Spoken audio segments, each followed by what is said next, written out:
Hi, everybody. I hope that you're having a good night, a good weekend. So it is Monday for most of you, Sunday for me. So I have a little bit left of the weekend I'll spend with you guys. Let me see who's here. Austin, so you saw colors now. I don't know if you've been seeing colors, but you just got a lot of colors now. And let me see. We have Max. Hello, Max. Misfit. Edward. Jay. Nora's grandma. Angie. Oh, Angie, thank you. No, you are. Let me see. We have Sweet Misery. Hello, hello. Let me see who else we have. Lady V, of course. Let me see. Scrolling. Oh, Avery. Hello, Avery. I hope that you're having a good weekend. Eli. Clumsy, of course. Let me see. K-Braze. I know K-Braze is here. Hopefully you didn't fall asleep, K-Braze. Let me know you're still with us, K-Braze. So I think that I may have gotten everybody. If I didn't get you, let me know and then I'll say your name. Just let me know if I somehow didn't get you. But yeah, how's everybody's weekend going? Is everybody having a good night so far? The more color, the better. The more colorful, the better. Yeah, I like when I'm seeing the colors on YouTube. That's why I have a color. My microphone, it lights up whenever I talk into it. So I love all like the rainbow stuff. Oh, Avery, thank you so much. You have a new sub, Sweet Misery. She does true crime too. I'm excited she's joined us. I'm excited too. Thank you so much, Sweet Misery. I really appreciate that. Nora's grandma said her night just got better. Oh, mine did too. Thank you. I'm clumsy, I know. Let me put the link back in. So everybody in chat, if you are familiar with the case, I'm pretty sure that people are very familiar with it, but because like it was supposed to start, I believe, in March or May, and then it got postponed, and it's been getting postponed. It keeps getting postponed, but it's going to finally be starting. And now it is delayed till the 21st, but July. I heard something that said September, and then I was like, no, not September, but it's going to be July 21st, I'm hearing now, so that's good. So the jury selection and everything is supposed to be July 21st, so that'll be exciting. And then I thought it was Jorge, but apparently it's George, not Jorge, George. So he can finally have his trial, and hopefully he can, we'll see what happens in the trial, but I think that he will get justice. So, but we'll see how everything goes. But if you've heard of this case and you're familiar with this case, put a 1. If you have not heard of this case or you're not that familiar, put a 2. Or if you don't know anything at all about this case, put a 3. I probably just confused you guys with that. The copy's still kicking in. If you've heard of it, put a 1. If you know a little bit, put a 2. If you've never heard of it, put a 3. I think I changed it up just now. 1. That ones. Okay. Misfit put a set. Misfit, you're always getting me with the numbers. At least you pick a cool number. I mean, you're always putting weird, strange numbers, but they're good numbers. I like 7. Lolo, hi Lolo, put a 2. Yes, Misfit is a brat. He really is a brat, a boomer brat. Austin said they need to add suitcase to the weapons in the game of Clue now, right? Yeah. Oh, but I'm thinking now, if they don't already have in suitcases, they're gonna put like a rescue button in them. So like you can push a button and then you can get out of the suitcase, just in case though, like this doesn't happen again. I mean, I don't know if those are I haven't seen that in a suitcase, but I've never been stuck in a suitcase. But if they don't have that, or if anyone wants to go invent something, there's an idea, let's split the money, I'm down. But let's see. Miss Fit, are you laughing at me? It's either you or Austin are always laughing at me, but it's okay as long as you guys are having a good time. But okay, so we got a mixture of numbers. So I think where we should, okay, let me read the article and then we'll start. I'll do a little overview and then we'll start with the 911 call. But okay, so this is gonna be like so many different lives because there's no way I'm gonna be able to go over all of this tonight. So this is everything that I want to go over, and this isn't even including her trial. So you're going to be getting very sick of me and very sick of Sarah.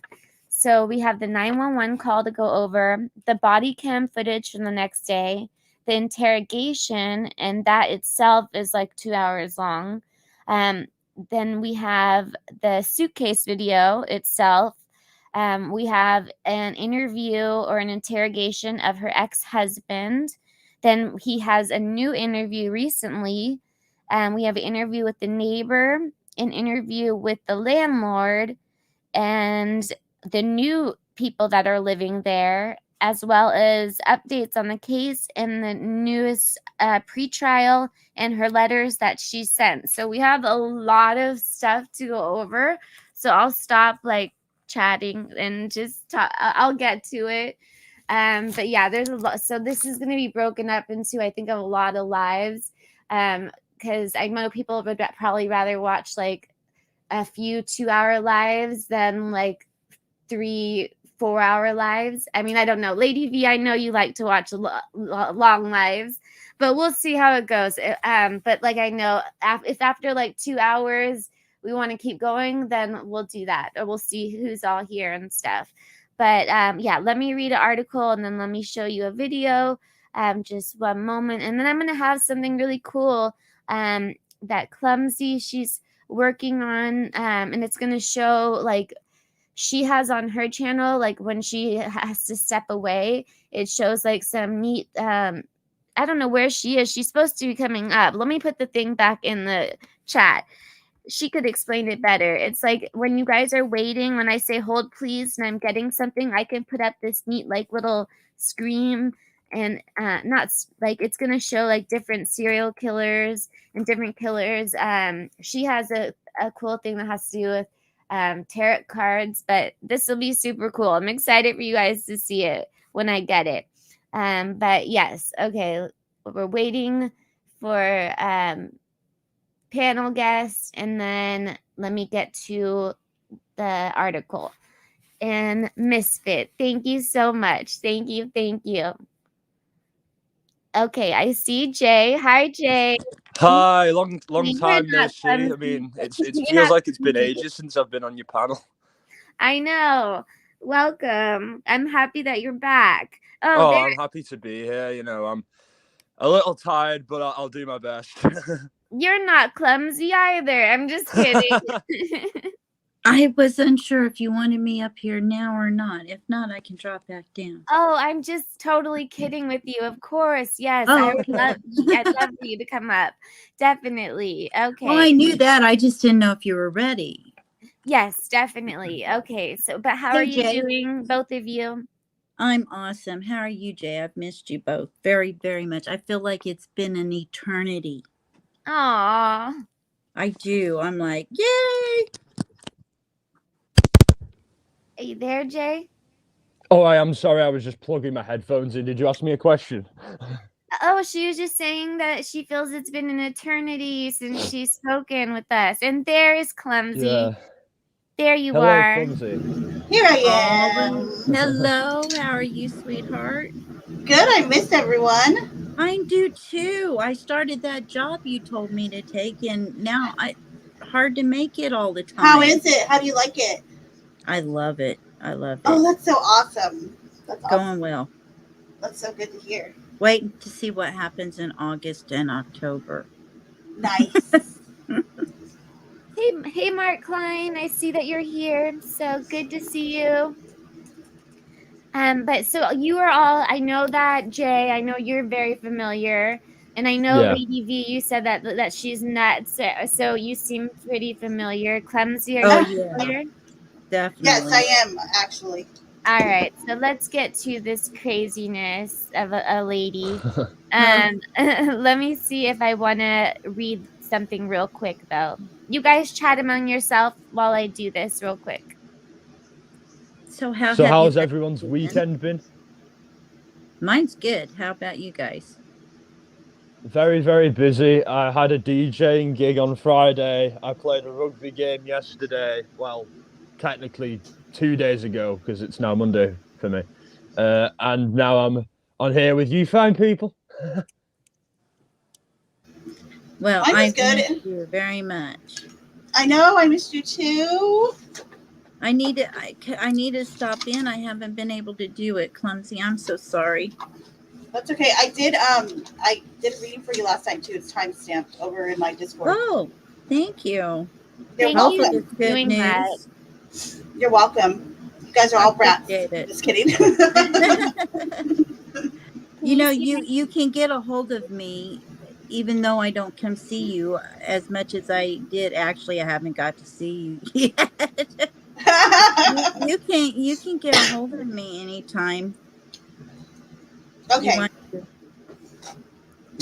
Hi, Princess. Hi, Lisa. And hi, Edward. I don't know if I said hi to Edward. You guys can see my screen, right? Oh, I is this can. interrogation? Well, not do that yet. Okay, so let me. Oh, okay. It says Sarah Boone, the Florida woman accused of zipping her boyfriend inside a suitcase during an alleged game of hide and seek at the Winter Park home in February 2020 and leaving him there until he died, is scheduled to go on trial for second-degree murder later this month. She pleaded not guilty to the charge. Boone was expected to be in Orange County, Orange County, Florida. That's right. On Tuesday because we have an Orange County in California. That's Yeah. why it threw me off for a pretrial conference, but she wasn't there. Instead, lawyers for both the defense and the prosecution met briefly and decided to reschedule the hearing for sometime next week. And so that'll be on the 21st. So I'm happy that they're finally getting things going because it's been taking forever. So, February 23rd, 2020, a deadly game of alleged hide and seek. On February 24th, 2020, at 1:01 p.m., Sarah Boone called 911 to report, and she called her ex-husband first, which I think is interesting. Mm-hmm. Yeah. I remember that, yeah. Yeah. So, Sarah Boone called 911 to report that her boyfriend, and I always want to call him Jorge, but she says George. George, yeah. Hey. Yeah, so I have an interview with with his family. So we'll have to make sure that his family says George and not Jorge. Well, you have one with the family? Yes, I have so many different interviews that we're going to be having go live like every day this week, I swear. But Wow. yes, because I'm not going to be able to show all of that tonight. There's just too much stuff unless you're going to be here till like 7 a.m. But let's maybe. I'm good. I'm sure, yeah, I knew you'd be all right with that. But Night owl. I know people want me to go live more, so maybe it'll be good to break it up into stuff, but we'll see. Yes, it's been too long. Yeah. Absolutely, yeah. Because I mean, it's been like 2 weeks, so I'm sure everyone's missed you, even though it's only been not that long, you know. So I think everyone looks forward to your lives on a Saturday or a Sunday evening. Oh, well, I miss everyone. I this is like a highlight of my weekend, as sad as that sounds, but I enjoy doing this. That's sweet. It is all of ours too, hon. I was gonna say that doesn't sound sad. It doesn't sound sad at all. You appreciate your audience, you know what I mean? And you're very grateful for everyone here and everything you get, you know what I mean? There's sadly a lot of channels I've been to where they just take everyone for granted, you know, and you're not one of them. So you should feel really proud. You've created a great atmosphere here.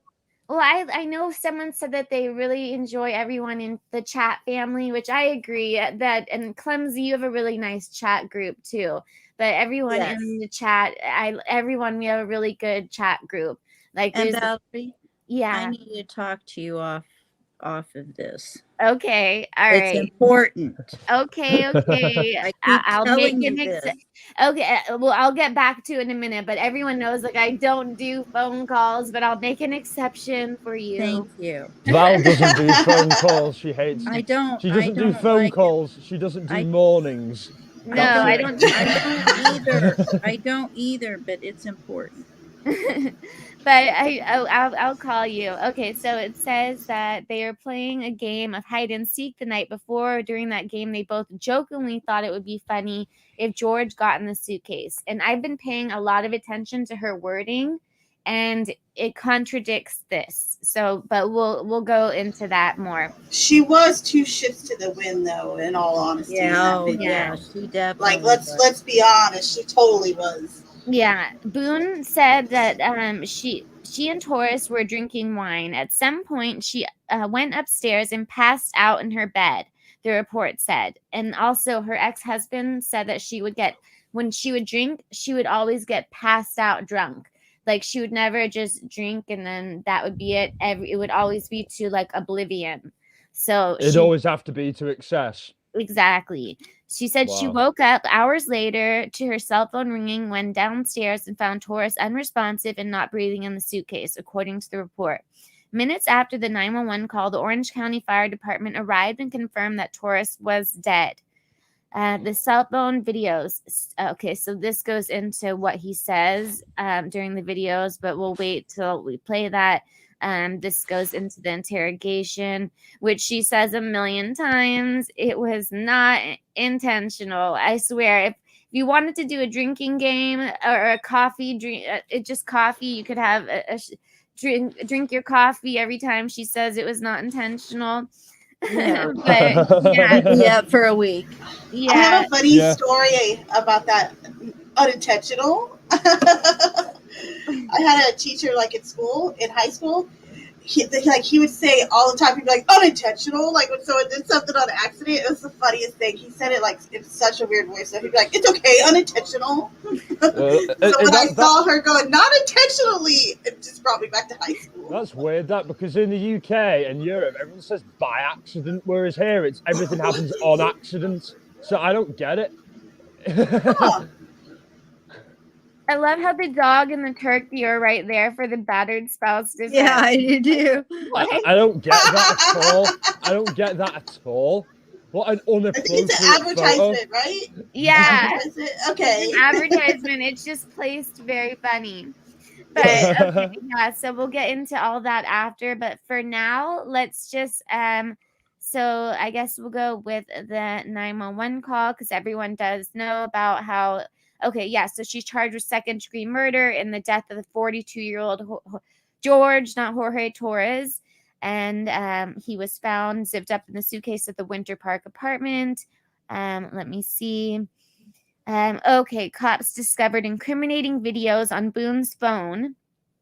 And she could allegedly be heard taunting Torres as she filmed him struggling to get out of the suitcase. He could be heard crying for help, yelling Boone's name, and saying he couldn't breathe.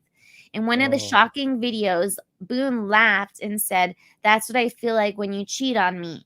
She said other things as well. So the way that I'm looking at this seems to me kind of like a revenge type of thing. And like, I don't know, but I'll get into that more. Yeah. I think the same. But if there's a motive, like if there was a type of motive, it kind of seems like revenge. But I'm going in this with an open mind on every aspect because some people are saying that he was the abuser, even though he ended up dead. Obviously, she didn't. But I'm going to try to go into it because I've been looking at it like she's definitely the abuser. But I'm going to try to go into it with an open mind just because I've been listening. Good job. Yeah, so I'm going to try to go into it with an open mind before I completely say that it was. It seems like a very toxic relationship. So I just want to wait until I hear what all I have. I've only listened to a little bit of the interviews that I have. So until I hear all of that, and we don't know what we're going to hear in court either. But what we do know is that he's been murdered and she's alive. So there's that. Yeah. Yeah. And So that video as well, that's pretty disturbing and yeah. sadistic and not the type, it seems like like you say, like you feel it's more like revenge. I'm leaning towards that as well, as opposed to a response to like years of domestic abuse, you know what I mean? It just doesn't Yeah. feel right, you know what I mean? And I may in a members live go over like abuse and stuff and like why like some Yeah. of these cases are hard. I'll probably do that in a members live, but usually when people are dealing with abuse and stuff like that, if they want to do if they are just one day like snap, it's not where they put someone in a suitcase or something like that, or if it's in the middle of a fight where they're being attacked and they go and they grab a lampshade and they hit them over the head with it while they're trying to get away, or they grab the knife on the nightstand while they're being attacked. It's not in the middle of a drinking game. It's not, do you get what I'm saying? Right. I completely agree. That was my interpretation of it all, and I would really appreciate and like you to do a members only live about that, because I think it's a very important topic, and I know you'd cover it really, really well. I might start crying, but we'll see. But okay, we'll all be there if you need us for support on panel with you, and we'll cry as well. Well, I'll cry. And okay. we'll be like North Koreans and just cry at things really loudly. What was that, Lady V? I was just gonna say I will get my membership back when I get my check and stuff. Oh, don't worry. Don't worry about that. I want to be going live more regularly before, but now that we have literally, I have so many things for this case, and then Haley Dandran for Hawaii. I know I'm jumping back and forth with stuff. Her trial starts tomorrow morning, which I'm excited about, for Talma Boinville, the case that I covered my last live. So her trial starts tomorrow. So that I definitely. So you're gonna be up early for it?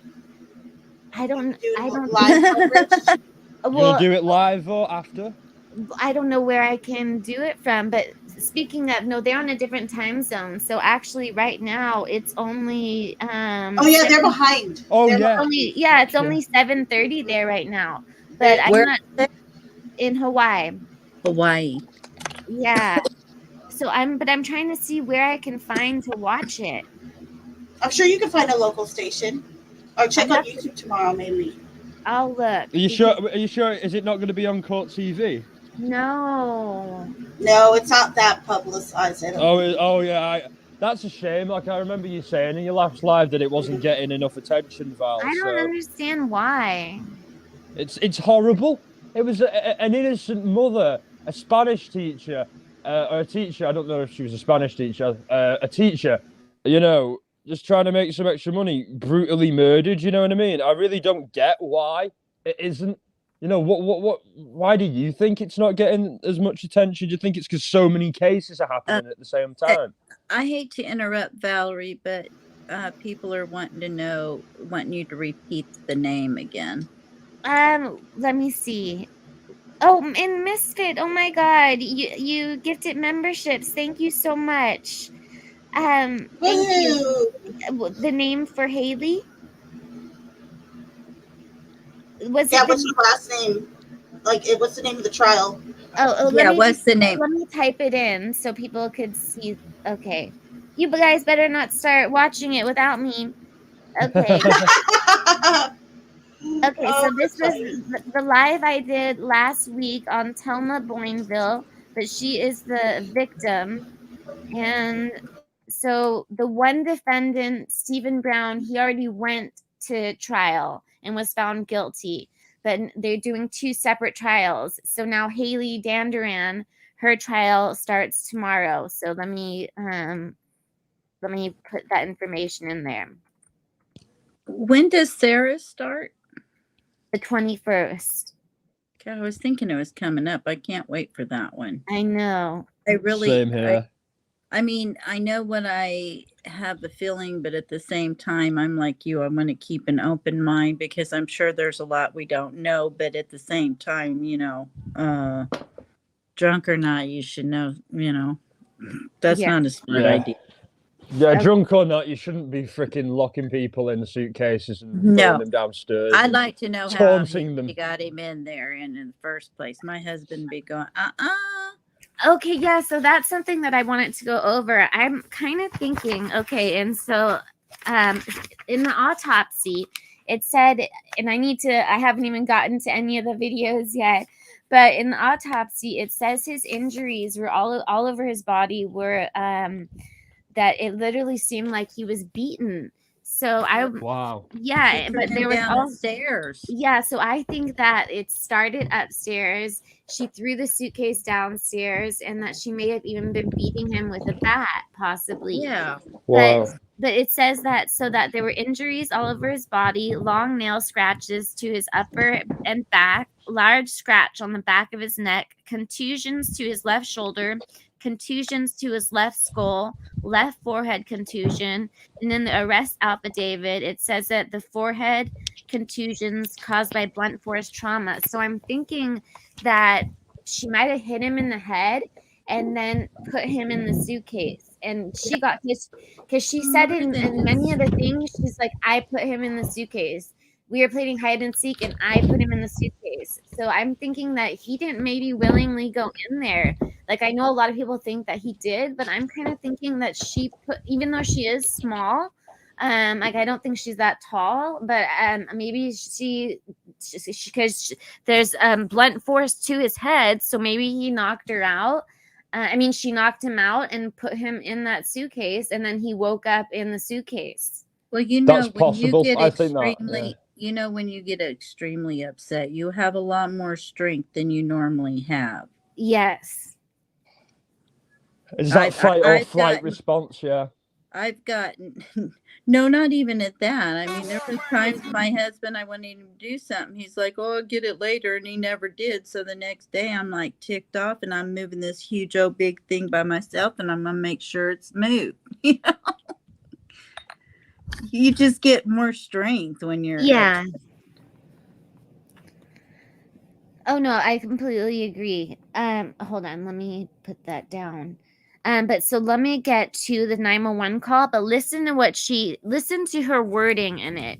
And I'll pause it throughout it. And then after I'm gonna put the videos up after. I do have different videos, but let me see. You always pick the best clips, and they're always really short but concise. Do you know what I mean? Well, there's so many videos, but okay. Can you see my screen?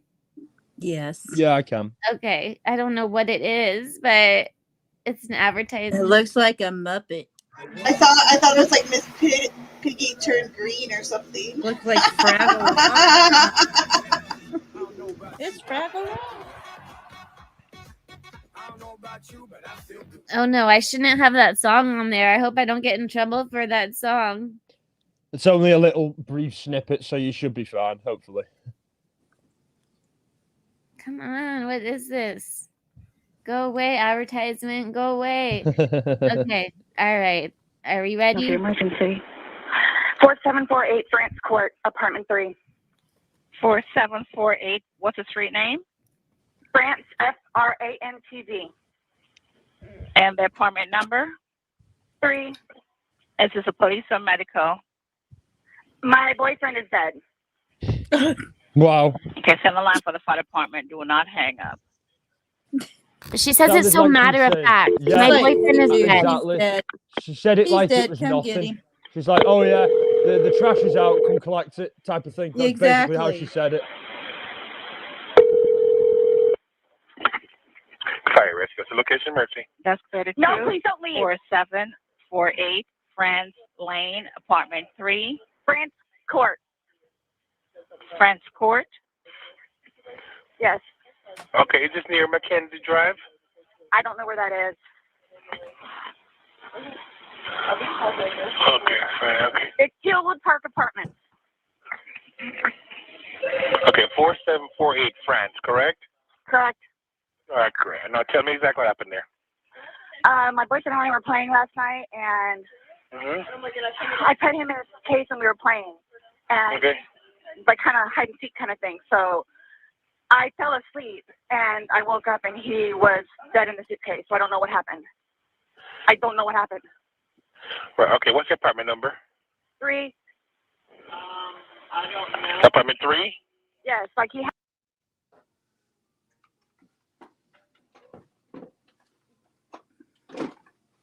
Yeah, no emotion, Avery. I exactly agree. You know, there's no panic. There's no franticness in her voice. It's all very much matter of fact. You know what I mean? Like, she really doesn't care, and she thinks that she's gonna get off scot-free. Basically, it's that ego that she has. Yeah. It doesn't seem like there's any remorse, and especially once the officers get there and the body cam footage, and I'll play that for sure too. But it doesn't seem like she has any remorse or lack of very lack of empathy for sure. And this is someone that she supposedly loved, and it seems like she's so detached or numb to it. It's just very weird.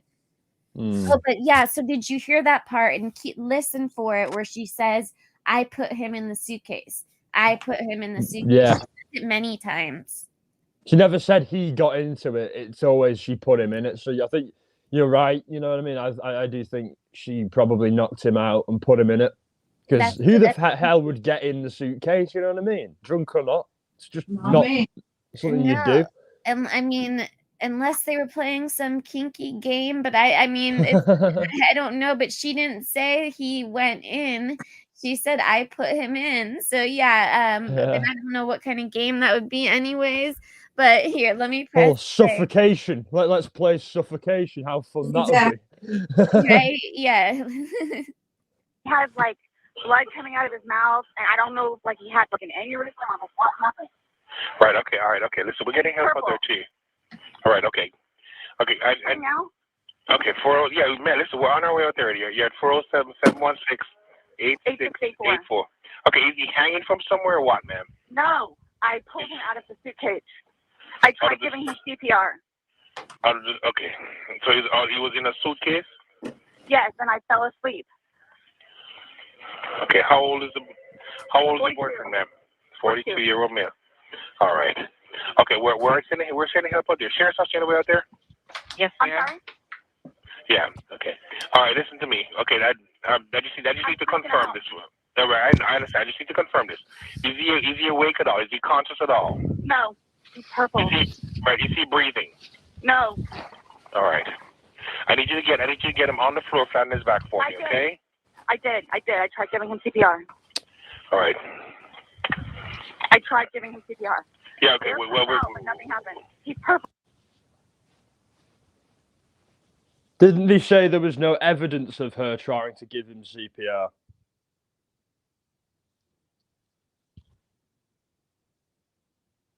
Sorry, my mic keeps going out. Do you think, Oh, and I it's am fine. pushing it, do you think that she gave him CPR? No. I don't know. That's what I was asking. I was thinking, you know, do you think, you know, I think, didn't they say that there was evidence that, like, there was no evidence that she even tried type of thing? And she doesn't sound out of breath or anything like that. Yeah, doing those compressions. It seems like she just was prepared to say, it seemed like she prepared for it all very, very well. I really, she may have been drunk at the time that it all happened, but I don't think it was some spur of the moment thing. I think she'd been thinking about it for a while. I think she got him more drunk, knowing that she was going to try and do it. Why she chose the suitcase, why she did it that way, I don't know. But hopefully we'll find out in the trial. So you think that she had this plan? Absolutely. I really do. I don't know how the suitcase comes into it. Why the suitcase? But we'll find out. Because she felt suffocated and hurt by him for you know, when he fooled around on her or when he treated her badly. Yeah. You know? If that makes sense. Because like she says in the video, this is how I feel when you cheat on me. This is how I feel when you choke me. You know, exactly. At first I thought, well, maybe, you know, this is just her trying to slander the guy and embarrass him and make him look bad to justify what she's doing. Obviously, nothing can justify what she did at all.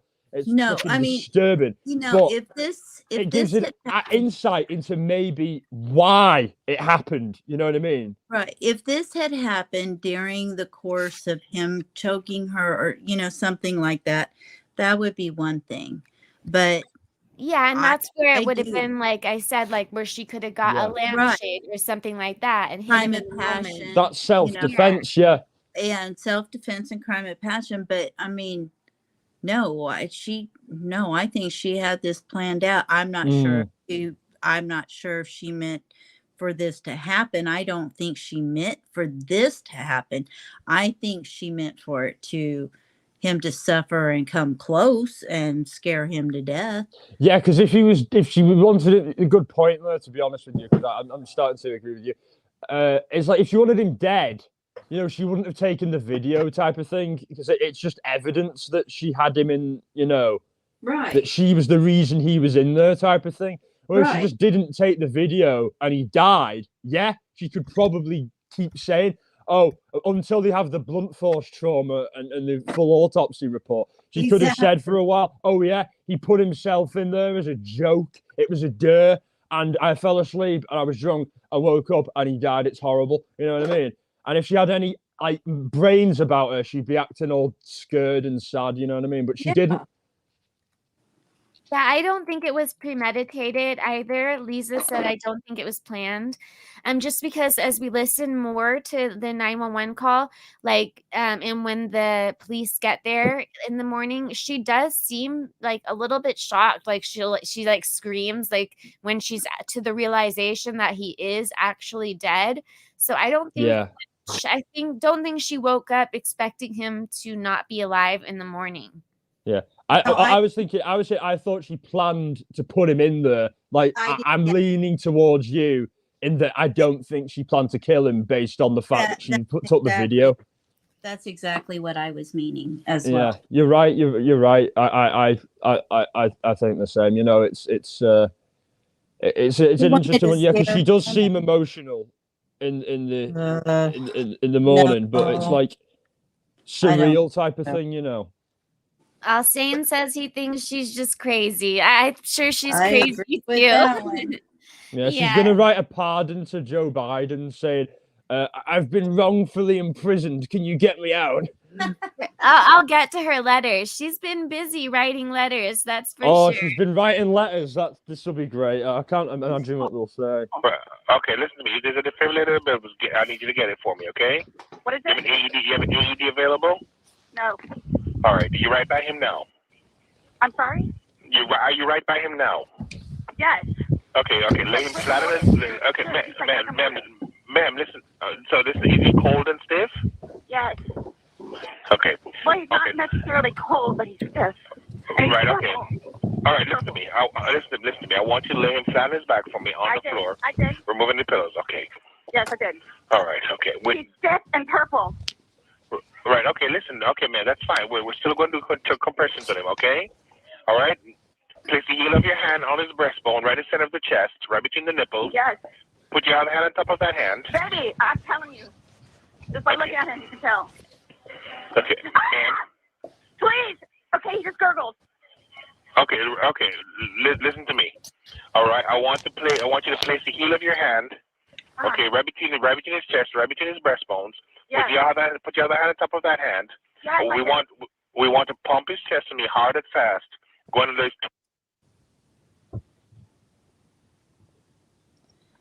Sorry to pause it again, but did you hear how she screamed at that moment? Yeah, I was going to ask you what was that about?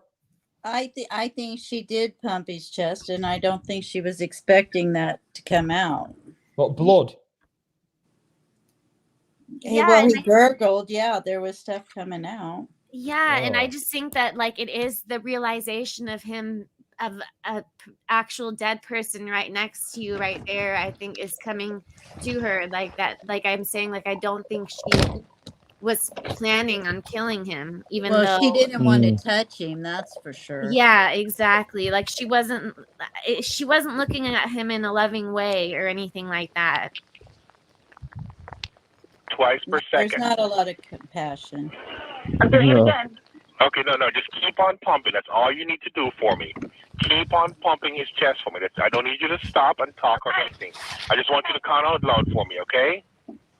1, 2, 3, 4, 5, 6, 7, 8, 9, 10, 11, 12, 13, 14, 15. This is no. Okay, ma'am, just keep on pumping his chest. That's all you need to do for me, okay? Yes. Come on, please, hurry up. Okay, ma'am, they're driving here as fast as they can. Okay, don't stop to say hurry up. Just keep on pumping and counting. I'm still doing it while I'm talking to you, okay? Okay. Still doing it. All right, just continue pumping his chest. Count on a second count with you. Trigger warning up. 1, 2, 3, 4, 5, 6, 7, 8, 9, 10, 11, 12, 13, 14, 15, 16, 17, 18, 19, 20, 21, 22, 23, 24, 25, 26, 27, 28, 29, 30, 31, 32. Please hurry. Okay, ma'am, they're getting there as fast as they can, okay? He's stiff and he's purple. Okay. Keep pumping his chest for me, ma'am. I'm still doing it, okay? Still doing it. Just don't make me count. Right, okay, that's fine. You're doing a good job. Just keep on doing it for me. That's all right. They're getting there as fast as they can, along with the sheriff's office also, okay? Please. Okay. Keep on pumping, ma'am. 1, We were playing hide 2, and seek. 3, 4. 1, 2, 3, 4. 1, 2, 3, 4. Keep on pumping for me, ma'am. I'm doing it. I'm doing it. Believe me, I'm doing it, okay? We were playing Okay. hide and seek. Okay. All right, I understand. All right, just keep on pumping for me, okay? Okay. Please hurry. This Right, is okay. horrible. This is horrific. What happened? Like, what happened? Okay, ma'am, just keep on pumping his chest for me, okay? They're in the parking lot.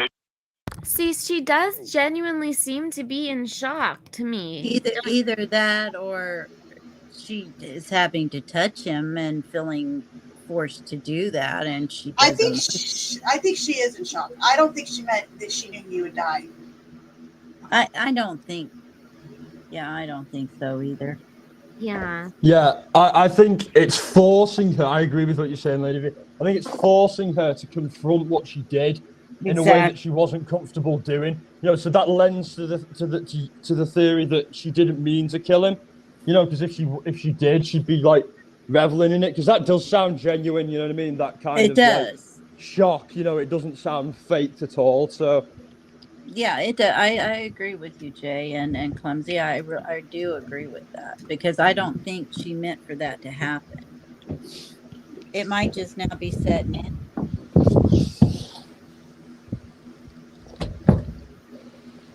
So Misfit said, I think she might be trying to save him, might not have expected it to go this far. Possible. I don't know, but then did you say, hello, Ricky, did you say that you haven't watched all of the interrogations? Oh, I watched all the interrogation. I was Yeah, saying we I watched it here, didn't we? Not here. No, Oh, not no, but so the only thing that I haven't watched yet is the latest interview with the family. I have it, but I haven't fully watched it all yet.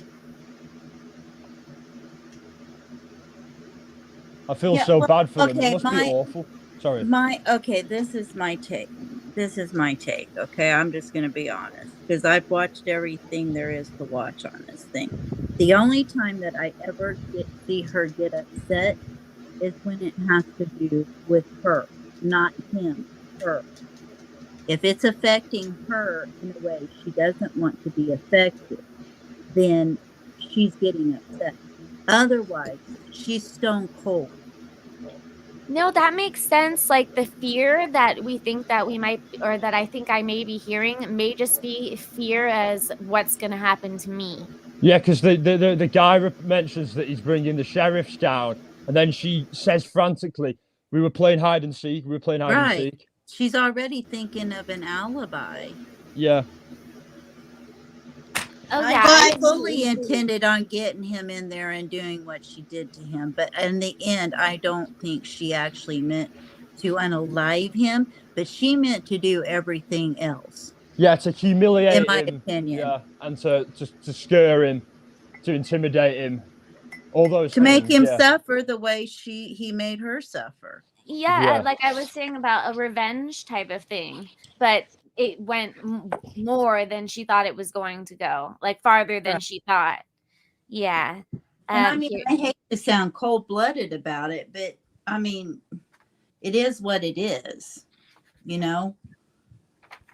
Even in the police interrogations, the only time she got upset was when it was affecting her in a, in a way, in a manner that she didn't want to be. It's like, okay, it would have been easy for her to say, yeah, I was drunk. Yeah, this happened and I went too far and all of this, but she doesn't want to look like somebody who was drunk, because that's more important to her, not to look like she was completely out of it, than it is for her to use it as one of the reasons why she didn't stop. Hashtag no malicious. I was no malicious. Yeah. It's Hey, weird. Emmy. Sorry. Oh no, sorry. I'm just saying hi to people. No, it's fine. I cut you off. I'm so sorry. It's fine. It's fine. Don't worry. Angie made a good point, Valerie. Let me look at that. Angie. Let me I was see. gonna say earlier, sorry, about like for the family, it must be like, imagine like it's even bad you've got a relative who's died, but you can hear their last moments, and it like everyone basically in the country has heard their last moments. It's Yeah, that's true. Yes, so Angie said, I always wonder if he was violent, wasn't she afraid of what was going to happen when he got out? Yeah, I mean, you would think if this is someone that beats you up all the time and is violent, that you would be afraid of what the consequences are going to be once he gets out. If you are so sure that he's going to be able to get out, and I mean, I would have been. yeah. What were you going to say? and he Oh, you didn't sound would have angry been? when she locked him in. He just sounded panicked. Yeah, but just because I think he If he woke was up sorry, in there. yeah, if he was an abuser, I agree with you. I think he woke up in there as well. Imagine how freaked out you must be waking up in a suitcase. My I God. can't imagine. And I think it probably maybe feels like a slow, like drowning or something, or Oh God. I don't even know. Yeah, I Or mean, maybe, I used to have bad claustrophobia, and to beat it, I mean, it was so bad. Like if I was in crowded areas, I would feel like I was like suffocating. So to beat it, I started doing caving, like climbing in caves and stuff like that. But yeah, it's the worst, one of the worst feelings in the world, and I couldn't imagine that actually physically happening to me. You know what I mean? Whereas my phobia is based when it's not happening. yeah, no, It's actually true. thinking about it, it kind of makes me think of being like buried alive in a Oh sense. God, And that yeah. seems absolutely horrible. But here, let me finish playing this because there's so much stuff. Wow. Yeah. And hello to people that are just now coming in. They should be up there shortly, okay?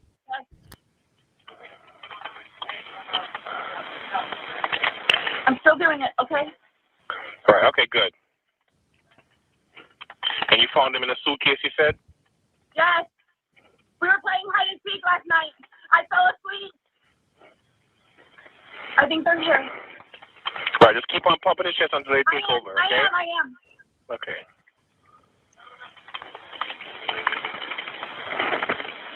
I am. Okay.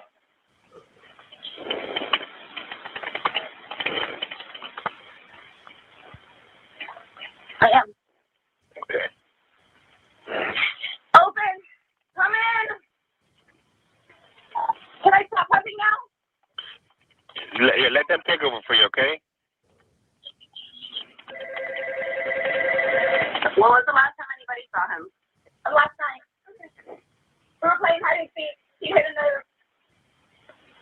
Okay, yeah. Okay. Yeah, unfortunately, he's been down too long. There's nothing we can do for him now. Hello, ma'am. And so we're there, obviously. All right. Yeah, no, my boyfriend. Is your boyfriend? Okay. Does he have any kind of metaphors? No. No, not that I know of.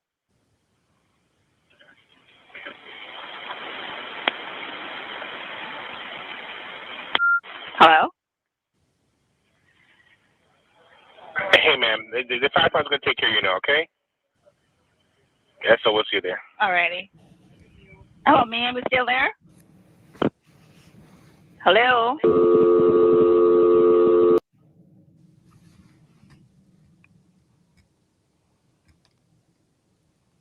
Okay. All right. So let me get to, I guess I'll get to the video. Oh, hold on. What is playing? What is going on? Gremlins are around. Hold on. Why is this playing? I'm going to get another copyright strike. And it's for some orthopedics commercial. Oh my goodness.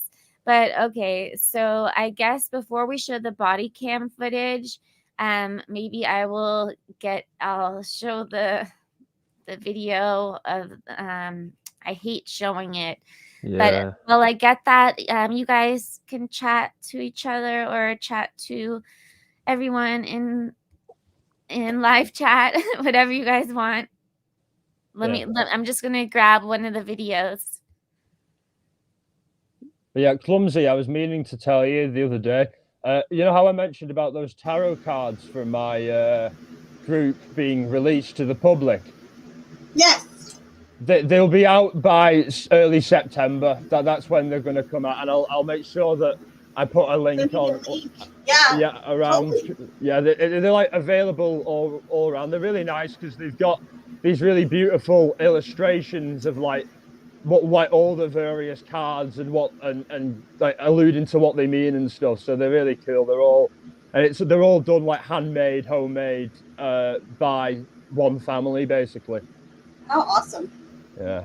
They sound really cool. Yeah, I can't wait to see it. Make sure you send me a link. I'd love to see them. Yeah, I'll send you a link to them to show you some of the pictures. Yeah, because it's really good. Because me and a lot of others we're pushing for it to be widely released. Because everything else, like all the books and all the script manuscripts and stuff, are like out for the public on PDF files for free. So I was thinking, we should let everything out, so that everyone can, do what they like, and they don't have to go anywhere to get anything, Yeah, exactly. Are they going to be selling them?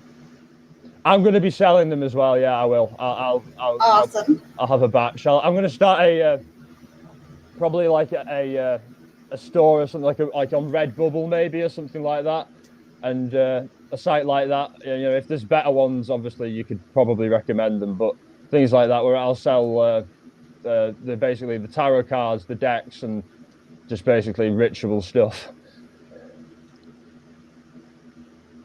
Very nice. I can't wait to see him.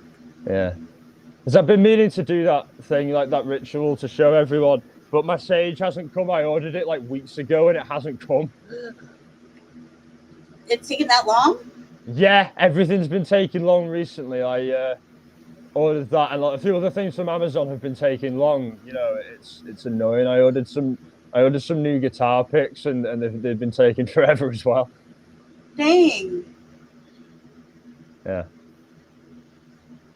I hope it's okay to mention that here now. I'm sure So- that'll be fine. Yeah. Go ahead, Lady Evie. What were you saying?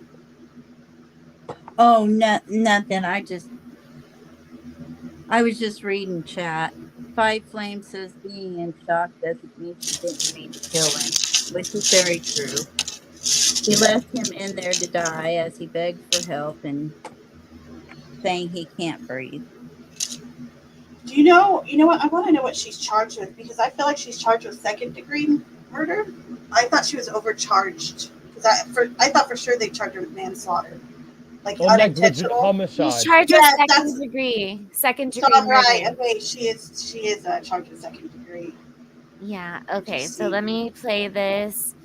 All right, so this I'm is... sorry, Val. I was just asking if it was all right for me to mention like the tarot cards and stuff earlier. Oh yeah, of course. I just wanted to make sure it was fine. I wasn't promoting anything. I was just telling Clumsy because I didn't get a chance to mention to her earlier. No, it's fine. I'm excited. Two of my Thank you so much. got Yeah. delivered today. I'll send you a link when the ones that from my group come public, so you can have a look at them and stuff. And they're really nice artwork and very unique aesthetic. I can't wait to see. I'm all into it. Clumsy, you thanks so turned us much. all into monsters. I'm just kidding. We've all become What did I do? evil pagans. We've all become evil pagans, and we're all out doing Usually rituals with our black cats. A certain extent over and over again, and that is someone is murdered, they try to dispose of the body, and sometimes they'll dismember the body and put it into a suitcase or suitcases and get rid of them. And a lot of times we cover that story where someone is just going along and they find a suitcase and they open it up and there are body parts inside of it, and now all of a sudden we know we've got a murder investigation that started. Lots of stories, lots of cases like this. You've seen it. You've heard it a million times, probably for court TV viewers. The one that always comes to mind was a legendary case, a legendary trial out of New Jersey. Melanie McGuire was the defendant's name. She was a fertility nurse who ironically was having an affair with the fertility doctor at the office, was married to a man named Bill. Bill disappeared. Then his remains were found in a series of suitcases down near the Potomac. And Melanie McGuire was the one who was tried and convicted of that murder. And I remember one piece of evidence in that case was they believed that she dismembered her husband in the bathroom in the home. And they went to the home and they didn't find anything in the shower. They were looking for DNA. And it was the cleanest shower in the world. Not a spot of anything. Had been bleached and cleaned so well that it was incriminating evidence against her that she had cleaned up the scene of this gruesome dismemberment. Melanie McGuire was convicted. Now, the story we're talking about tonight involving Sarah Boone and George Torres is a much different case, a much different suitcase case. Here, the suitcase is not used to dispose of the victim. The suitcase is the instrument of death. The suitcase is what is used to commit this murder, according to prosecutors. We've never, ever seen a case like this. First time. And there's a lot of questions surrounding this, obviously, like how and why did George Torres end up in that suitcase? What was going on in that house? How did he end up in there? And you know, he can't tell us because he's dead. She has given many statements. But the part of this investigation that turned everything upside down, well, she had her story about what was happening that night. We're playing hide and seek, and she helped him get in the suitcase. Well, that's not how hide and seek works, first of all. It doesn't work that way. You close your eyes, someone hides, you got to find them. You don't help them hide. So from the beginning, that just sounded ridiculous. But she recorded him on her cell phone. She recorded video of him pleading for his life. And tonight, we're going to show you the whole video. Show you the whole thing that investigators got from her cell phone pretty quickly, as a matter of fact. Now, I'm going to warn you. We're going to show it to you, but this is not easy to watch because you know eventually this man dies inside that suitcase. But you'll hear his voice, you'll hear her voice as she's talking to him, and she sounds obviously under the influence of something. She claims they'd been drinking wine that night. I don't know what to believe out of her mouth. But again, I'm going to warn you, this is not easy to watch. If there's young kids in the room, probably want to get them out at this point. And if you don't want to see it, I can understand. You could turn down the volume, turn away for a few minutes, because she rolled on it. Not for like 10 seconds, not for like 15 seconds. I have it pinned at the top 2 minutes for trigger of video, warning. more than 2 minutes of video. Now, what you have to think Okay, about right. as you're watching this video is that this is just what she recorded. He was in there for hours and hours, all night long. How much did he suffer? What was he thinking? How much was he fighting to try to get out of the suitcase? And what's going through his mind knowing that there's someone outside who could easily unzip the suitcase and let him out? So again, I'm going to play the video for you now. I've given you the warning. George Torres is inside this suitcase. Sarah Boone, the defendant, has the cell phone in her hand and is recording it and is talking/taunting him while he is begging and pleading for her to just unzip the suitcase. Let's watch.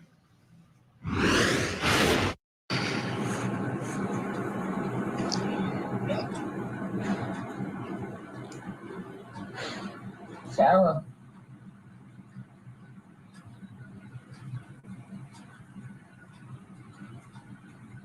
For everything you've done to me. Sarah. For everything you've done to me. Sarah. You. Sarah. You. Sarah. Stupid. Sarah. That's my name. Don't wear it up. Sarah. I can't breathe, babe. Seriously. Yeah, that's when you do when you choke me. Sarah. Sarah.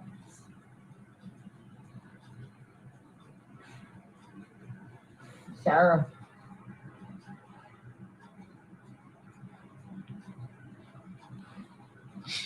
Sarah, I can't breathe, babe. That's on you. Sarah, I can't breathe. It's on you. Sarah.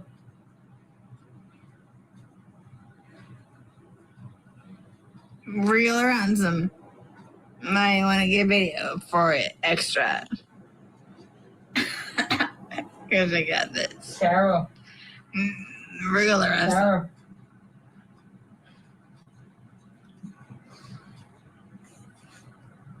Sarah, I can't breathe, babe. Oh. That's what I feel like when you chewing on me. Sarah. You. Breathe, Sarah.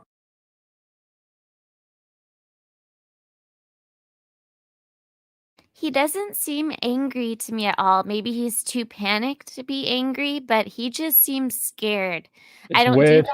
you guys hear anger in his voice? Not at all. It's No, just sadness, fear, he's and he's begging. pleading with her. Yeah. Yeah, With like if it was me, I'd be angry. I know I'd be angry. I'd be like aggressive. I know that.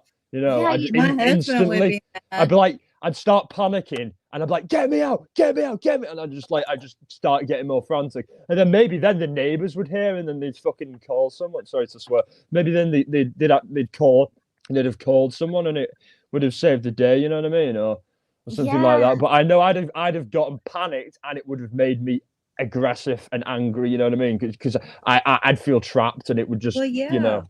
My husband would have been the same way. I probably would have been the same way. I think most people would. It's a credit to him that he had the kind of presence of mind to be like, I guess he was like literally just pleading for his life. And maybe he was also trying to like reason with her and be like, Sarah, like it's me, like, you know, like in a way, like to try and like get to be to her good side if she has a good side. Exactly. I'm just like to play on that instead of being like, get me out of here, you know, instead of going to trying going to another extreme. I don't know, but he would have lost air even quicker if he did that. But that's true. Right. But he might have not even had that much air to yell. Maybe that's all he could, the highest level his voice went, maybe. But he was, but here, let me finish playing this. Yeah.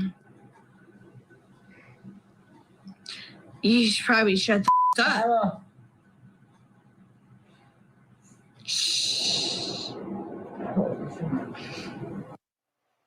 Now that's just over 2 minutes of the video. That's just 2 minutes.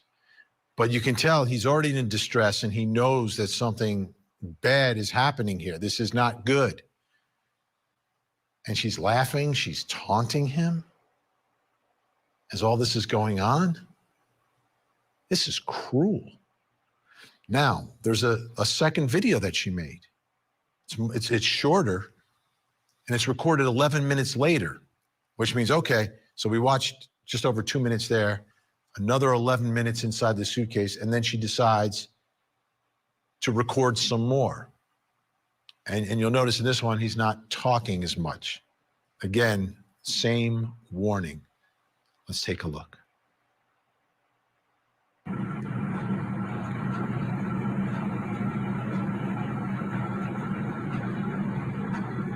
Sarah.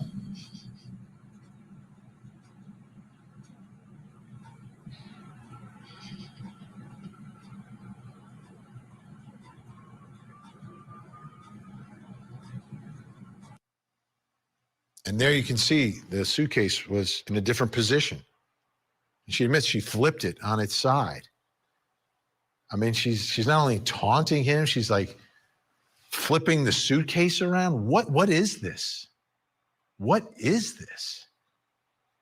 Well, this trial's coming up this summer. You'll see it on Court TV. But in the meantime, there are a lot of questions that a lot of people have had since the beginning of this case back in 2020. It was, how do you get in the suitcase? But also, why did he die? How would he die? And what would that be like to be locked in a suitcase like that? We've got a special guest who's going to help us work through some of this. Joining us tonight in Columbia, South Carolina, retired medical examiner and forensic pathologist, Dr. Michelle Dupree is back with us. Dr. Dupree, great to see you tonight. Thank you. A lot of people are surprised that you would die locked in the suitcase. What is it that's going on inside there? And I guess most people like me assume that it's not airtight, that you would perhaps be able to breathe and be able to sustain yourself. He was in there for hours, I mean, overnight. So describe for us a little bit about what would happen to someone that is locked up and zipped into this suitcase. Well, really, Vinny, it's more than a lack of air. It's called positional asphyxia. And because of the position that his body would be in that cramped, small space, your lungs and your chest cannot expand as they need to catch a deep breath. And so you actually die from asphyxiation or from suffocating because your lungs and your chest cannot expand. It's not uncommon when people are in positions that they're unable to move about freely. It happens really more than you would think. So what is going, for a man who's in that position, like George was, at what point? So Crystal said, I'm glad she was goofed enough to record this. She will be her own downfall straight into prison. So yeah, a lot of people definitely do. I'm very happy she recorded those videos. Same Obviously, here. I wish, obviously I wish she didn't record anything, but yeah, I'm glad that she got that and that she had no idea. I mean, that it's funny when not funny, but when they play that for her and she's like, can I not watch? Like, you guys are killing me by playing this.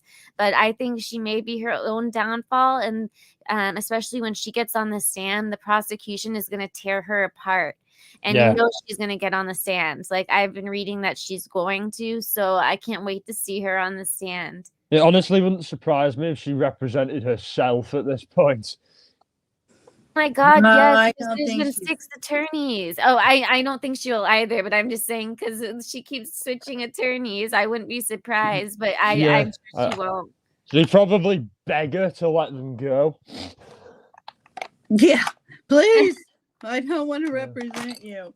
Yeah, she probably just bombards them with like really entitled letters and phone calls all day, and it's But like, I leave can't me the hell alone. Cannot imagine trying to be her attorney. Could you imagine? No, oh God, it would be awful. Emmy said neighbors heard lots of noises in the staircase. She put suitcase downstairs, in my opinion. He had bad injuries. Yes, I agree. I have one of the interviews with one of the neighbors, Abraham, I believe it is. And he talks about how there was this super loud crashing sound, and I think that's when she threw the suitcase down the stairs. I agree. Yeah, so I'm not sure if I'm gonna be able to play that tonight or not, just because I'll let you guys know everything and see if you want me to play that tonight or another night, just because I have so many different interviews. So I'm not sure, but let me finish this real quick.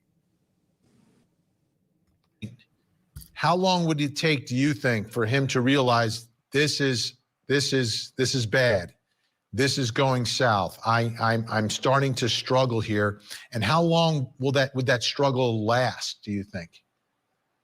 And that's going to vary on how anxious that person is.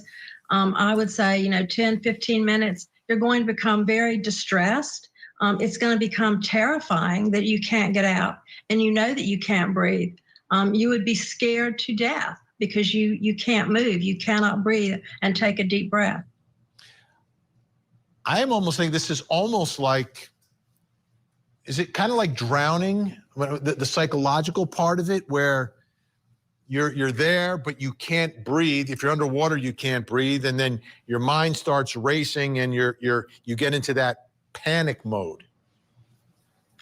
Benny, that's actually a very good analogy. Yes, I would imagine it would be something like that, or like being buried alive. It would be horrifying. It must just be terrifying to be in that position. So let's look at how this all developed. She doesn't open the suitcase till the next morning. How horrible, would there be any horrible way test. for them to tell at what point he could have been saved and at one point it was too late? I think it would be they would be able to estimate the time of death at approximately how long he was in the suitcase before he died and about when he died. And so from that, you could then figure out, if he had been let out at a certain time, he would have survived. But they would have to do that based on a number of factors like the lividity in his body, his temperature, and things like that. And what sort of examination would you do for the autopsy in this case? And would there be anything you'd look for to perhaps ascertain anything that may have happened before he got into the suitcase? Because we're also trying to figure out how he got in there, whether it was voluntarily or if something else happened here. Well, yes, you would certainly look for any signs of a struggle. Did he have any other injuries on his body, any defensive wounds? Had he been in a scuffle or a struggle before he got into the suitcase or was put into the suitcase? You would look for all sorts of things like that. You would also look at any type of information you would get from the autopsy itself, such as toxicology. How much of another substance did he have in his body that he may have been obtunded in some way? And how would all of that affect, let's say, for instance, I don't know if he was drinking wine or if they were doing anything else, would that make things less painful? Would it be less torture? I'm just trying to look for some silver lining here, that this wasn't the most excruciating death for George Torres. I think that it would still be very frightening. If he was under the influence of some type of central nervous system depressant like alcohol, then that would only add to the problem of him having a difficulty time in breathing. But I don't think it would make it any easier for him. He would still be terrified.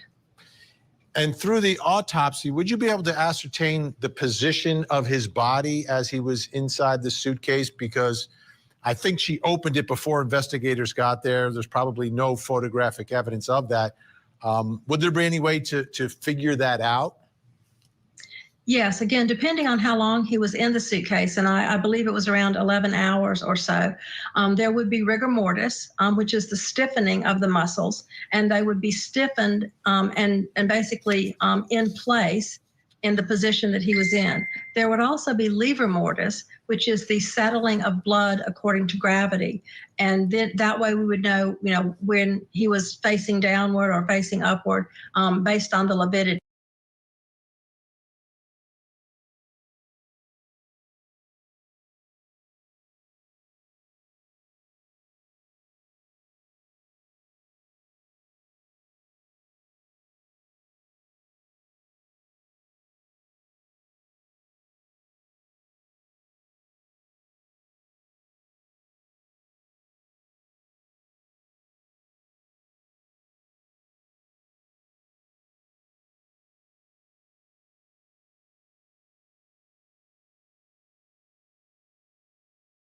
Enough of that article.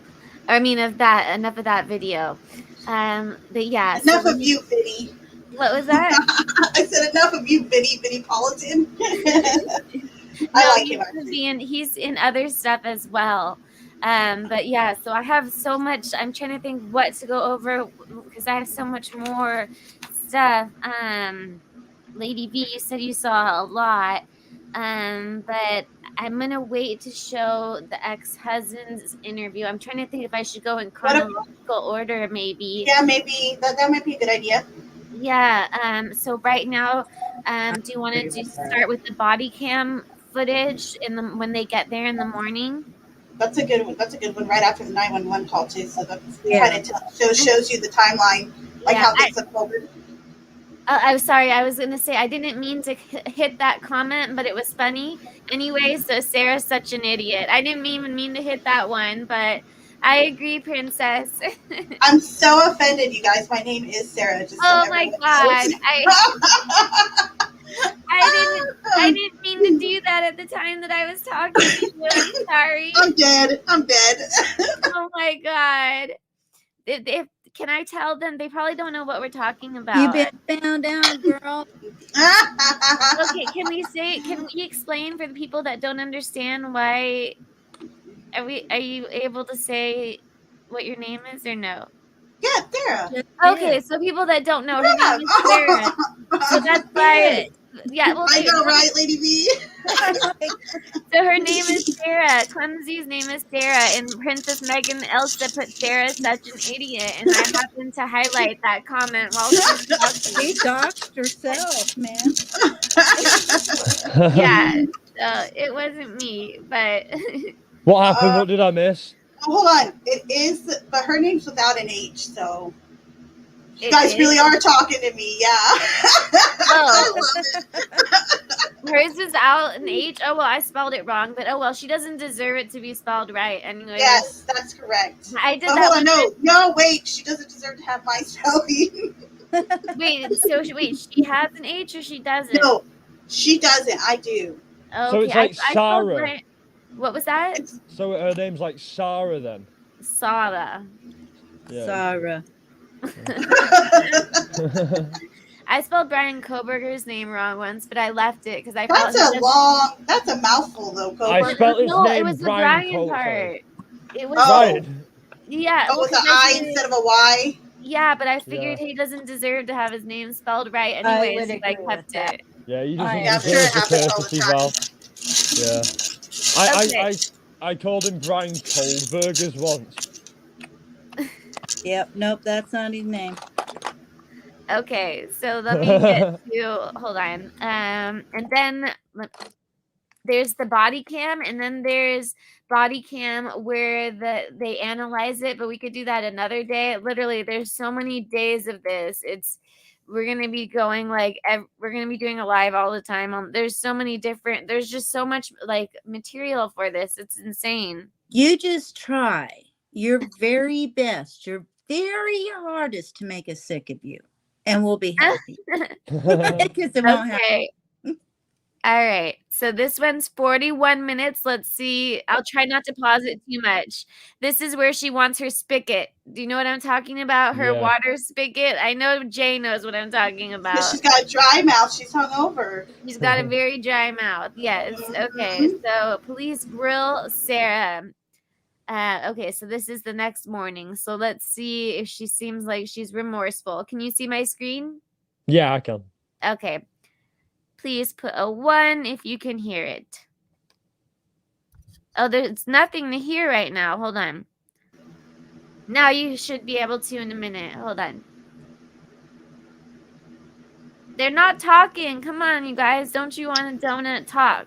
I'm sorry. Donut. I thought you were talking to me. I was like, I guess I'll Don't you take want a one. donut? I meant like to say like, let's go to 7-Eleven. Like Yeah. that Like, was if you're mean. gonna Okay. throw No, it wasn't, donuts it at me, I'll wasn't. take one. It wasn't. It's true. It's true. I just said that because I'm in the mood for a donut. I'm nothing against cops. I'm in the mood for a donut. Yeah, we know. We know, Val. We know you don't have anything against anyone. You're just sweet to everyone. No, people now, anyone that has like a husband that's a cop or a dad that's a cop, they're all gonna be mad at me now. Like, she hates Oh, the well. police. She's saying defund the police. When all she did was make a little joke, which wasn't that aimed at anyone. Okay, now we can hear it. Beep, beep. Okay, good. Yep. It's 6:07, so it's gonna be turned over to you guys. Yep.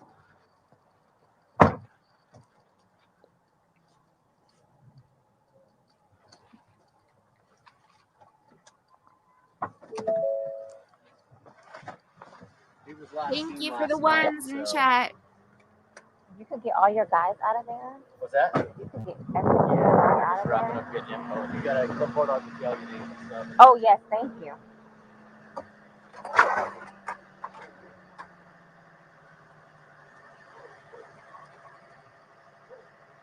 No way, Misfit. Are you serious? Your whole family is police? Misfit said my whole family is police. Are you serious? He knows he's not offended because he knows it's true. I love that you're so like shocked right now, Valerie. You're like, no way.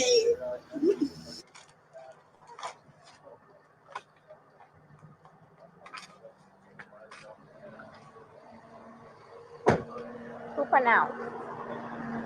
They have no idea what they're in for. I was don't just mean- about to say I mean that. the ones that have to deal with Sarah. I Call was it. just about to say that they're not ready for What this time level did of you call it? crazy.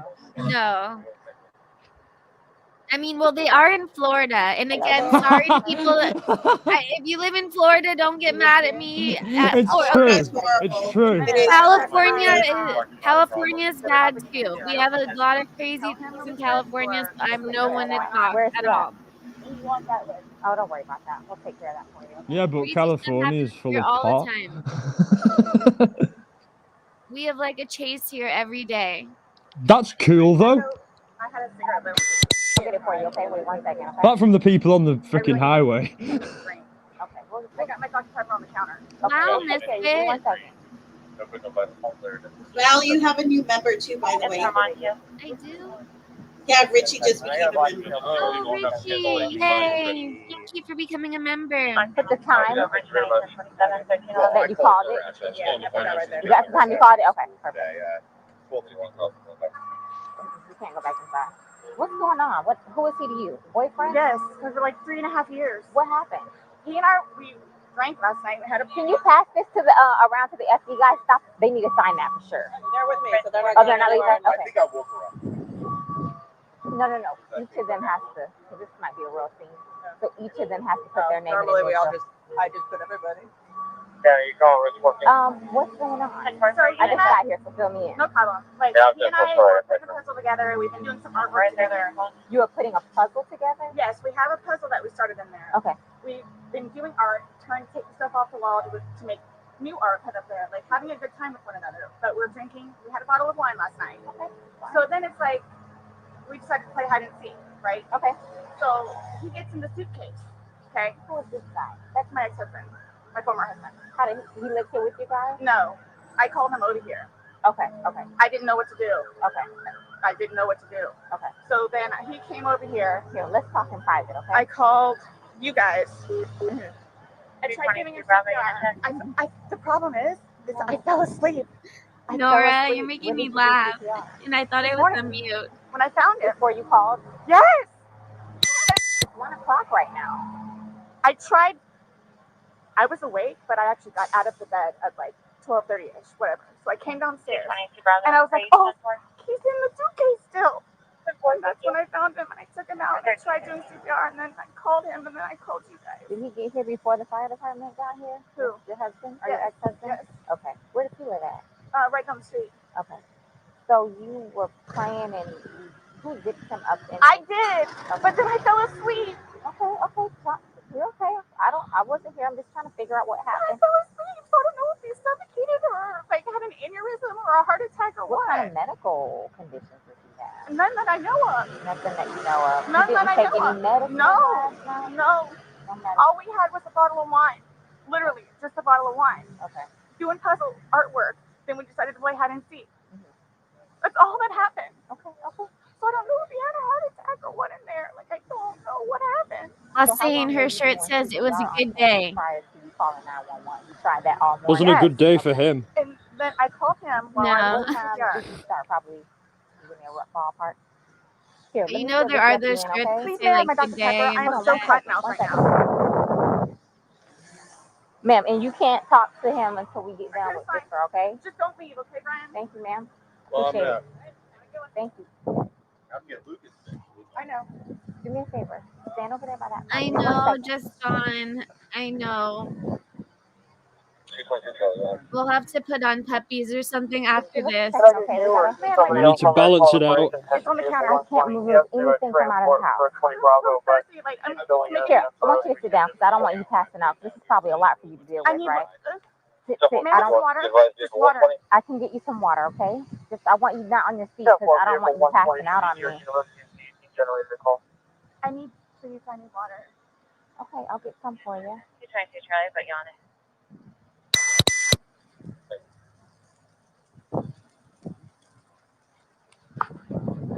Hey, how are you? Okay, so you don't live here in this house. No. I live down in Lake Renata Cove. Lake Renata Cove. Okay. So kind of tell me how you came here today, or. So this is her Well, ex. I've been They've known each other actually for like over 20 years. I've been calling since. You've been following your ex-wife or current wife? Yes. Okay. No. Ex-wife. We've Okay. been divorced about a year and a half. Do you think the ex-husband will testify at the trial? This is supposed to be her day. Her child. Okay. Let me find the spot to pause it. Sorry. They called back. Okay, I have too many tabs open. I think he'll definitely testify because he was the first one that she called, and he just did another interview thing, which I have to play that too. But is that what you were asking? Do I think he'll testify? Yeah, that was what my question was. Sorry if I interrupted it or anything. I was just really wondering because I think he would be a really good person to testify because he seems like a very like normal guy. Like he like it feels like she was gonna try and get him to help her cover it up, but he seemed like he wanted no part of it, type of thing. You know what I mean? Yeah, and he's known her for over 20 years. He's known her almost Yeah. like her whole life. So That's what I was thinking. He could give a good like timeline of how she's if she was like that with him, type of thing. That would help. He with said the she was prosecution. he said she was a violent drunk. Wow, well, that just says it all. And Yeah. we've got video proof that she's a violent drunk as well. Yeah, so. he's like nothing like this obviously has happened, but Yeah. she's definitely a violent drunk. Or she came back. So I was calling to find out if she was going to be getting him or not today. Maybe it'd be better if he didn't. Okay. Yes. What was that? I said maybe it'd be better for if he didn't testify. If I what? I'm so sorry, I didn't hear you. I said maybe for her it would be better if he didn't testify. Oh, maybe. Yeah, you're right. Like he was gonna be a bad character He's witness. like, yeah, she's her bad. So I started calling like 11:30, called every half hour or so, and then She was back inside the lobby. finally got a hold of her I'll go at back to her. 12:49, which is when she told me what was going on and if I'd come over here. So I came over. She called at 12:45. Yeah. Okay. Or 12:49. 12:49. Got over here, told her she needed to call 911, get somebody over here, and then basically she said she needed to go outside, have a drink and a cigarette. I walked back out the house because I didn't really want to Who be called? in there. Did you call or did she call? Well, I called. She called me back when I was on my way to make sure I was coming over. But I called her Give me initially. 1 second, okay? But I called her initially. Do you have water in your car by any chance? I don't think so.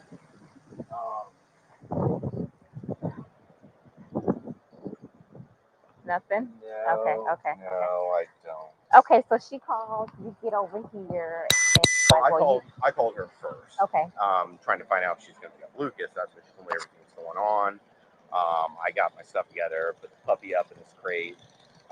When I was starting to drive over here is when she called me to make sure I was coming, and then I got over here right after Did you that. go inside and see, and then? I walked inside the front. I didn't see the little front tile area. Come on, step this way. I saw legs.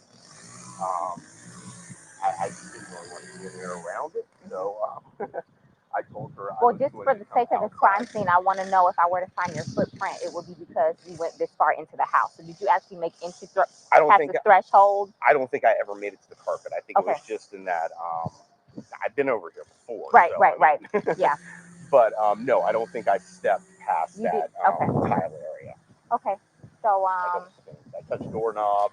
I don't think I touched anything in the kitchen. I don't know if that really matters. Yeah. Okay, so that's pretty much the gist of what you have. Well, sit tight for us. We're going to make a few phone calls, and then we'll go from there. Do you know if he has any medical issues, or? I don't. Okay, but you've met him before? I've met him before, yes. Okay. Yes. They've got a whole fun history. He doesn't seem to be a fan of George.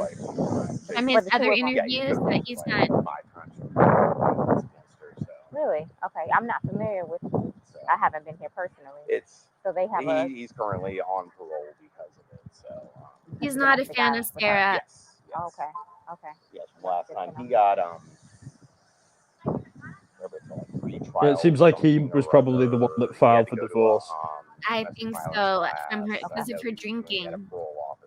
I think so too. Stuff like that. But I mean, like every time she'd have him arrested, the next day she was trying to get him bailed out of jail. So I don't know what it is. Oh, she's getting water from the tap.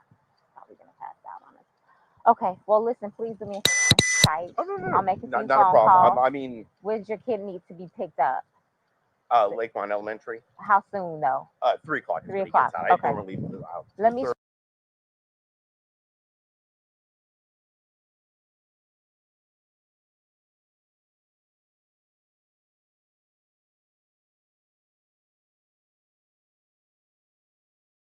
Sorry, I was trying to unmute and get to Lisa. So Lisa said ex-husband was on his way to go to his ex-wife's house. Why? I don't know if anyone answered that yet, but she called him before she called the police about George dying. So I guess she was freaking out and had been calling him, and he said call the police. So then she called the police after that. But she called her ex-husband first.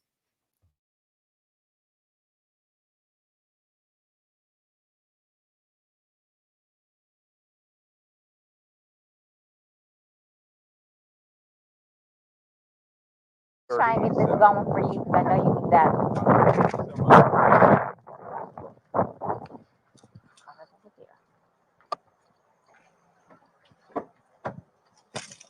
Martinez.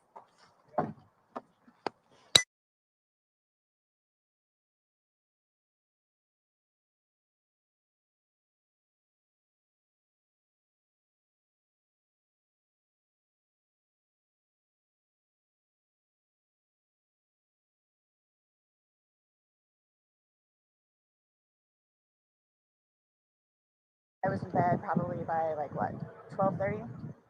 Okay. Well, I went upstairs at least, and I fell asleep, forgetting that he was in the suitcase. You guys were playing the hide and go seek. Yes.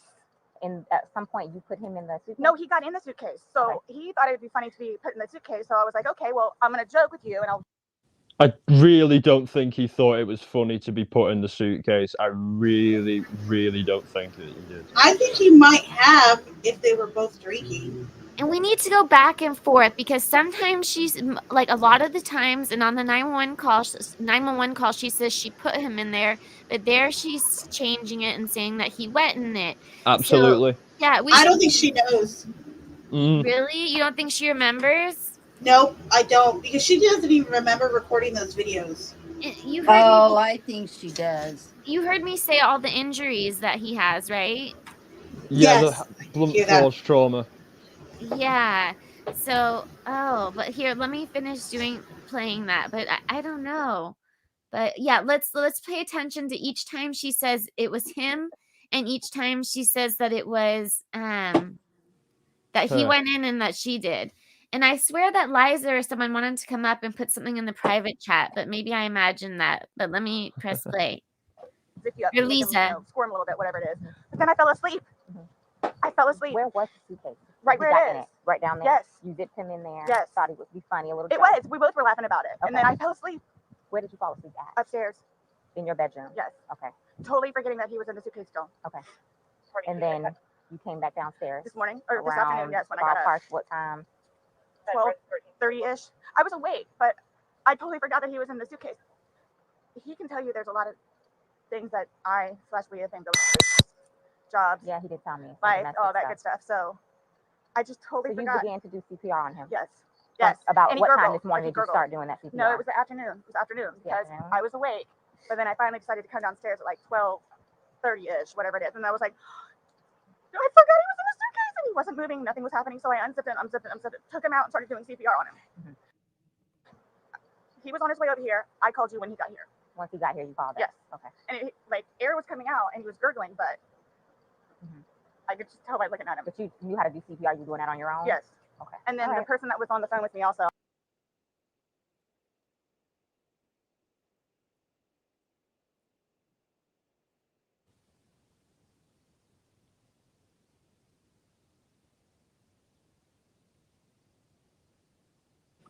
Are you on mute, Mel? Val? Wow.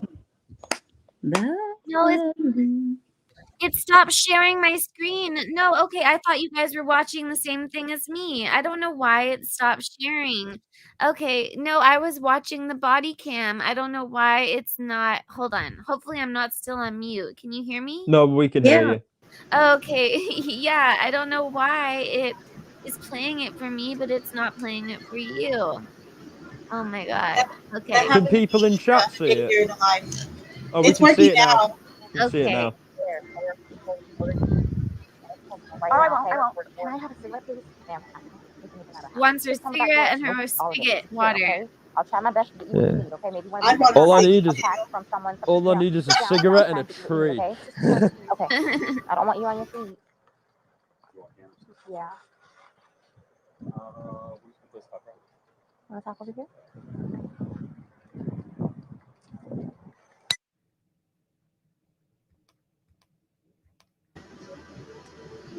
For Lisa, I think that she was supposed to have their kid that day.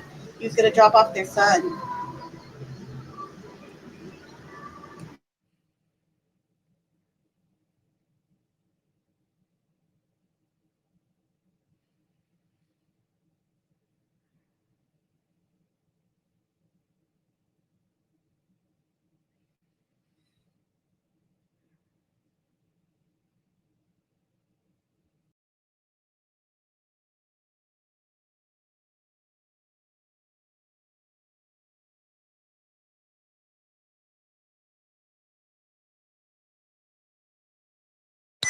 After we got divorced. It's Sarah Boone. Okay. Yeah, And then your first name? Brian, Brian. Brian. And your date of birth? 5/27.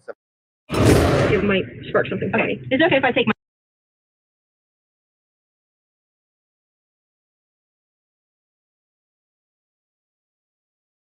The gremlins are out.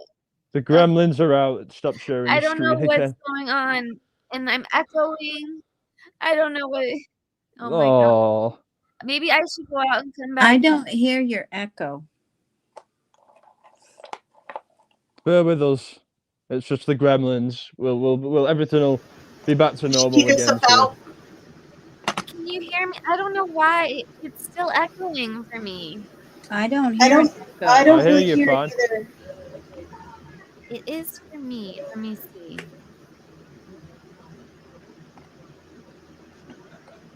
Sorry, everybody in chat. They're good. Honey, it happens. I mean, Absolutely. It happened to me during my tarot class the other day. Like I accidentally I put experts link in the chat, and then something happened to where I clicked on it after I dropped it in the chat, and his voice kept playing. I could not get it to stop during my live. Who was it that was playing? It was expert. It was a friend of mine, and he has a channel too. And I was dropping his link in chat, so everyone could sub up to him. And all of a sudden, I guess I accidentally clicked on his link during my after I dropped it, and I could not get his voice to stop playing while I was doing my live. Okay, I think I got it. Sorry, it kept kicking me out and in. Hopefully, okay, I think that we are maybe good now. I'm not sure. You sound fine now. We'll see. All right. Let me get back to where I was at because now it has something for a whole other case. But let's see. Un momento, por favor. Oh, good Espanol. Gracias, señor. De nada, de nada. There, everyone, you're getting a Spanish lesson right now. Yeah, de nada means you're welcome. I'm sure they know that. Yeah. Just in case. Val. What? Real nice of you there. I'm joking. She's like, I'm sure they know that. Sure they know that, you fucking idiot. I know you didn't mean it like that. Yeah, I did. I'm just kidding. I'm totally kidding. I'm I kidding. know. I'm kidding. All right. Can you guys see my screen? And I'm kidding. Can you see it? It's still, yes, we can see Brian. Yeah. You see the guy in the blue shirt? Mm-hmm. Brian. Yes. Okay. Play. You spelled his name right. Oh, got it. Okay. School right now. He's not here with you. No. He's okay. at school. He's in school. What? How old is he? This will be a fun one. He's 9. He's third grade. I can't even start with how you would explain something like this. Hello? Okay. 6th grade, you said? Third grade. Third grade. 9. Third grade. Okay. Yes. All right. So sit tight for us. I'm sorry it's so hot. Maybe the middle of that would be a good spot to stand. So we'll take it from there. I'll keep you updated. Okay. Okay. All right. Thank you.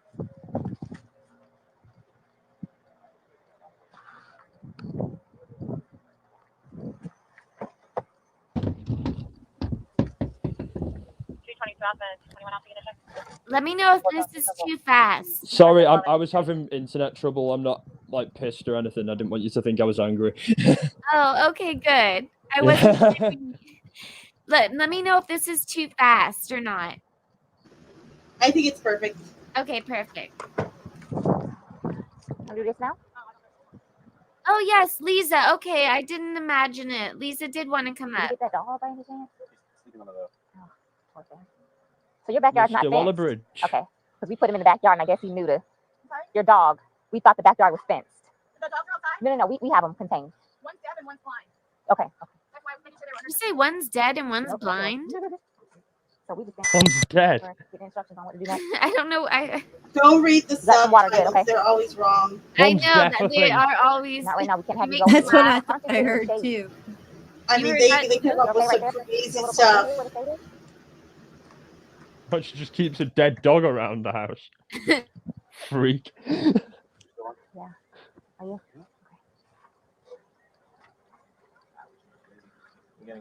Oh no, you're in 24 right now. What in the world? I heard silence. I said 220. I was losing econ in 50. She's gonna go get me a sub. And then I said, well, I need to go to that. It's just another day to them. Like they're so casual. We can't let you guys communicate right now. You want me to get a cigarette from him and bring it to you? I could probably do that. This officer, she's very nice. Blind and deaf. Thank you, Emmy. Yeah. Thank you very much. I was going to have him arrange out here. Okay, good. Put a child in school on the street. Okay. I can all do this? No, sir, it's not. I need to get her on there too, and him. So they're en route already, probably? Did anybody call? No, you want me to call? Yeah. Oh, I thought you were calling. All right, let me get homicide. Sorry to keep pausing it, but Lisa said Brian was paying everything on that house. Torres didn't have a job, and I believe Sarah didn't have one either. That is correct, Lisa. Sarah did not work, and Brian and George. So he, I guess, said that he had a job, but it was at most, I think it was at an appliance store possibly, but it was like 15 to 20 hours at best, and I think that he was laid off from that job possibly. Oh, But yeah, so neither of them were working from the information that I've got. So yeah, what Lisa said is correct.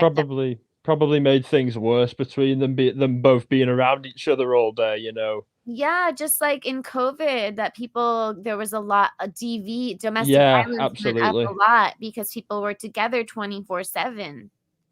Yeah, people who, you know, had problems beforehand, but, you know, were forced, you know, in the worst ways to confront them, you know, because they were forced to just be around each other all the time, you know. Exactly, and that's why even like I don't like to say it, but even Yeah. that went up, I believe. Lex, you said the trial isn't going to be televised. I'm pretty sure that it is. I'll look that up. Right, I'm. No, he said it was going to be a televised on court TV. Yeah, so maybe you were listening when I was talking about the Hawaii case, possibly. But yeah, let me finish pressing play. But that should be televised.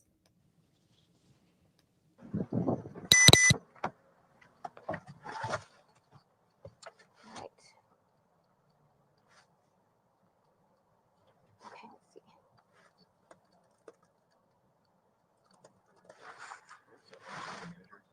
Hold on, I'm still on. Let me.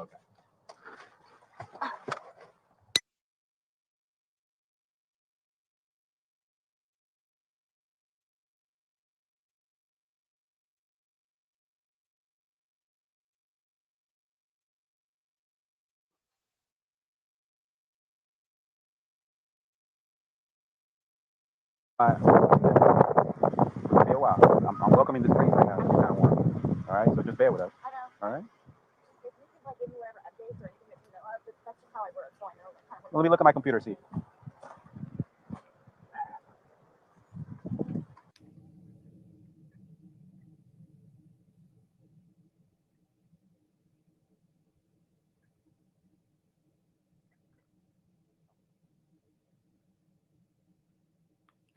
I have the volume on. I don't know why I can't hear them.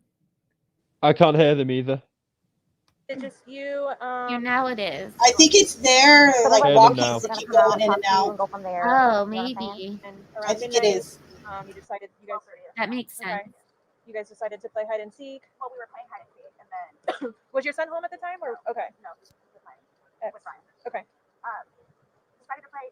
We just did it like that. Like, sure, we were putting puzzles together. We were doing artwork. You can see the puzzle that we finished in there, and then the artwork, and then Puzzles, artwork, and hide and seek. he decided to get in the suitcase. So I thought it was. In a He suitcase. just said he decided to get in the suitcase. I go upstairs and fell asleep. So this morning when this afternoon, I actually got up out of the bed. I thought for sure he was downstairs on the laptop. He was being really quiet. But then I came upstairs and I'm like, where is he? Like, and then that's when I found him. Okay. I don't know what happened. Okay. And then you weren't sure about if you woke up this morning. It was afternoon. I mean, I was awake this afternoon, but I just didn't want to come downstairs. So I just laid in the bed for a little while, and then I eventually came downstairs, confused about where he was, and then I was like, oh my god, he's in the suitcase still. So I pulled him out and I stretched him out and I started to try to do CPR at one. I called you guys. Well, I called Brian. Okay. And then as soon as he got here, which is 30 seconds down the road, I called you guys. Okay. And the person on the phone had me do the concussions potentially still and count with him until you guys showed up. Okay. And so as a part of our investigation, we obviously have to go inside the house. We have to look at things. Are you okay with us going in the house and looking at things? Yes. Okay. Okay. And forensics, so we have to have our forensics crime scene investigators come out. Are you also okay with them coming inside, taking photographs and okay. Okay. Can I ask, is Ryan, I'm sorry, George, does he diagnose with any kind of medical history? Not that I know of. Not that I know of. I don't know. I mean, he doesn't take drugs. I mean, we'll have you see him a bottle of wine here and there, but I don't know. That was gonna be my next question. So you guys don't normally drink, you just drink once in a while, or? Well, I'm gonna say like, okay, I guess normal drinking is like we will have like a glass of wine or two, like while we're cooking dinner or something here, and we'll play a board game with him and we'll games in there. But I mean, it's not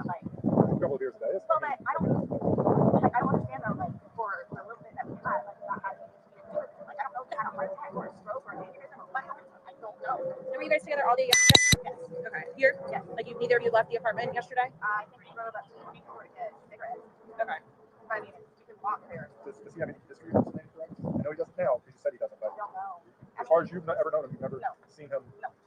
I mean, he's from Philadelphia, and he grew up in Philadelphia, and then he went to Massachusetts, and then from Massachusetts he came down here. So I don't really know like a whole lot of like medical history. Or How long have you guys been together? Almost 4 years, like 3.5 years. You guys been living here the whole time? Yes. Okay. He's never been to the doctor or to the hospital during that time?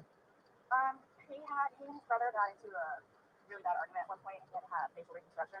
But he had been in the hospital from that, and then I talked him into going to see like a regular physician so he could get just like a regular like checkup thing. Yeah. But there were no red flags. How long ago was that? The surgery or the doctor? Both. The surgery I think was at this point what, 2 years maybe, 2.5 years. The checkup was probably a good 2 years too. Okay. And the suitcase is still in there? Yep, always. Is it normally stored down there? Did you guys travel recently? No, he was going to start picking some of the donations in there, so that's why it's out. Yes. Okay. You guys didn't recently travel somewhere or anything like that? After you zipped them up, did you move the bag around the message at all, or you just zipped it up and walked away? My both were laughing about it, but I went upstairs and I fell asleep. Okay. But what position was he in when you went in? Was he sitting on his rear end and his head up, and he just kind of bent over? Okay, so like this is the suitcase. Like this was his head, and then he's right here, and his feet were down. So he was laying on the side. Yes. You just closed the flap and zipped it around. Yes. Him. Okay. I moved real quick.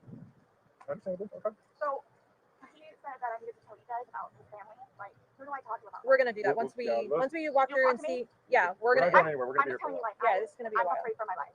I want you to know that. I'm afraid for my life. His family have never liked me. I'm the blue white devil, is what they call me. So they've never liked me. They've never taken me in. They've never accepted me. I'll put it that way. Have you called any of them? We talked to his daughters yesterday. No, I mean like about this. So No. Okay. That's So why no one's gonna know until we will be making that notification. So they're going to kill me. Okay. Do they live local? Yes, they're down the road. They're going to kill me. His kids. I wonder why.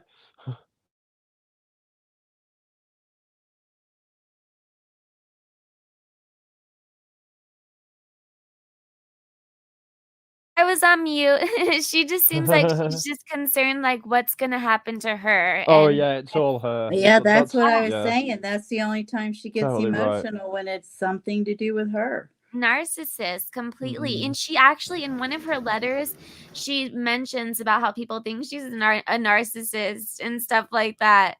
But she definitely like is. I believe she is. And in her interrogation, she felt like she was gonna be able to go home at the end of it. That's the level of delusional narcissism that she has. That she thinks she could just manipulate the whole process. Yep. She still does think that, I think.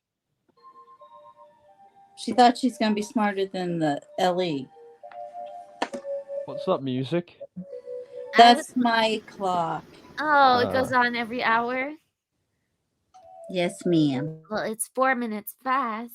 I'm just I asked if people wanted to hear from the neighbor or the property manager tonight, just because there's so many different things. So ME said the neighbor, Edward said doesn't matter, but that they want to they're interested in the interrogation, which would be next. And then Five Flame says the family, she's just they're repeating what Sarah said. The family's going to be so mad at me. I thought they're saying they wanted to hear from the family, but that'll be another one where I play the family. But here, let me get back to this. They're going to kill me. This was not intentional. Okay. They're not going to. This is not intentional. Not intentional. No malicious. We will definitely make sure that you don't feel scared when we leave here. Okay. And my 9-year-old. Well, he's at school and he's with your husband. I know. Well, ex-husband. Your ex-husband said he made arrangements for your 9-year-old to be picked up. Oh, okay, Mom.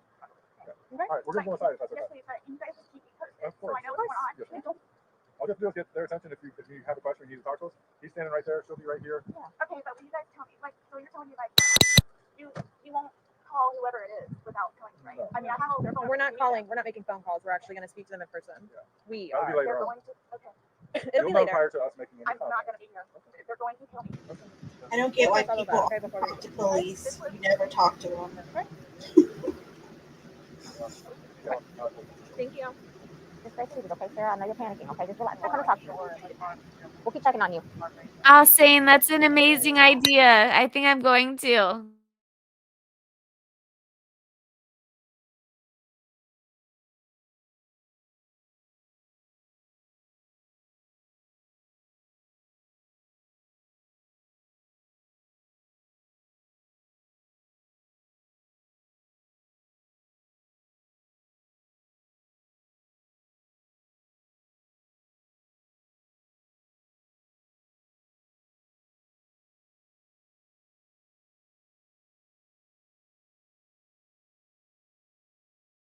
office, and he'll have what's called an autopsy. Yeah, that'll be first thing tomorrow morning. I'll know a lot, hopefully a lot more tomorrow morning as far as him.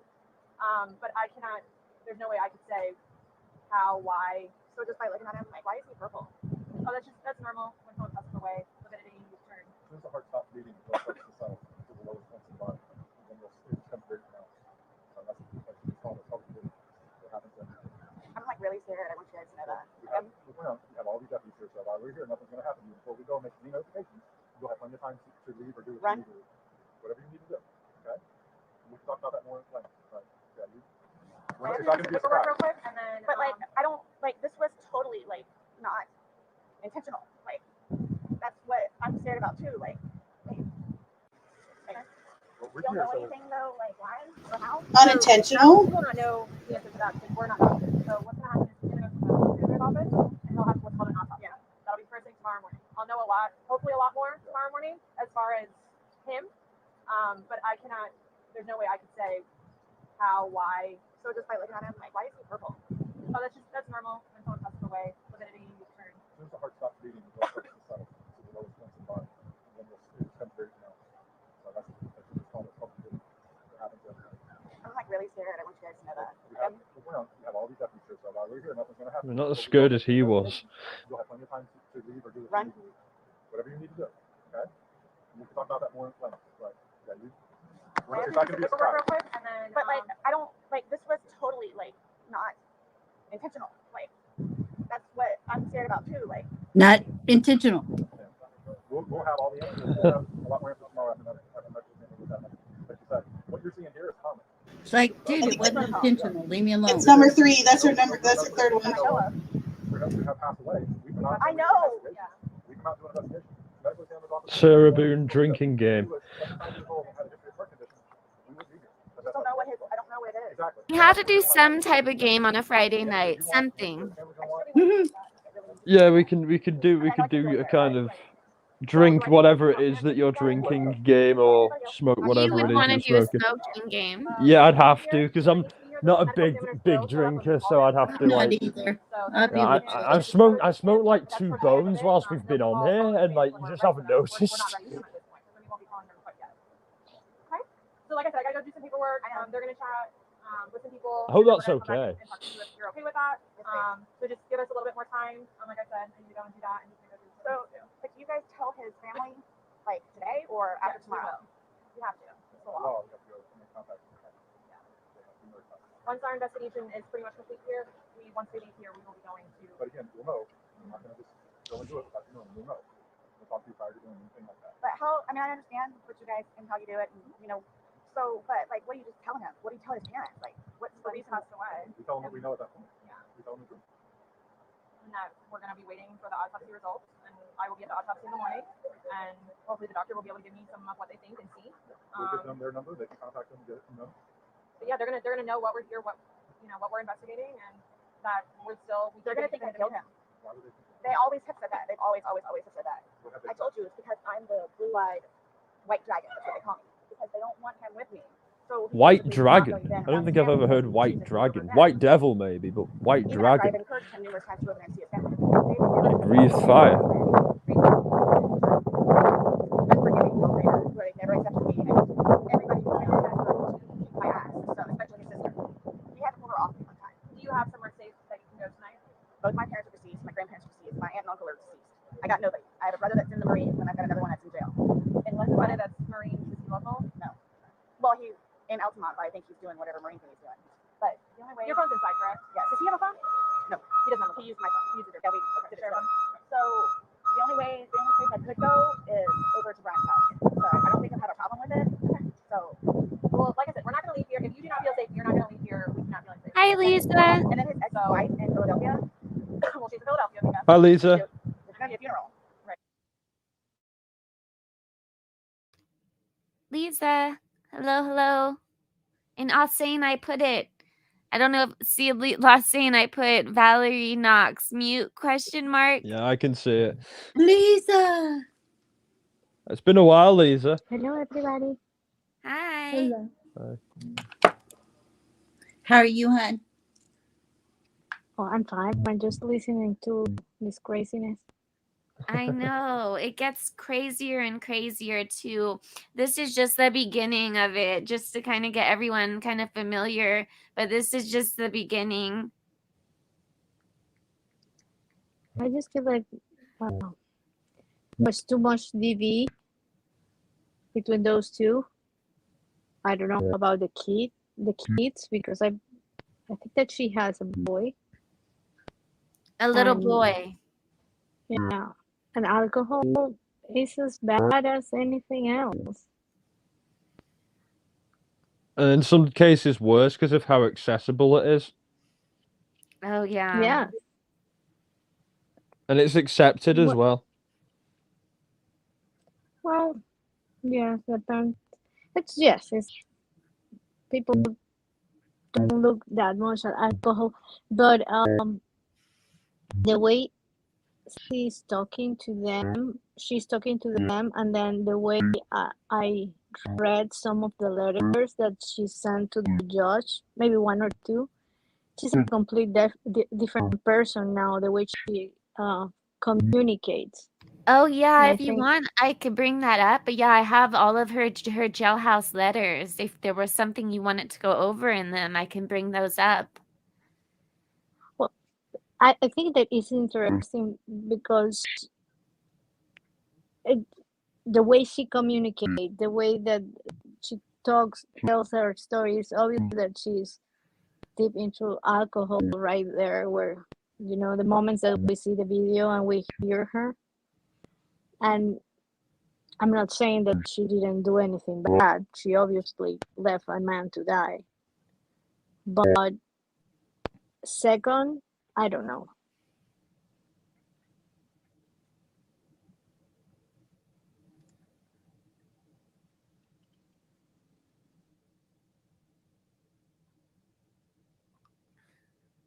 Mute question mark.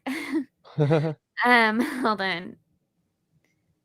Oh, Kentucky. Hi, Kentucky and Tiny Dancer. Hello, hello. I'm seeing other people in here. And Brian R. Hi. I haven't been looking at chat, so I'm seeing other people that I didn't see. Lolo has a problem. Apparently, I think she says one of her comments was deleted, but she's not sure why. So Oh no, Lolo! I'm so sorry. Let me take a look. Maybe it was by accident or something, like people can put their phones in their pockets and stuff, and it can, happen.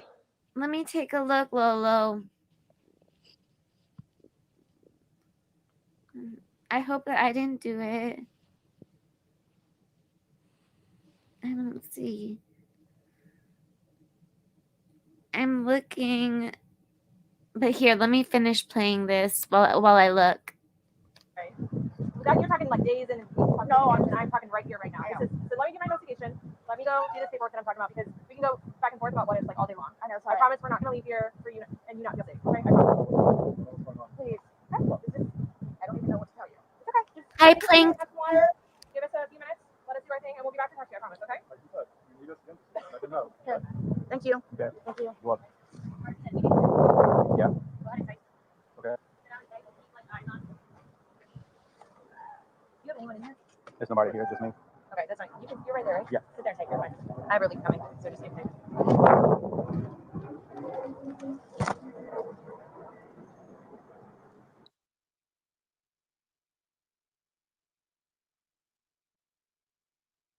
Okay, so I'm done with that one. We don't really need to see that. That's just, it's going over what happened the other day in court. Let me see. Lisa, what are you thinking about this? I know you think that they were toxic together, correct? Yeah, I think that they were terrible together, but the way, I think that the ex-husband knew very well what was going on there, and his family too. He's what? His family. I'm sorry, Torres family. Yes. Like everybody around them knew these two people were in trouble. Oh, they knew something was going to happen. If they weren't intervened and separated, something bad was going to happen. Yeah, everybody around them knew these two people were in trouble, and she knew when she went downstairs that Torres was no longer alive, and then she still performed CPR on him. That it's very confusing to me because her ex-husband knows the man is no longer with us, to the point that he just leaves the building. He's not there. Oh, I know. You hear her saying, "Don't leave," in it. You can hear her saying to her husband, her ex-husband, "Please don't leave." Then that's why in one of the shots I was like, well, nobody tried to figure out how drunk she was. So I don't think that she was capable of much. The next day, not that night. I don't know about that night.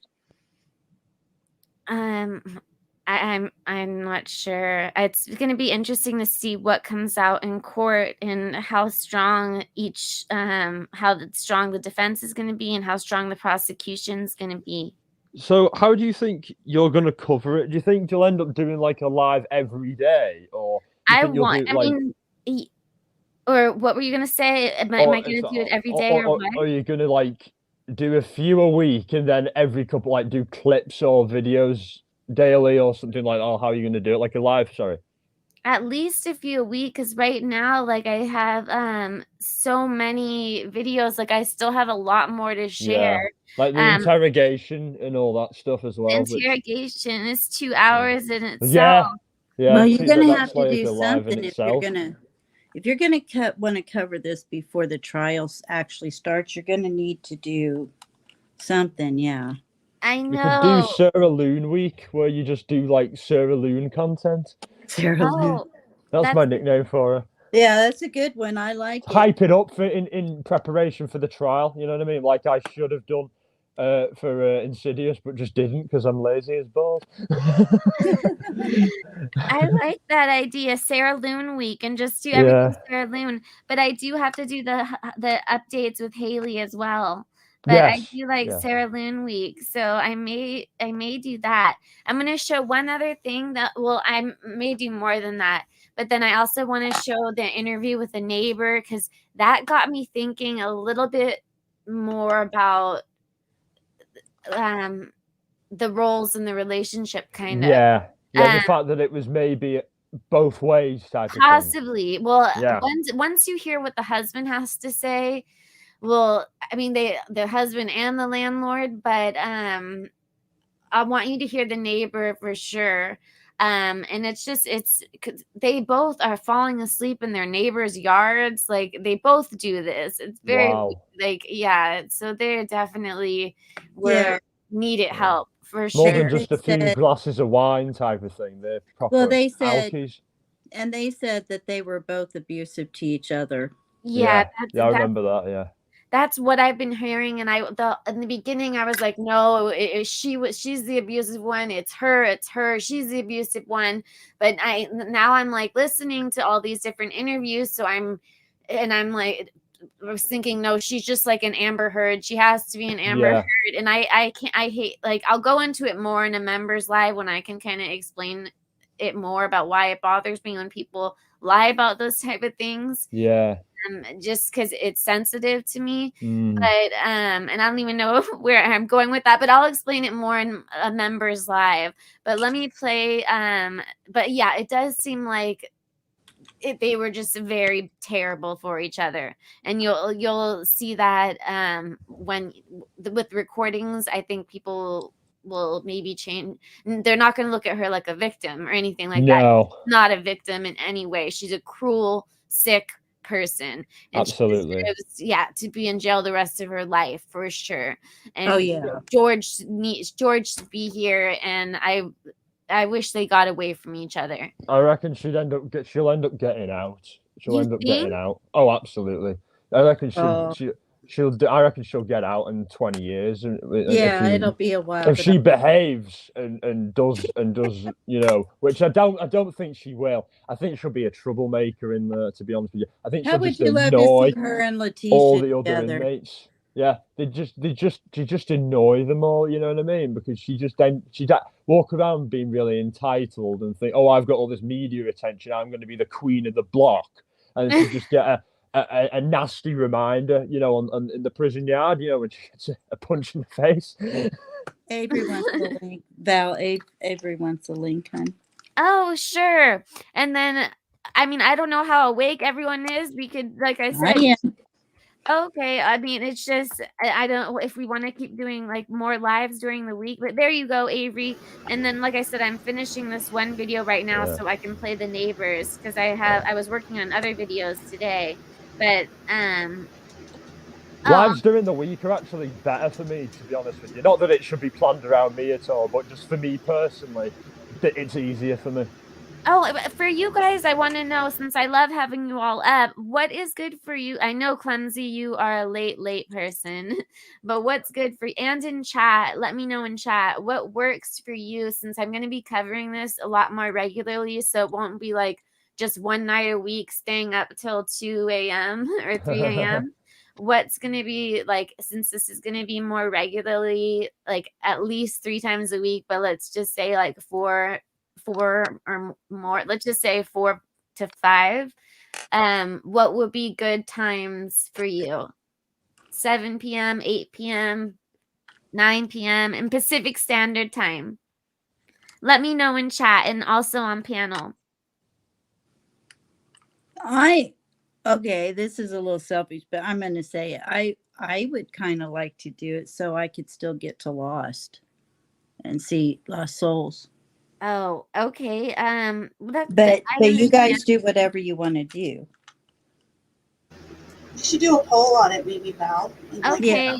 What I would think would be cool would be if, like, because I enjoy it late at night ones and stuff, even though I am usually quite a bit tired, but the lives, they always wake me up, you know what I mean? The excitement of the cases and how great all the coverage is that you do. So it always wakes me up, and talking just always wakes me up. But like, it'd be cool if sometimes, like maybe during the week, occasionally you did like a maybe, because you did like a earlier one before, didn't you? Like a while ago, and that went down quite well. It was weird because everyone was like, "Whoa, Val's live during the day. What's going on?" I mean, I'll be here as often as I can.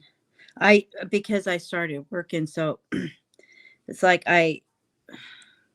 but I'm still up half the night, so I should be here.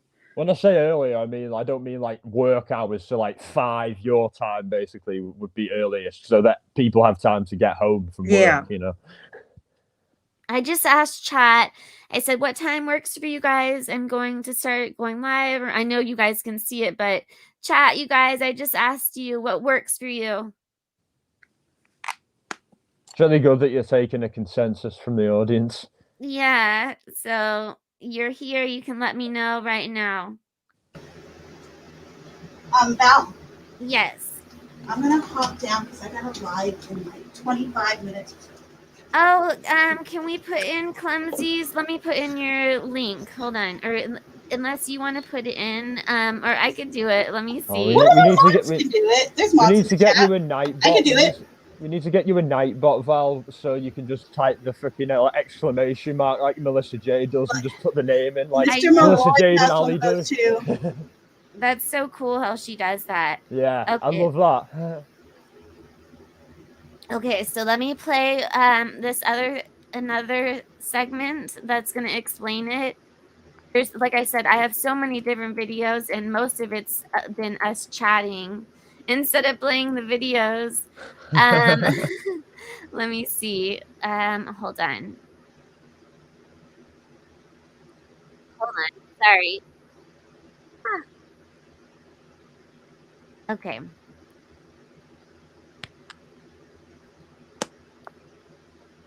All right. Where did Avery go? Did Avery leave us? In attention, as you were telling us, Avery on here? Courtney, you might have missed it. She gets prison mail people across the globe. Oh no, And what I'm happened? thinking from Court TV viewers, because we air over in the UK, and we'll be talking about that a little bit more. But since our last report, just within the past hour, I'm hearing from a lot of Court TV viewers, and they're blowing up Twitter. They're sending you and I both messages about this case. They are watching very closely. Yeah. And some of the things that everybody, including us, we are watching for to see if she is actually going to be in court today, and the role that she's going to play and how she presents herself. She has been in court, not every single hearing, and she's been very upset. This, I can fast forward it a little. Oh my God, and there's people actually down below. I wasn't scrolling. Avery is here. Avery, I didn't see you. You were down below. Hi. I was wondering He where said you she's were. been sitting in backstage for a very long time. I didn't see you. I couldn't see you down below. It's okay, and of course my neighbor's dog's gonna bark. I'm not gonna stay up here long, but I wanted to come up here and tell you guys what I thought about this case. Yes. When this case first broke, do you guys remember, like right after it happened, a video surfaced of her playing with her son, and they were playing hide and go seek in a suitcase? Yes. Okay, well, when that happened, I was thinking, okay, this lady probably has a chance because, you know, she has proof that she's played hide and go seek with a suitcase before, obviously with her son. But then when it came out about him having all of the broken bones and everything, you know, and the neighbor hearing him go down the stairs, Yeah, I'm the gonna play phone. that. Yeah, so then, so now my thoughts are, I still don't think that she meant to kill him. I still think that she was just, I just think she was, I think she's a violent drunk, but I kind of suspect that she's gonna end up getting like negligent homicide, or what did you say they have her charged with? Second degree murder? Second degree. Yes. I feel like her situation kind of falls more under like negligent homicide, maybe. All I'm saying is, not to cut you off, but if she didn't have the video, she'd have a lot, and had a good lawyer, she'd have a lot better chance at getting that. Oh yeah, definitely. If she could say it was part of some kind of fetish, you know what I mean, and that it was an accident, and that it was consented, and the blunt force trauma was part of rough games that they were doing, and without any video proof, you know, she'd have a good leg to stand on in court. That the video is, I think someone said earlier, I think maybe it was you, Avery, or someone else said that if they play the video in court, that's no, I don't think it was you. I think it was someone else, but it wasn't you. They are gonna play it. They decided they're gonna allow it in court too. Yeah, that'll be damning. see, I think if it was Lex Luthor who said that. I remember now. Sorry. I think it's believable that she passed out drunk. I find that believable. So do and I. I find it believable about playing hide and go seek in the suitcase only because I seen the video of her doing that with her child. But this is where I think the jury is going to have a problem, and that is him being thrown down those stairs. And the injuries, from what I understand, the injuries line up with him being in the suitcase and hitting, you know, the stairs like it lines up. So yeah, I just wanted to come up and remind because I didn't know if all of you seen that video where she was playing hide and go seek with her child in the suitcase or not. You did? Yeah. Okay. But yeah, that's all I wanted to say. I'm gonna go back down in the chat so I can listen. Thanks for coming up. Well, you're welcome. Even though it's not my channel. I will. Thank you, Avery. Nice, Bye, guys. Bye. Thank you, Avery. You're welcome, Val. Bye. Bye. I'm just glad to hear the joy back in her voice. I know. Yeah, Me too. I'm glad she's doing lives again, even though it's not true crime. It'll be like her furniture, what's it called? Restoring. Thank you, restoring. Best Yeah, so DIY. that'll be interesting. DIY, yes, I'll be interested to see that because my Spanish teacher does that for a living. So I've started getting interested in restoration and stuff like that.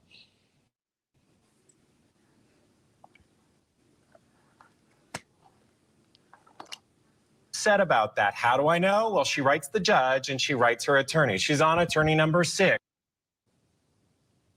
when it comes to public defenders. Another interesting thing about this case, you know, it involves one room and a man that died in a suitcase, but there is so much evidence. There's forensic evidence. There is cell phone forensic evidence. There's going to be the background of these two, their history, and there's going to be also all of her videos explaining away what happened that night. Take a listen. The problem is I fell asleep. I fell asleep. When did you do CPR? This morning when I found it. Before you called? Yes. It's 1 o'clock right now. I tried. I was awake, but I actually got out of the bed at like 12:30ish, whatever. So I came downstairs and I was like, oh, he's in the suitcase still. All right, some of the other information with this case, we know that there is going to be a battle of the experts. The defense, they have already gotten approval from the state to spend quite a bit of money when you think about it on experts, including more than $7,000 for a forensic expert of their own. This is J.D. Thomas. He's the founder of Forensic Consulting Services. He'll be used as an expert. They've hired a private investigator with prison break investigations, and they're also going to be hiring an expert with domestic violence, a domestic violence psychologist. And Julie, I'm being told by our producers that are there in Florida right now, this is a bit of breaking news, she's not going to be in court today. Oh, wow. That's disappointing. And I'm sure disappointing for her as well. Yeah. Wonder why. I wonder why. I'll look into it. Yeah. Thank you kindly for that, Matt. Because especially as you've told us, she wants to be very involved. So they're spending a lot in this case to, it seems, to really try to help her out with the different like specialists in the case, with the professionals. Like with the forensic psychologist and the domestic violence specialist. I mean, I'm thinking how they're going to try to spin this for her. Just that I don't know. I'm curious what they're all going to say. I guess they'd say like, oh, she's a battered woman and it just got so much after all that time that she just snapped one day. That's what I'm. And the alcohol triggered it, and she started, all the things that she'd been holding back came out, and then she just lost it. And, they'd probably say, try and do it, say that she didn't push him down the stairs before he was in the suitcase, and Oh, go on. Sorry. So yeah, but that she did, yeah, but and maybe try and say that and say it was like a fight or an argument. And then say like afterwards she just put him in the suitcase for whatever reason. They'll have to figure that out. Yeah, I mean, but Not my job. She was arrested not even that long prior for domestic violence for strangling him. Oh yeah, that's weird. I didn't know that it was actually she strangled him. I knew that she'd been arrested for DV on him, but I didn't know it was strangling. So it's weird when she says, "Oh yeah, when you choked me," that's what she did to him. So she did, but you know how people, they always something that when they do something they say project. You did it. They project, yeah. So like if someone cheats on you, they're like, you're cheating on me. Yes, absolutely. So that's what I was thinking. Like originally, I think she was saying all those things, stuff that she did, and she was just trying to make him look bad in the video for whatever reason. I don't know what the hell she thought she was going to do with it. Like when you cheat on me, and she's thinking like, because she probably cheats. Who knows? But I'm just thinking like she cheats on him possibly. So he could cheat on her.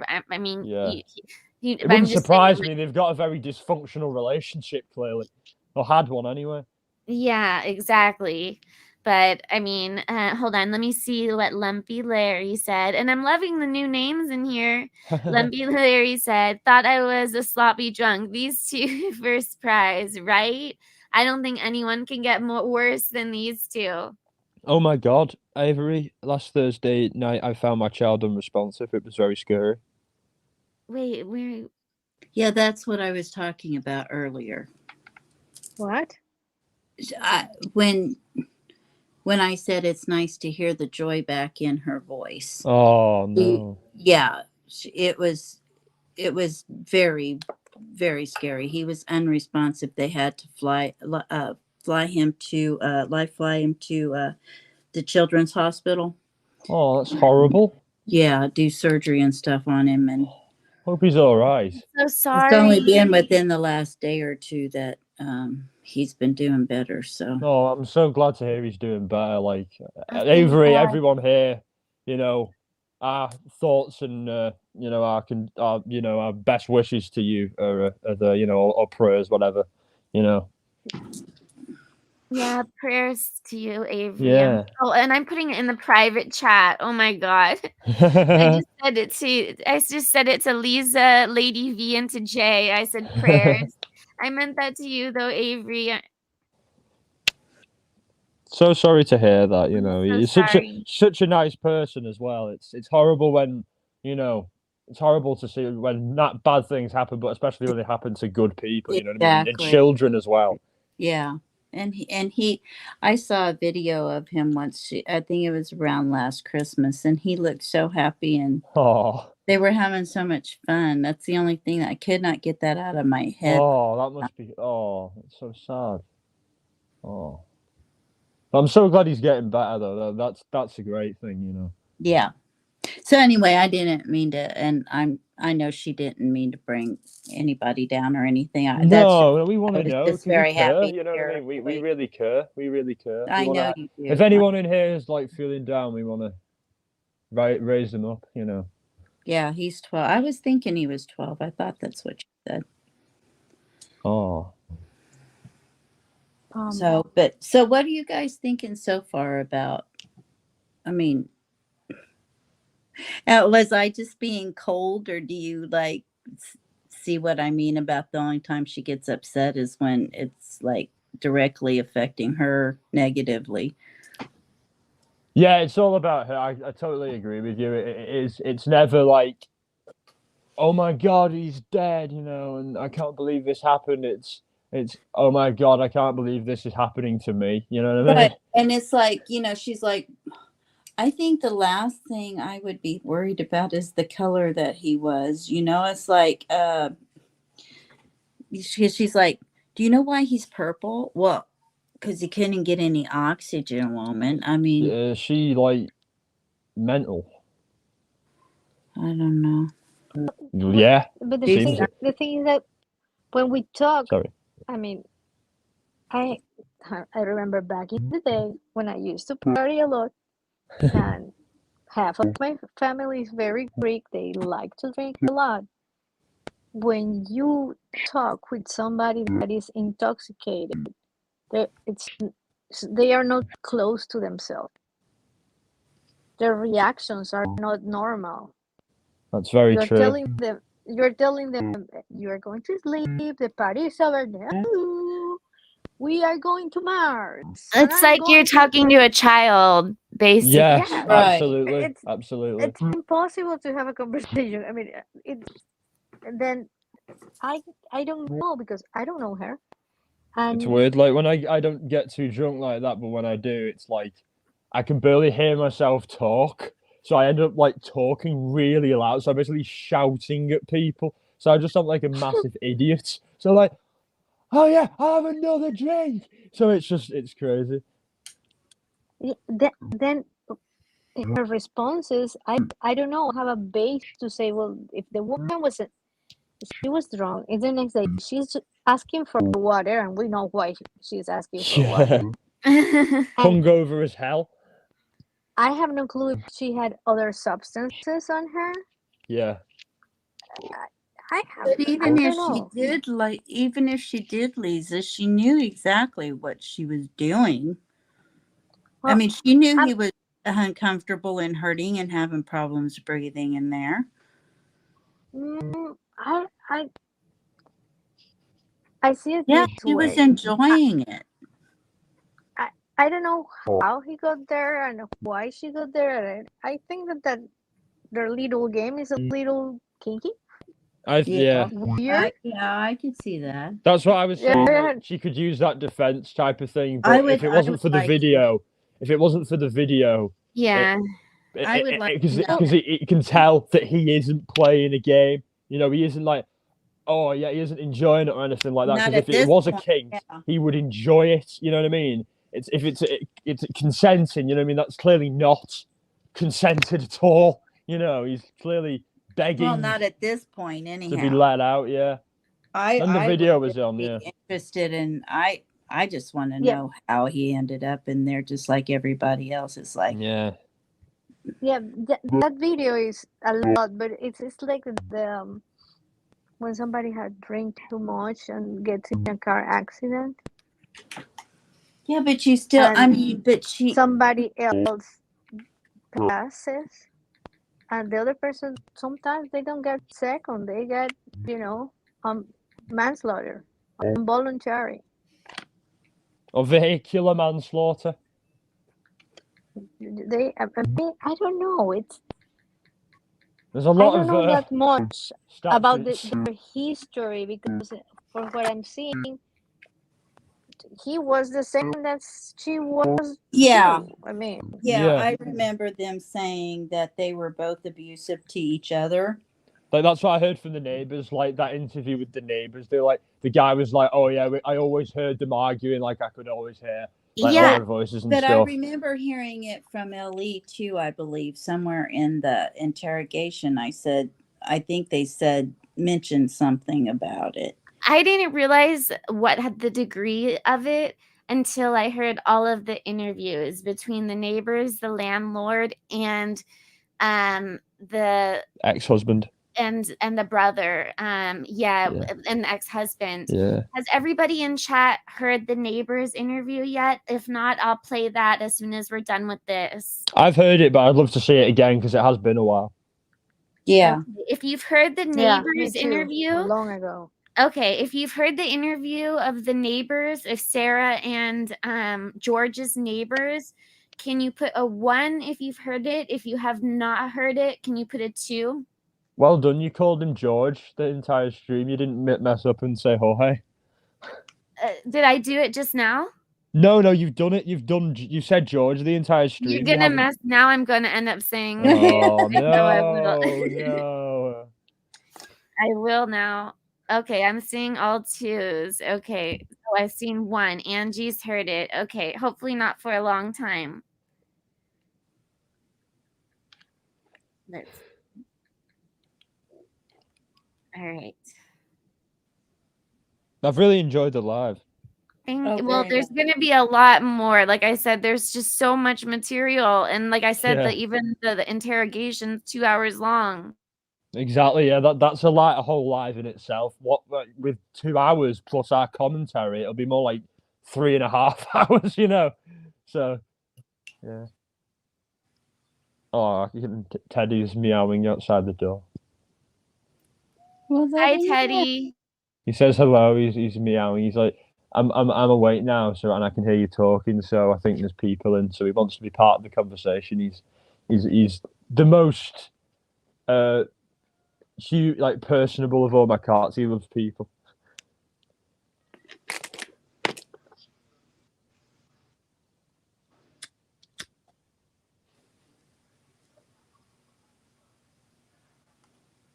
In her defense, she has a right to be present.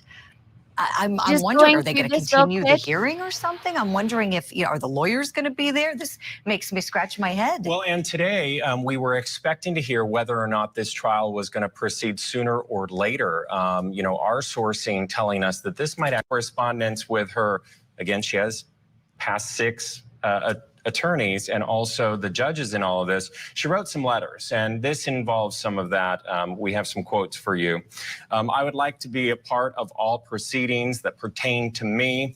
And then she wrote, please help me understand how Court TV, she names us, different news channels, she's watching, Matt. and even professional All the YouTubers, criminals she puts watch Court professional in TV. air quotes, YouTubers attend my pretrial conference and I cannot. So, and that's why I was saying when we first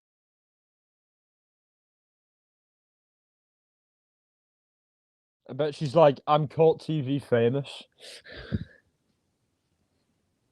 we're talking about this case, why I think, how I think that the UK viewers are the ones that are reaching out to her, because she knows that Court TV is covering the case. Yeah, who knows? We love our Court TV viewers in the UK and in the United States, so who knows?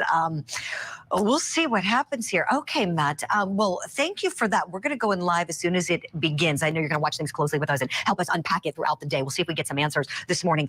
Let me bring in our guest now. We have standing by a law enforcement expert guest to do some analysis with us. He's in the Woodlands, Texas today, former DEA Senior Special Agent David Katz. David, good morning to you. Thanks for being on the program. I want to know what you think about this case. It's bizarre.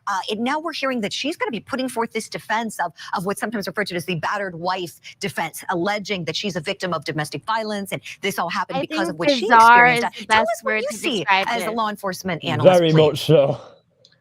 You said bizarre. This is bizarre. I mean, murder by suitcase? I'm still trying to wrap my head around the idea that she actually could force this guy into the suitcase and zip it up. Was he drunk? Was he acquiescing to it? I mean, I just don't get it. It's just, that is bizarre. Now, the fact that there are battered women who have taken steps against their abusers. I get that. And in most cases, when the abuse is real, I think human beings understand that completely. And we're generally on the side of the abused person who sometimes is not served properly by the criminal justice system. But for this particular case, I mean, she's got a really uphill battle. She's going to have to say that,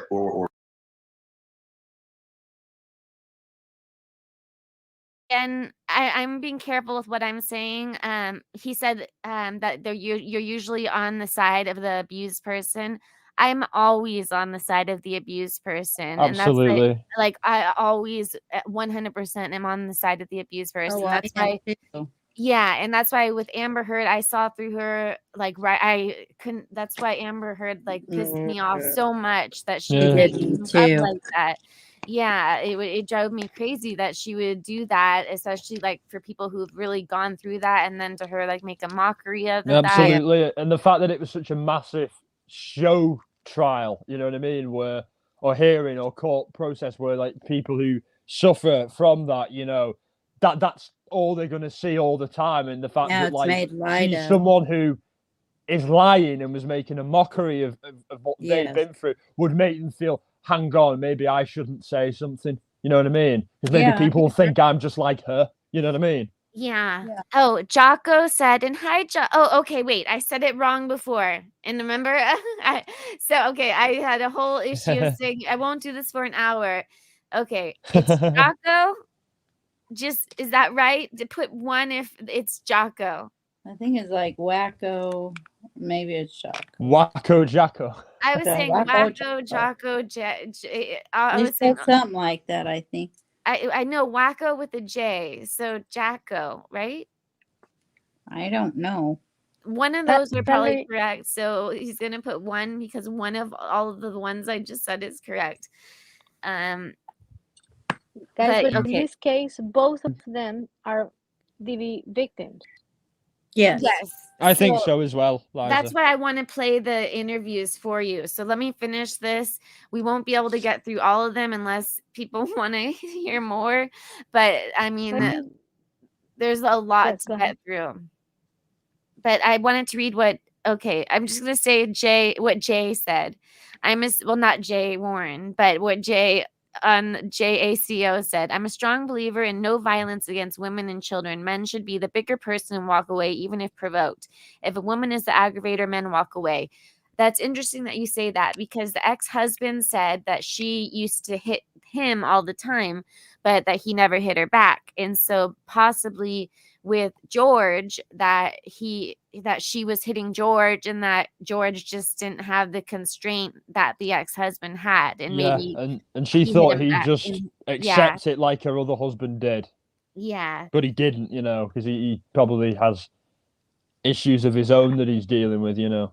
Yeah, I have a so policy of do not believe ex-husbands. I mean, they were together for a long time. yeah, they've known for like over 2 decades. They've been Yeah, not and together, but they've been like, I mean, they more knew than each other. yeah. They went to high They school were together. husband and wife. Where did Clumsy go? He's not gonna tell me that he was the only one drinking in that relationship, because he was drinking with her at one point. At one point, he decided not to drink as much or anymore. Where did Clumsy Then go, Val? I think it's Don't worry Jacob. about Jay. Yeah, I think I'll it's Jaco. Like she's Waco. good, Jay. Like Waco? Well, like Waco, Jaco. Sorry, I was just going to ask Val, like, where's Clumsy gone? She dropped off. Don't she worry, has a Jay. lot. She's good. All right, yeah, it's fine. Cool. Anyway, yes, ex-husband. I don't know. I don't. Try to kind of make the case that the only I'm sorry. Sorry. Yeah, the ex-husband was the only one that she was drunk. The ex-husband was drunk, and he was explaining how he was there laughing when he knew there was a man in a suitcase dead, and the mother of his child was most likely going to jail. The way he is the strangest and the strangest of all to me. I mean, Yeah. really. Well, maybe he's yes, just I glad came he doesn't here have to deal with her anymore. I don't I know. came here It's weird and I too. have to lock. I have to cradle my dog. Ha ha ha ha. I'm like, what? She told you that is a dead man in her living room, and you needed to cradle Hello? your dog first. We hear you. I hear you, Jay. Hi, everyone. Hello. Good to meet you. What's up, Jay? Are you having problems with your mic? I think he is. I think, yeah, Jay's having issues, Yeah. I think. He had issues before with his internet. Sorry about that, everyone. What were you saying, Lisa? I don't even remember. Yes, I don't think that the response of the husband was normal at all. She was drunk, but where was he? The ex-husband. What do you mean? Where was he that day? Or you mean in her life? Like in general? Well, he calls her to wake her up because she has to pick up the kid from school. Yes. She's not picking up. Finally, she picks up. She gets out of bed. She goes downstairs.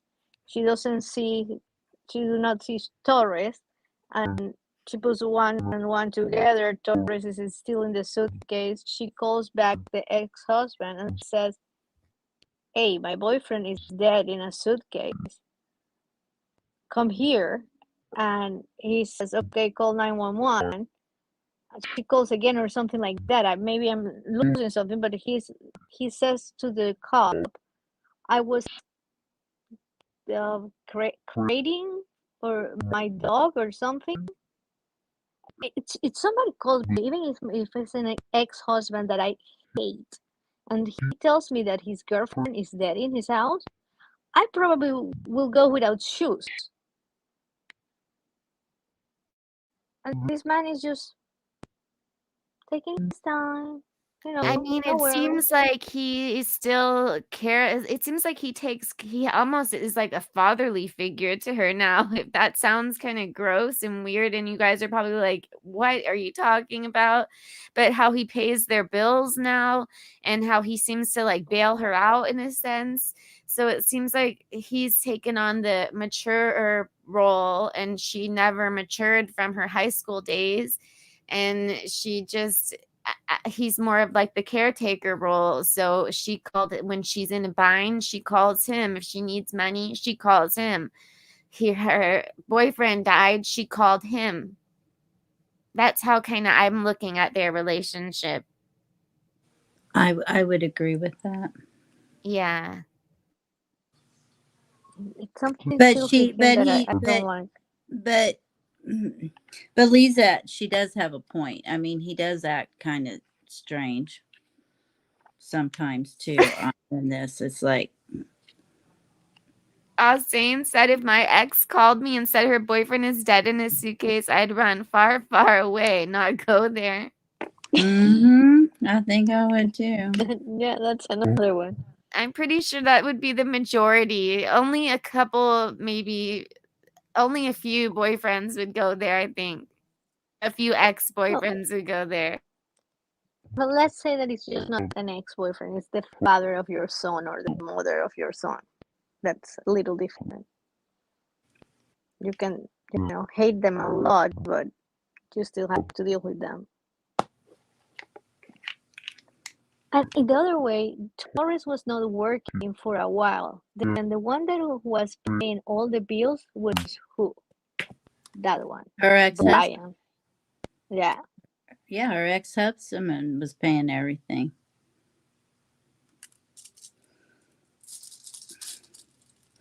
Probably the only reason he did was because, you know, of their son. The son. And yeah. Yeah. And he did everything for the son too. Like she said, even on the days like for the school, like she wouldn't be picking up the kid. He'd be calling and calling. Like even like the days that she was supposed to take care of her son, like she never did. Like he would be having to drive. Like I don't know. So it doesn't seem like she was Mother of the Year either. Oh, no, but to hear her tell it, she was an absolutely fantastic parent. Well, just like if Nicole Kessinger thinks she was the best girlfriend in the world. And also she thinks she was an amazing marriage counselor. Yeah, right. If you guys know who I'm talking about. I figured you would know. I mean. But here, let me get this one video. And are you still there, Liza? Yeah. Or Lisa. Yes. Oh my God, I said it No, wrong. it's Liza. It's Liza. I'm going to go down and back in because the chat is not. You cannot hear me well. Wait, it is Liza? I thought it was Lisa. I thought it was It's Lisa. like Liza. It's like Liza Minnelli. Oh my God, I always said Lisa. Lady V, you got me saying it the wrong way. No, I thought she told me that once. She said it didn't matter. I think she's just getting tired of it. Exactly. It doesn't matter. I'm used to Liza or Lisa. But let me fix my mic issues. She's like, I don't care. All right. Here, let me finish playing this, and then I'll get to the next video of the neighbors. Reason she took this guy, stuffed him in a suitcase, and let him slowly suffocate to the death is the fact that there was some prior abuse. Well, she's going to have to substantiate that. Is she going to have police reports? Has she made complaints? Has she made statements? Has she gone to the hospital? Is it emotional abuse? This is going to be a very, very tough road. So it's bizarre. It really is. David, thank you for that. I've got more questions for you. I have a clip I want to play. This clip to me is pretty telling because this is right after police are called. They're on the scene. And one of the first things she says to the officer she's speaking with is how she has concern that George Torres' family is going to think she killed him. So, like, do you guys tell his family, like, today or after tomorrow? We have to. It's a law. We have to go make contact with Once our investigation is pretty much complete here, once we leave here, we will be going to... But again, you'll know. We're not going to just go and do it without you knowing. You'll know. We'll talk to you prior to doing anything like that. But how, I mean, I understand what you guys and how you do it, and, you know, So, but like, what do you just tell him? What do you tell his parents? Like, what's the reason as to why? We tell them what we know at that point. Yeah. We tell them the truth. And that we're going to be waiting for the autopsy results, and I will be at the autopsy in the morning, and hopefully the doctor will be able to give me some of what they think and see. We'll give them their number. They can contact them and get it from them. So yeah, they're gonna know what we're here, what we're investigating, and that they're gonna think I killed him. Why would they think? They always have said that. They've always have said that. What have they I said? told you it's because I'm the blue-eyed white dragon. That's what they call me, because they don't want him with me. So he's basically just not really been around his family because he chooses me over them. Even after I've encouraged him numerous times to go there and see his family. Okay, David, tell me, what did you think watching her with that, please? I thought the same thing you thought. I was like, why would the parents just jump to the conclusion that I killed him? Well, guess what could be that? What could be that reason? You know, her demeanor when she's being interviewed. I mean, the earlier clip too, when the cop says, "Well, when did you start CPR?" The morning when I found him. It's 1 o'clock. Yeah. I mean, After she went to bed, huh? Yeah, it's incredible to me how he's begging for help, begging for mercy, pleading for his life, saying he can't breathe, and she could go to bed. I mean, I'm thinking more like passed out. What do you think, David? They seem like there was a lot of drink. She yells when she's answering questions too. She's like, "I did that this morning." Like she's yelling at the cops and the 911 officers. She's very short with them because she doesn't really want to. She doesn't really have an explanation, and she knows she doesn't really have an explanation. So she's hoping they won't ask those questions. Is what she's hoping. Yeah, that makes sense because she gets very short with them. Yeah. Thinking involved. I mean, it's tough. I mean, she's clearly indifferent to his plight. You know, I can't imagine being inebriated to the point where I'd say, I know I was I had something to do, and gosh, I forgot. Oh yes, that was. I got it now. Unzip my boyfriend in the suitcase. I mean, this is just nuts. So, I don't know if they've done an evaluation on this woman to see if she's sociopathic, but you know, I'm gonna go with she went to sleep, indifferent to his plight until I have some reason to believe otherwise. David Katz, so glad we have you on the program. Stand by for more questions if you would. I wonder what testing they've done on her. And I know there's the DSM-5 that goes over like all of the all the different types of things that you could have. I wonder what they've done on her and if she's come up with having anything. Oh, I'm sure they've done pretty much everything they can do on her. I think the defense would do that, want like to know anything at all that might her. Definitely. And I know the ex-husband said that he just thought they were drinkers and that they didn't do any drugs, but the neighbor says that they did drugs, or at least that George did. So do you think that drugs were a role? On hers, I don't know. Because when she is in the police interrogation, they did ask her that several times. So yeah, that's right. If he did drugs. Or if they were doing drugs. Yeah. So I wonder. I agree, Larry. She's very bad at, maybe they have the same, maybe they have the same acting coach. Oh yeah, I was reading the different comment, but I agree with both. She looks awful. Yeah. And I read what ME said about her acting, very bad at acting, like Amber Heard. ME said,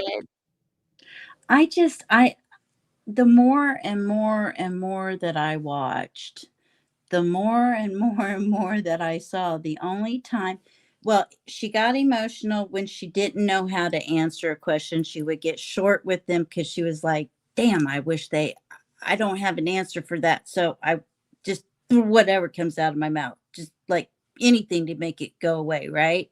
Make that question go away. And then the only time she ever gets upset is if it has something to do with the way it's going to affect her. And from my understanding of everything I watched, they were both abusive to each other. I mean, she had she had taken him and bailed him out of jail before, after she put him in there. So, I mean, but that's normal too. But I don't know. Honestly, I come back to the thing of, I do think she had it set up in her mind that she wanted to do this to him. I do. I really firmly believe that. But I don't necessarily think she meant for it to go this far. And I think she did panic whenever she found out he was unalived, but not because she was sorry about him being gone so much as how it was going to affect her. Wait, so when you say you think that she kind of did plan or did want this, you mean you think that she wanted him to die? No, I think she wanted him to suffer. I think she wanted him to feel suffocating, and like when he chokes her and things like that. I think she very much wanted to, in essence, torture him, like she felt like he did to her in a different way. Yeah. I don't necessarily believe that she wanted him unalive, but I think she very much wanted him to get in that suitcase. And maybe whenever she did it with her son, maybe that's when she thought of, oh, I wonder if I can, make him, torture him, or make him suffer the way he makes me feel, the pain that she's feeling of the way he makes her feel. She wanted to dish that same thing out to him. Yeah, that makes sense to me. I see what you're saying there. So I think she very much had that part planned. I really do. But I don't necessarily think she didn't want him to live. I think she just wanted to scare the holy hell out of him and make him suffer and torment him. Yeah, because I think she did seem surprised in the morning. Yeah, I don't know. I say that, and then it's like, I don't know. I watch those police interrogations and just like changes my mind right back to the way. And it's not like whenever they show her the video, it's not like, oh my gosh, you're killing me. Don't. It's like, you guys, you're killing me with this. Just stop. That's a completely different way to act than like, oh, my heart is hurting. Please stop. I can't take it. Are you muted? Yeah, I get it. I don't know. The more I watch of this woman, the more I just dislike. I just don't like her either at all. But I can separate that from what I'm thinking. And I mean, I'm sure we've all been there at a certain point. I know in my life I've been there where somebody hurt me really bad, and I would have really liked to hurt them back that badly, but I'm not that type of person either. I couldn't live with myself. I'm sure you wouldn't be putting somebody in a suitcase. No, absolutely not. Yeah. I don't even know how. I mean, that poor guy. I mean, I know he wasn't that big, but good grief, how do you even get in a suitcase like that? I mean, I used to weigh like 95 pounds. I don't see how I could have gotten in that suitcase. I was gonna try. No, I'm not gonna try it. Don't you dare. I'm just kidding. No, I'm not gonna try it. Hold on. I'm trying to see if my video would work so that I can. Let me finish this one, and then I want to do the neighbor one if I can get it to work. But here, let me finish this one. Would please. We're going to squeeze in a break. We're being told that the judge is calling some other cases ahead of Sarah Boone. So we're getting ready. We're not going to miss any of hers, I promise. We're going to see what happens when the attorneys convene. This is Court TV Live, your front row seat to justice. When Alyssa Turney vanished in 2001, police thought she was just another runaway.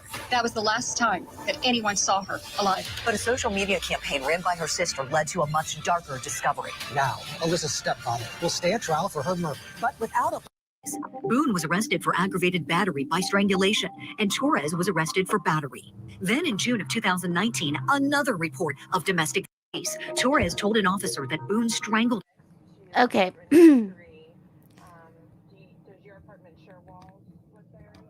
Am I on mute? Hold on, I might be on mute. I don't have. You're not. No, Oh, I'm you're not. Okay. All right. Yeah. Lumpy Larry said something. He said if this was a man that did this, it'd be complete conviction. And he's absolutely right. Completely. Oh, it would be completely different if this was a completely different story, a man that looked different. Yeah, I agree completely with him. Let me look at the comments so I know what you're Lisa talking wants to about. drink that link. Okay. All right. And then I was trying to fix a video if you were wondering what I was doing. Hold on. Oh, we're good. We're good. Okay.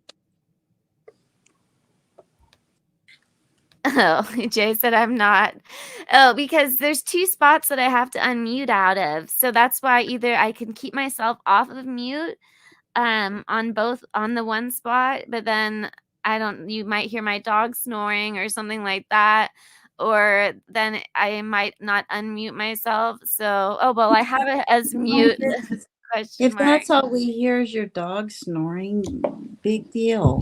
I guess so, yeah. Oh, hey, Jay, you're back. Hey, thank you for I was just sending a message and it kicked me off as always. It's weird how Discord works on the phone. I didn't say that, but what do you mean you didn't say that, Lumpy Larry? Who said that? What? I'm confused.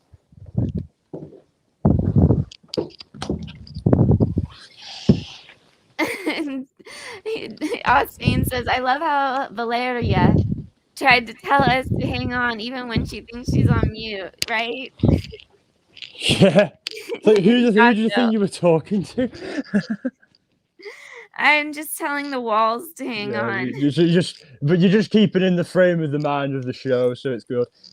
The flow going. I'm just yes. And Jocko or Jay says, if my wife tells me to, what was that? It's like wake up, Jaco, wake up. Can I trust you after Liza? No, her Liza. name is Lisa. There's Liza. It's Liza. Which one? She doesn't care which one you call her. Ask her. All right. But wait, so Jocko. Jaco, like Waco. Jaco, okay. All right. I rewinded a little so that we could see the domestic violence timeline more. And that would be on Austin, not me, because he said like Waco, Texas. He said Waco, Texas. Yeah. I'm just going to say JACO. Him until he was having trouble breathing, but she told police he. Okay, so that goes where she strangled him. It just went into that. Here, let me Here. It talks about how she strangled him. You can see this screen, Jay? I can, yes. Okay. In July of 2018, after a call to police, Torres told an officer that Boone strangled him until he was having trouble breathing. But she told police he dragged her up the stairs and kicked her. Both of them had injuries. Boone was arrested for aggravated battery by strangulation, and Torres was arrested for battery. Then in June of 2019, another report of domestic violence. Police noting Boone had red marks on her face and her neck. This time, only Torres was arrested for battery. I had him arrested. How many times? But you also went down and bailed. I know. In August of 2019, Torres is again arrested for battery. This after Boone called 911, and both of them appeared to have minor injuries. According to the police report, Boone repeatedly says she is fed up with being hit. A week later, Torres is arrested again for allegedly hitting Boone. They've both been drinking, and when police arrive, Torres is hiding in the bathroom. Less than 6 months later, Torres is dead after being left in a suitcase for hours. According to Boone, they were drinking and playing hide and seek. Police say Boone is to blame. They've charged her with second-degree murder. Oh my, what a history these two have, huh? I want to bring back in my law enforcement expert guest. He's a retired DEA senior special Definitely agent and now toxic. founder and CEO of Global Security Group, David Katz, on the program with us today. David, my goodness, what do you think hearing about this history between the two of them? This is a match made in heaven. I mean, you know, we're all very much aware and very sensitized to abuse cases where the man is beating the woman, where the woman is either unable to leave, there's children involved, she's economically dependent upon the abuser. But there are cases, and unfortunately there are more than we think, where either the abuse goes the other way or it's mutual abuse. We see that frequently. So, you know, just the dynamic between these two is toxic, and yet what do? They keep living together. Just, you know, you wonder why people do the things they do. And you know, if I could answer that question, I would be in great demand at solving these problems. But goodness gracious. Right, David. I mean, there are even Facebook groups that are just made to discuss this case. There's so much interest in it. Our Matt Johnson was discovering all of these as he was doing research and reporting on this case for us. And I mean, look at all of them. These are just people just interested in just her case alone. And as I said at the start of our show this morning at 8 a.m., I can't even tell you if I had a nickel for every time I got a message of what's going on with the suitcase murder trial. I mean, I'd be rich. And I think I have an indication of what's going on. She is a difficult client. This is lawyer number 6 representing her, David. Lawyer number 6. And so that naturally, as you know, David, will postpone the progression of the case because each new lawyer has to get up to speed again and again and again. It's like they're all starting from square one and reviewing all of the pieces of evidence. We're still waiting. The judge is on some other cases, so I have time to show you another clip.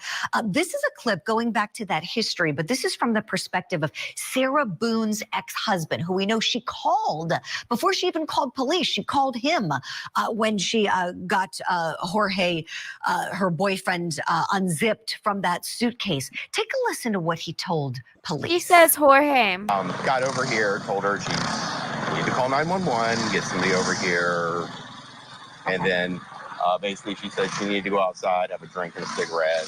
Do you know if he has any medical issues or? I don't. Okay, but you've met him before? I've met him before, yes. Okay. Yes, they've got a whole fun history. Oh, really? Oh, you guys have called over this, like, for the two of them? Yeah, he's been around for like 5 countries. So. Really? Okay, I'm not familiar with him. So, I haven't been here personally. So they have he's currently on parole because of it. So because of domestic violence with her. Yes. Oh, okay. Yes, from last time he got like retrial something or other. He had to go to a domestic violence class. Okay. I know he was doing it, a parole officer, stuff like that. But I mean, like, every time she'd have him arrested, the next day she was trying to get him bailed out too. So I don't know what it is. Oh my. And David, the thing that jumped out at me here, you know, and I'm a layperson, you know, and I'm watching this, if I'm the police officer and you're hearing, he says he had to tell her to call 911. Like, she didn't think to do that. Oh my God, my boyfriend's dead. I need to try to get some help here. He looks like he's not breathing or alive. I mean, what do you think, David? Well, I mean, people sometimes do things when they're under extreme stress that are weird or may appear inappropriate or even suggest consciousness of guilt. You know, so the fact that she may have just called him prior to 911, you know, that you know, you can cut that either way. I mean, she could easily be in the mental state where I don't know what to do. I wake up and I don't mean to make light of it, but I've got my boyfriend dead in a suitcase. My God, what should I do? Or it could very well be the other way, that okay, now I gotta figure a way around this situation, come up with some story. And you know, she calls the ex to get some guidance to maybe figure out a way to add normalcy to this case that, as we've both agreed, is quite bizarre.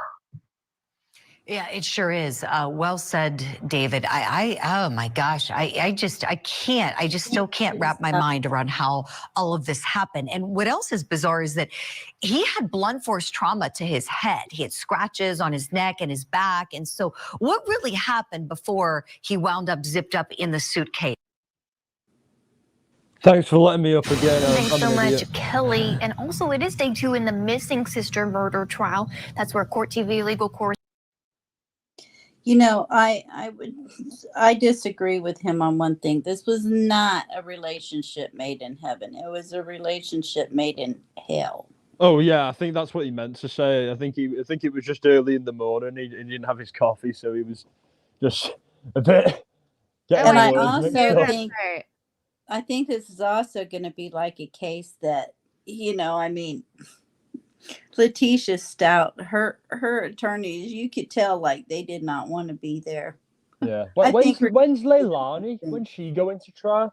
She already went. She did? Yeah, she's convicted. Oh, I missed all that. Yeah, Letitia, yeah. You should watch it. It was very interesting. Oh, really? Mm-hmm. Well, it's annoying that I'm annoyed that I missed that now. How many years, Lady B? I think she's life in prison without parole. Good. Yeah. Yeah, but you especially Grizzly True Crime, she has all of it. She showed every moment of it, and it was really good. And especially Dr. Lewis. Oh, I'm not Not Dr. Phil. No, Dr. Lewis. Dr. Lewis, she's a multiple personality or a DID expert. Yes, and Nice. you have to watch that because it was like insane. I've been hearing some stuff that some people are saying that online they have these theories that Scott Peterson is innocent. Oh, I've been hearing that. Like there's like new evidence and stuff that wasn't ever admitted into the court that's been released that maybe I've heard that. he didn't do it. You know what I mean? Because he was having an affair.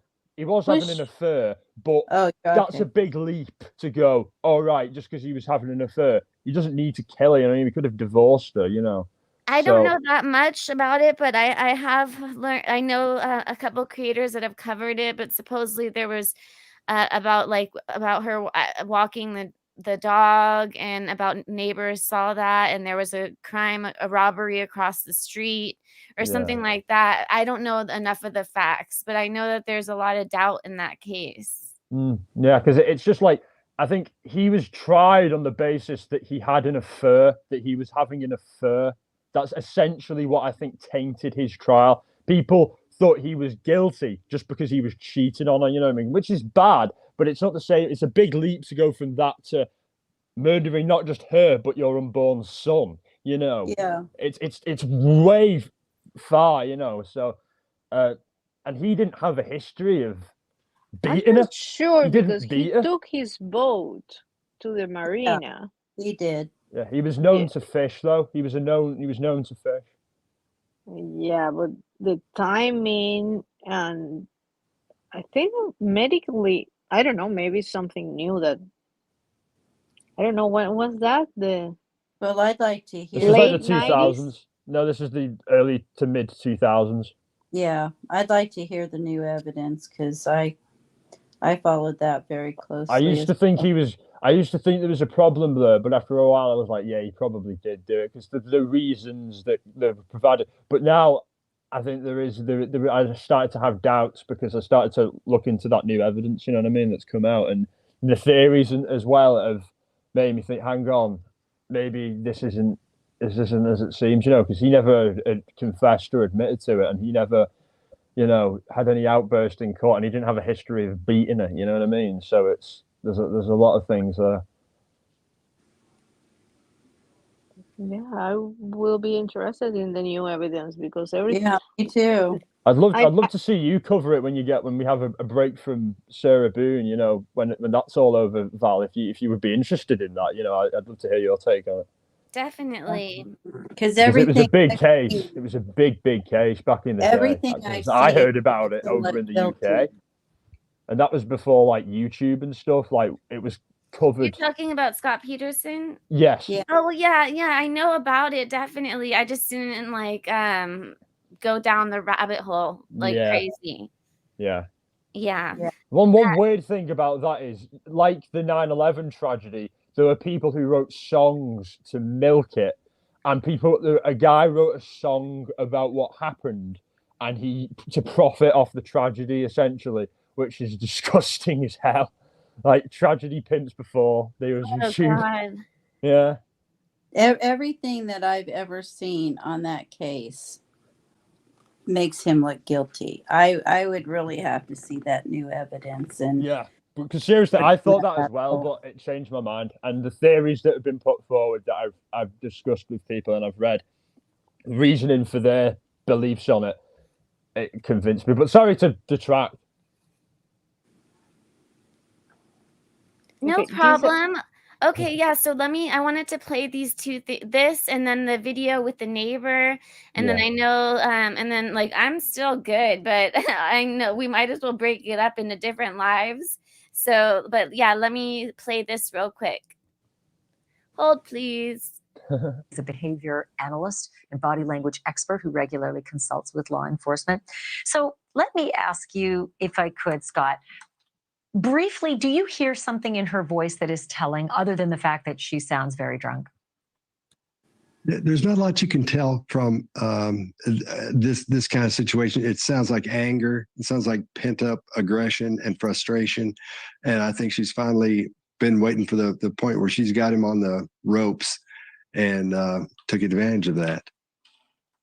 Well, let me play the body cam video when the police arrived the next morning, because she says, I woke up, I'd been drunk, we played hide and seek, and he was dead in the suitcase. This is ostensibly her story to the police. But let's watch it together, and I want you to tell me what you see in the body cam video that perhaps I don't see. Take a look. Okay. What's going on? So I just got here, so fill me in. No problem. Like, he and I were putting a puzzle together. We've been doing some artwork together. You are putting a puzzle together? Yes, we have a puzzle that we started in there. Okay. We've been doing art, trying to take the stuff off the wall to make new art put up there, like having a good time with one another. But we're drinking. We had a bottle of wine last night. Okay. So then it's like, we decided to play hide and seek, right? Okay. So he gets in the suitcase. Okay. Who is this guy? That's my ex-husband, my former husband. How did he live here with you guys? No. I called him over here. Okay. I didn't know what to do. Okay. I didn't know what to do. Okay, Scott, what do you see there? There's a whole lot going on there. And this is a great clip because it shows someone who's giving you a lot of detail at the very beginning about minutia. They're doing puzzles. They're doing other stuff. They're goofing around the kitchen, whatever they're doing. And then when it comes to the part where he's put in the suitcase and dies, just boom, one little sentence right past that. One thing we're not seeing here that's important are the expressions, the facial expressions of grief or sadness or concern or horror. Nothing like that whatsoever. It's just that plain, straight ahead, like she's talking about she found her dog or somebody lost their dog, and that's it. Thank you for watching. Go to newsnationnow.com to find News Nation on Freaking out a lot more about losing a pet. Oh, absolutely. Absolutely. Yes, definitely. But what else? What do you think about that clip? Anything? Personally, I think that the guy who was talking to Ashley Banfield, is it? Yeah. Yeah, the guy who was talking to her, he had a lot of good points. He was clearly showing that like she wasn't, too bothered by it, or it did seem like I just hadn't registered with her yet. I don't think like the gravity of what she'd done. She was just in, I think, total denial. And I think that he recognised that. I think that as well. It's like, even in her interrogation, which as I've was been told by people in the chat, as I was wondering if she was arrested on that day, but she was arrested the day after. So even the day after, you know, she was still pretty much in denial, you know, and it was only until they showed the video to her that it really, I guess, registered with her what she'd done, and she just didn't want to say it, you know what I mean? And she didn't like the questions because it was the first time she'd been confronted with what she'd actually done. I think she's not used to being confronted with things that Absolutely. she's done. Yeah. Like a kid, Okay. she just kind of, you know, freaks out, you know. Exactly. Okay, so I'm gonna play the neighbors interview. I actually have it on my page unlisted. Enable for me to play it. I had to put it from private. I have different videos right now on my page as private, and I'm gonna make them public once I play them on my page.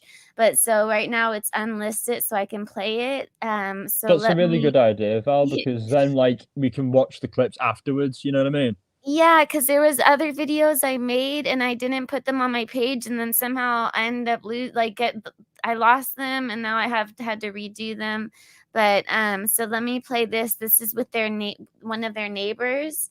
So it's good to hear what the neighbors thought about them. I mean, obviously no one knows exactly what went on inside their house except for the two of them, and now only one of them is left.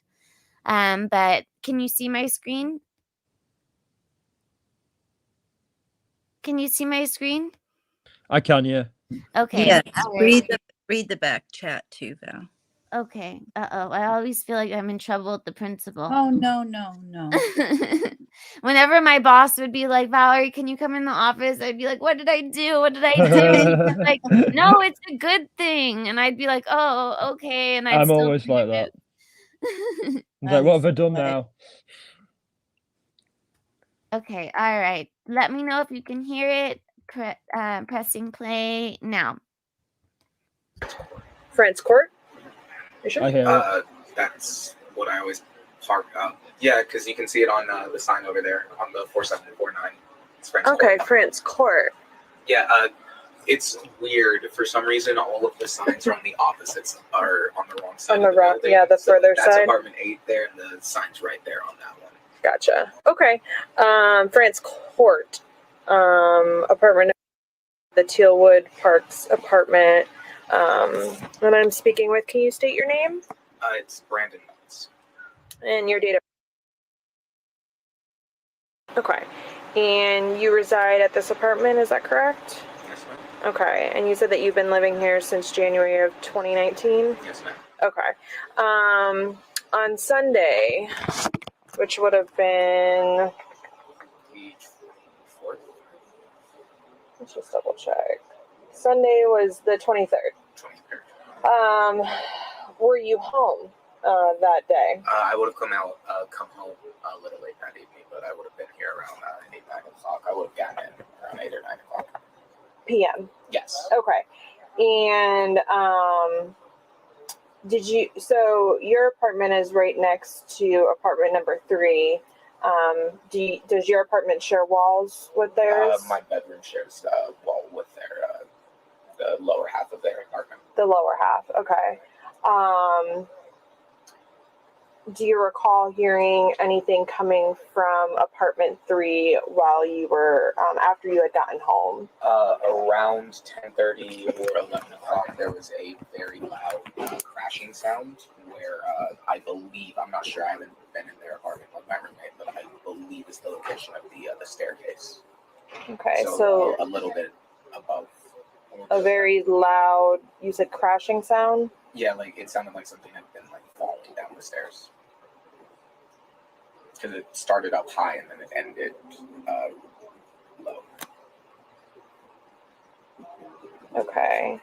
And when you heard the loud crashing sound, did you hear any voices? Like, could you make out if you heard a male or female's voice? I couldn't hear anything, no. Okay. Is that normal for you to hear noises coming from their apartment? Not loud, but not that loud. Not that loud. Okay. But I'll regularly hear like thudding sounds, like stuff being like slammed against the wall or something like that. Okay. Have you ever heard voices? Have you ever been able to determine? I've never I've always kind of like tuned out if I was hearing voices. If you heard something, you okay. But you have heard loud noises in the past, but not as loud as you had heard on Sunday night. No, it never been that. Like I felt the walls shake. Okay. As the sound happened. And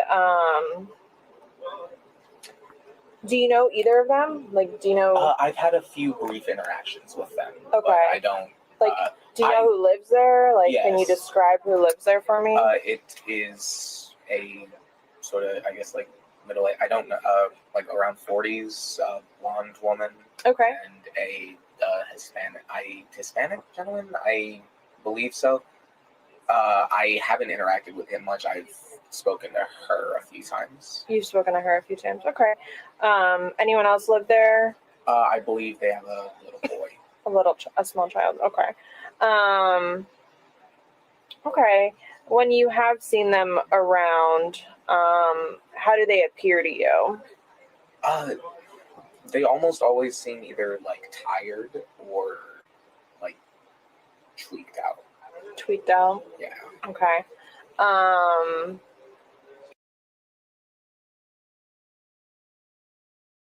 I wanted to pause it because it says that they seemed like tweaked out. I don't know if I could say that, but so then that seems like that they were on drugs then. So I mean, obviously that's just the neighbor's word.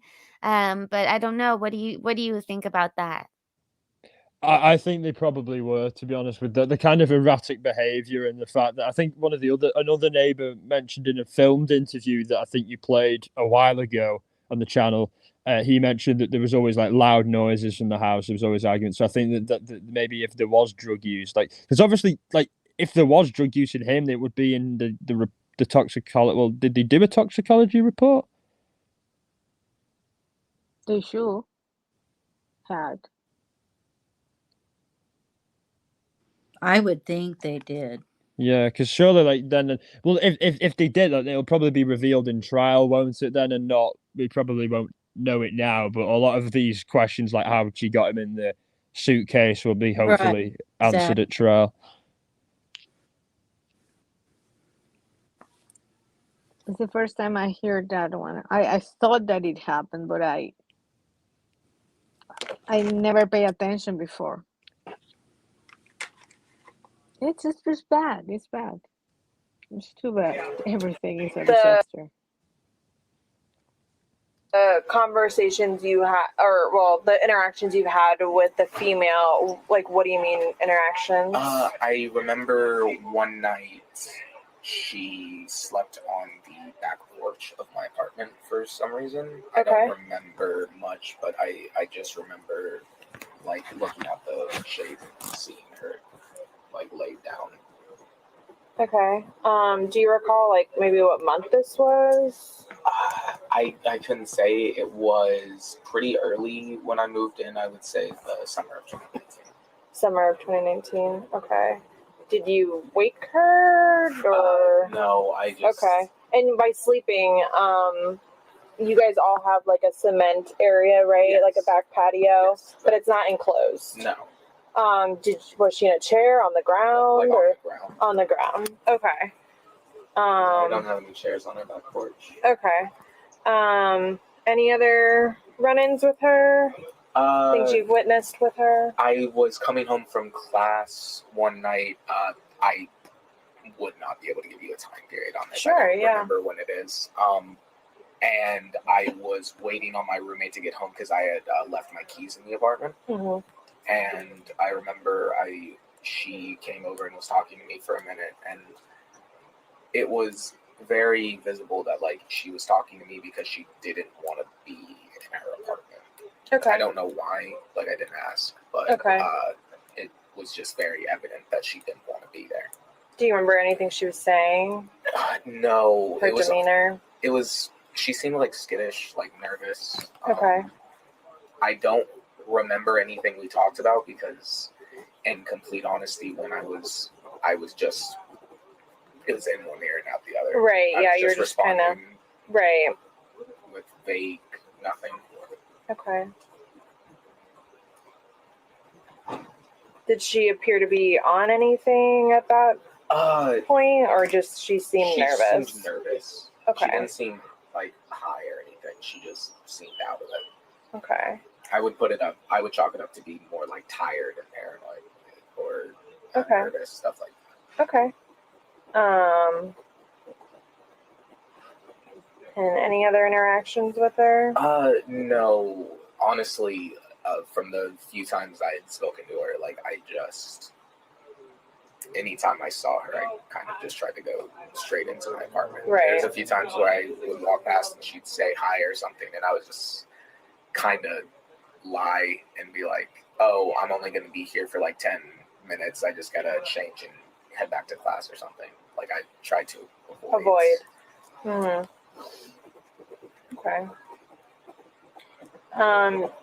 Did you ever witness either of them on their back porch patio? No, I don't walk that direction. Okay. Right? I don't have any reason to go like that. Right. You guys don't have any like dogs or anything that you have to walk? I don't have any pets. There you go. Okay. Any interactions with the Hispanic male? No, not that I can recall. No. Okay. Okay. Is there anything else that you think is important for me to know about them and anything you've heard or witnessed between the two of them? It seems like an abusive relationship. Just from every time I heard them, every time like I saw the two of them, it seemed rough. Okay. Okay. It's one of those things where like he was a bad guy. He was a bad guy. Mhm. Okay. Nora's is there anything grandma, else what'd you that you think is do? important for me to know? Oh, I've been bad. I've been timed out. Okay. Do you mind raising your right hand for me? Do you promise and swear everything we've talked about has been true and accurate to the best of your knowledge? Everything I've said is true as far as I can recall. Yep, perfect. All right, this ends the recording at 17:57 hours.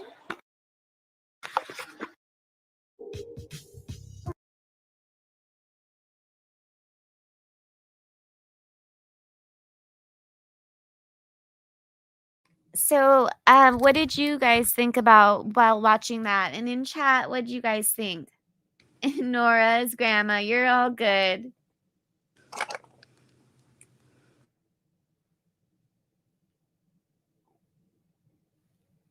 Chat, don't all talk at once. I'm sorry. I was, you know what I hate is at night when you're sitting up in a room and none of the other lights are on. You have a light on so you can see. And that's where all the little buggies decide it just drives me. It gets on my nerves, actually. It makes me a little wonky. But I don't know. I think the guy's telling the truth. I mean, for him to say he thought something went flying down the stairs is quite telling. I mean, that had to be pretty loud. He said it shook the house. That's why I definitely think that was him in the suitcase for sure going down the stairs. Yeah. Absolutely. I think so.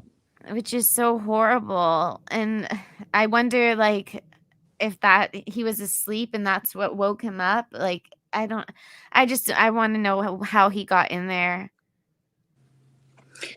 Yeah, I really want to know. Same here. I think that's the main thing. And if they were on drugs, that we want to find out at the trial, you know.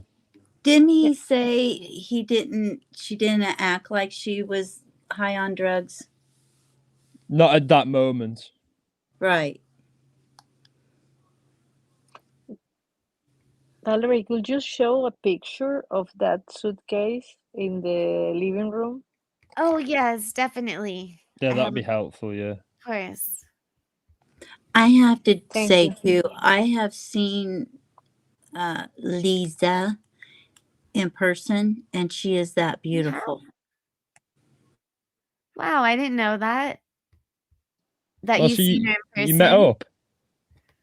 No, I'm You not don't know. doubting that she's that beautiful. I just didn't know that you've seen her in person. Yeah, no, we talked a couple of different times on Discord, and she is absolutely that gorgeous.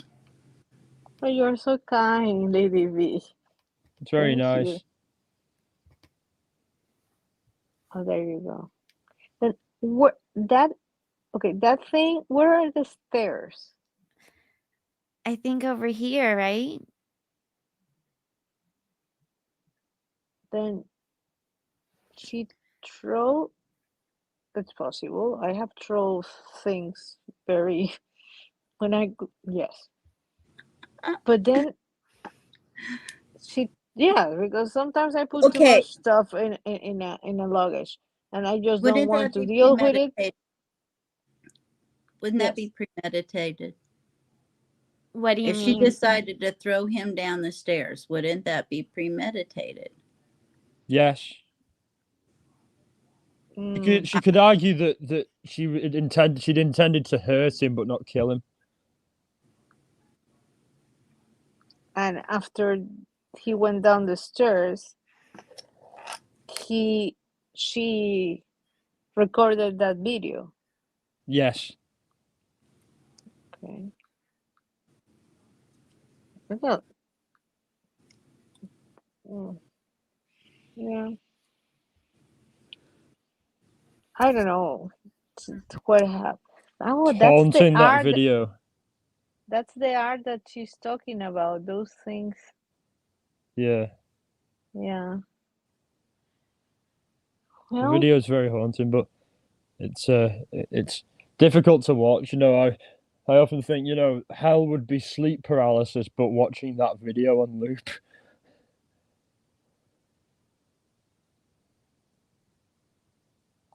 she just didn't care for human life.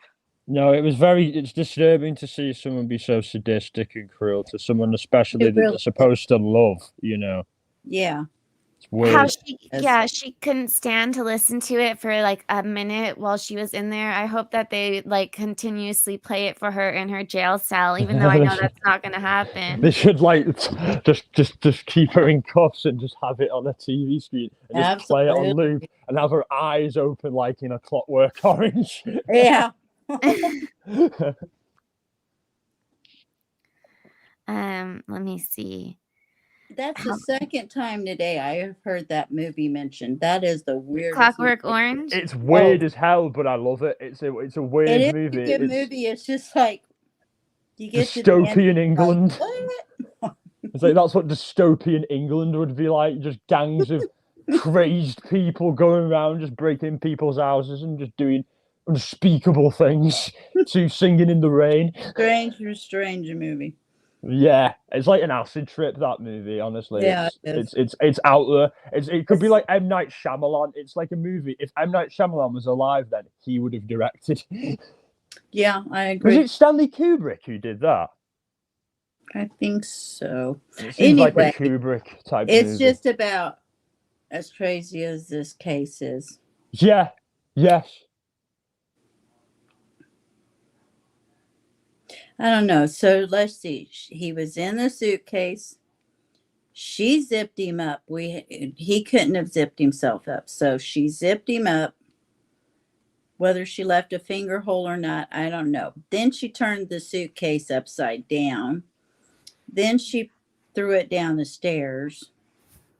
And then enjoyed him not being able to breathe. I mean, that's pretty sadistic. Cruel, yeah, cruel and could just sleep and could fall asleep peacefully whilst the guy was dying. Yeah, I don't know about blacked she might out. have passed out. But yeah, that's true. The thing of it is that I just can't get over that. Okay, so there have been times in my life I've been pretty much like so gone, you don't really know what you're doing. But at that moment, you do know what you're doing. At that moment, she knows he's in a suitcase. She does all this stuff to him while he's in a suitcase. To me, I think she got off easy on the charges. I think it should be first-degree murder myself. Do you think if she was a man that it would be first-degree murder? Yeah, I do. I really do. I think absolutely there'd be do. no mercy there. No, and people would be outraged There by should it. be equally no mercy, is what I think. I agree. Because she showed no mercy to him, you know. Yeah, she didn't Because at there's all. those women that, I mean, there's some women that women can be cold-blooded, man. She yeah, yeah. seems cold-blooded, like just Very. yeah. Very vindictive, very angry, you know, and Oh yeah. when people get drunk, it's usually the emotions that they're carrying around most of the time that become inflated, you know. So I guess that's kind of a telltale sign as to what she's like just day to day, you know.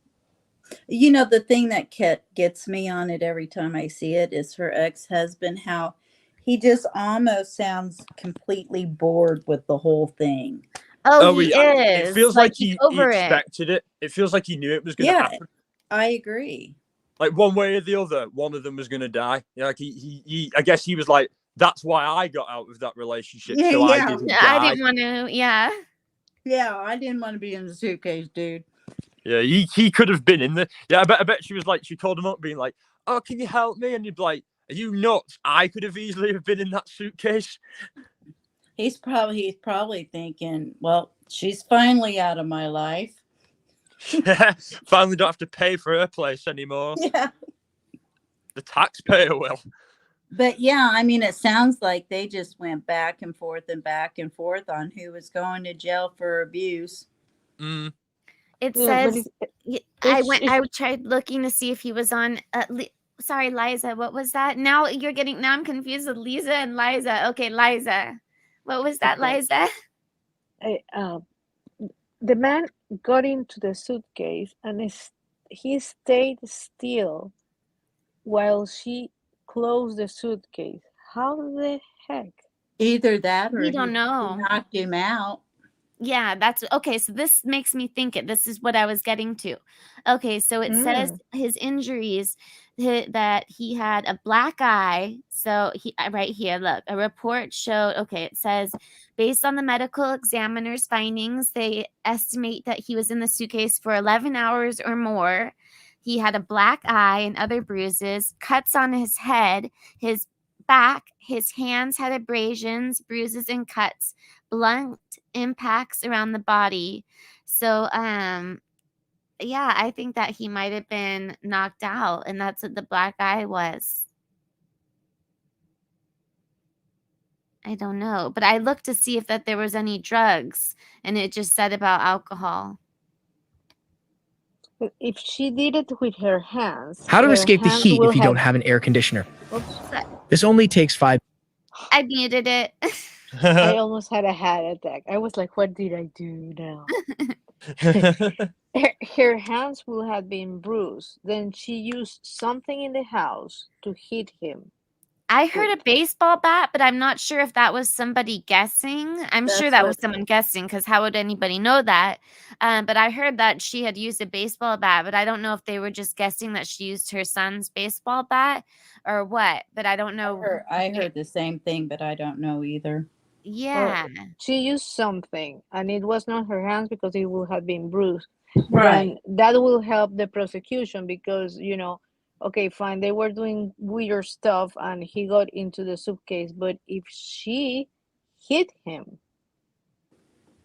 to lock him into the suitcase, then you have a lot of stuff back there.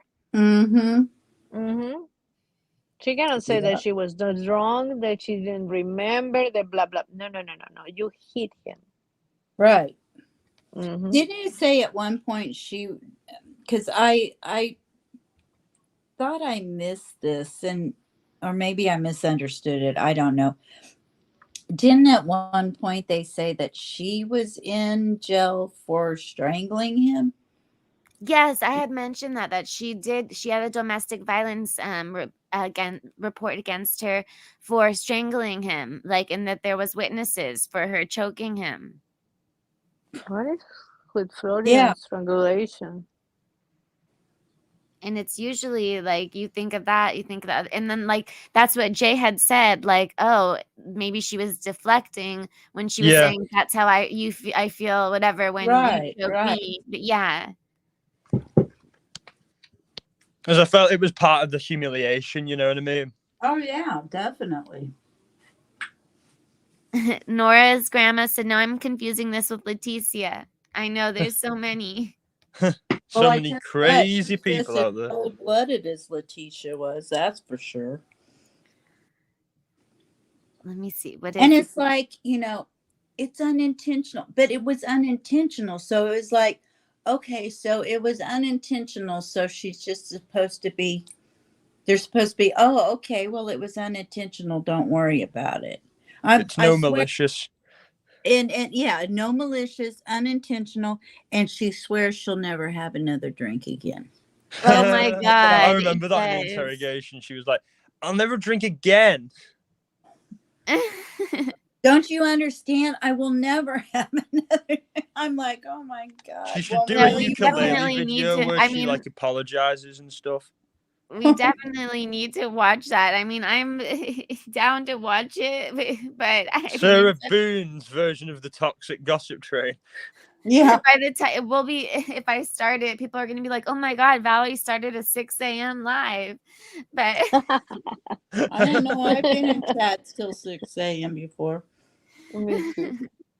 Hold on, let me see. What The other thing that makes sense is when she said, "Oh, probably he had a blood clot." Yeah, of course you think that he had a blood clot. You hit him in the head. Exactly. Exactly. Yeah. Oh my God, I know. I don't know. I don't think she's the smartest person though either. She's not the sharpest tool in the shed, that's for sure. She's definitely not. But the thing is, she thinks she is. Oh, that's why it'll be so great to see her on the stand. I know it. She'll be like, I want to see the president. Yeah, probably so. I demand to see the president. I just love it for her to represent herself. And she'd be like, Your Honor. And like she'd start like in like freaking reciting laws that are like absolutely not relevant to the case whatsoever as some kind of basis to try and get herself off. Yeah. It would be made up laws. Yeah, like there's this law, the 1986 Act of Sarah Boone can do what the hell she likes, where Congress passed the law saying I could just do whatever the hell I like. Exactly. I'm sure I won't be surprised or shocked if she does right for a presidential pardon, if that's what she tries to do. It really would not shock me. I could see her doing that. Totally. She's that entitled. She thinks that will work. She's thinking, oh, the president will love me. I can woo the president. Yeah, I didn't really get into her letters. So if you want, I'll get into her letters. And oh yeah, she got straight A's in school. She's a absolutely fantastic mother too. Hold on. Yeah, I have seriously so much, and we've already been on here for 4 hours. Oh my God. It's flown by though. I'm done. Good.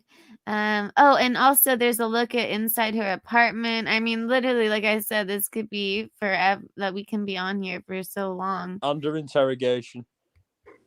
Yeah, and we still haven't done the interrogation. That okay, here. Let me.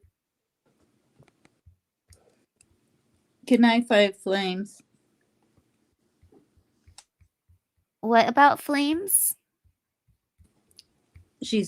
They're leaving. He's leaving. Oh, bye.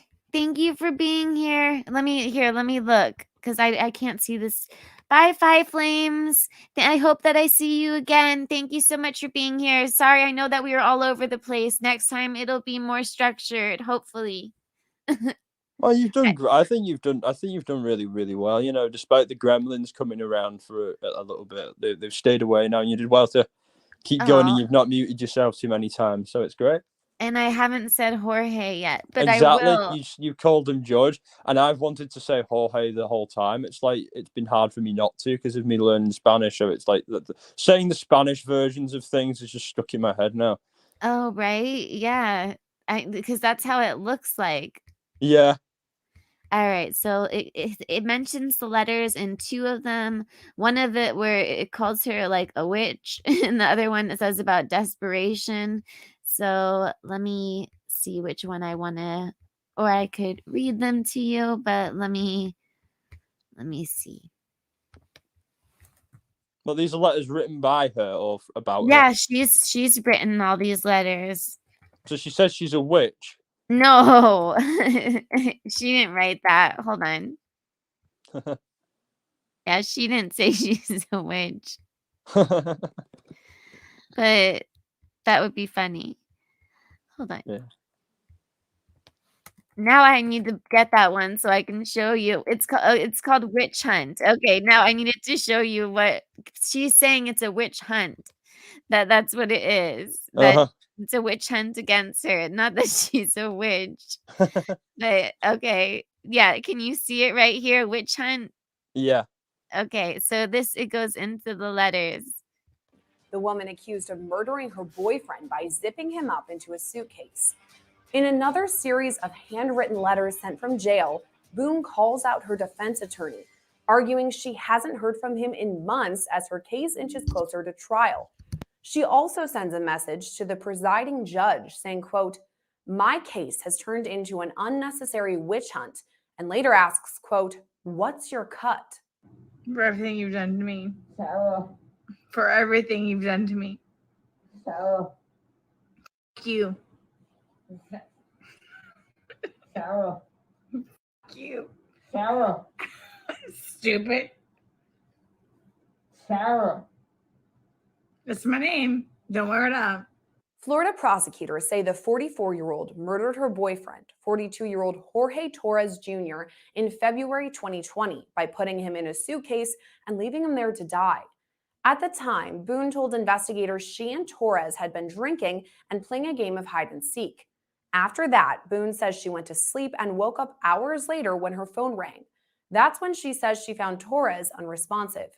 Officials say Torres was zipped inside the suitcase for hours. Shocking cell phone video was later released showing Boone speaking to Torres while he was inside that suitcase. As Long Crime Network previously reported, Boone sent multiple handwritten letters to her court-appointed defense attorney, Frank Binkowitz, asking for a clearer path of communication. In a story Long Crime Network posted in March, Boone wrote, quote, "I've exhausted my resources and am again just sitting here waiting for you to contact me in whatever way you are able and as soon as possible, please." At the time, we noted the letter was seemingly missing a sentence or possibly even pages. In one of Boone's most recent letters, dated April 6th, she seemingly references the missing pages and a report, writing in part, quote, "The enclosed letter I sent, 3/22/23, was scanned incorrectly on the clerk's website. Only the first and third page, so I am resending with nothing on the backs to avoid confusion, and were missed previously. Thank you for reading my entire letter and uploading correctly for all the world to read. Also critique and judge wrongly and incorrectly as usual. Ignorance is bliss." Boone goes on to write, quote, "I wonder what platform of popularity I will be featured on next, and how much wasted time, effort, and thought will be put into mutating and grossly exaggerating my case information, racketeered to the World Wide Web. SMH or shaking my head." She ends that portion of the letter saying, "Shout out to my supporters," with a heart drawn next to it. She signs the letter, "Hopeful no matter what." In Boone's most recent letter, dated May 15th, she addresses both the case's judge, Wayne C. Wooten, and attorney Frank Binkowitz. She writes to Judge Wooten in part, quote, "My truth needs to be heard, and it is my right. Do not give me rights expecting me not to fully utilize them. I voted for the president and governor while here in jail, and stop violating what I've been trying to utilize or less the value of my capabilities and opportunities. I am not apologetic in any way for being an observant, hardworking, above average, non-stereotypical inmate. I can only imagine sadly how others not as outspoken as myself have been and are being mistreated, overlooked, and dehumanized." She writes in all caps, "Get it together." She continues, quote, "When I've tried to voice my legitimate concerns to you in the courtroom 5 times total in 3.3 years, and in my letters to, quote, save it for my next attorney if told anything at all. Do tell, Your Honor, which attorney?" According to the letter, Boone's representation has switched 6 times for both irreconcilable differences between the attorney and client and conflicts of interest. In this portion of the letter, she writes out a list of statistics for Judge Wooten, pointing out court-appointed attorney Frank Bankowitz has answered 0 of her phone calls over more than 7,000 hours of representation. Boone later writes, quote, "Are you allowing/enabling my constitutional rights to be continuously violated?" Boone then writes out what she calls a history lesson for everyone, referencing amendments she feels are appropriate to highlight. She continues, quote, "Why are you allowing numerous case safety and protection elements to be breached, violated, manipulated? Why has a gag order never been implemented? My case has turned into an unnecessary witch hunt from the innumerable violations of my case details being leaked and racketeering illegally in exchange for website hits, viewer ratings, etc. In exchange for," and she writes 3 money symbols. "What is your cut, Your Honor?" It's not even about the suitcase anymore. My case is now a global event with the video receiving over 3 million hits depending on the website, in turn making me realize that's over 3 million less unprejudiced, unbiased, non-discriminatory, fair jurors I will have access to on my case. How is that going to work? Now what? Boone then addresses Bankowitz, saying their last meeting was February 15th. She writes to Bankowitz in part, quote, "Please see from my perspective the botched, eye-rolling experience I'm going through still, and how I believe anyone would act or do if in my slides doing the same. What would you do? Do not fault me in trying to make the best, most successful outcome possible for myself in every aspect in the convoluted predicament I am in and have been in over the last 3.3 years. I would rather be called a narcissist, pain in the explicative, arrogant, strange, or whatever else anyone wants to waste their time to think of. Just don't call me a murderer, which I am not. No one knows me except for the ludicrous insanity that's been made up, mocked, edited, and spewed all over the internet. It's not me." Boone is due back in court on July 11th for a pretrial hearing. Right now, her case is expected to go to trial on July 24th. Reporting for Long Crime Network, I'm Sarah Gillespie.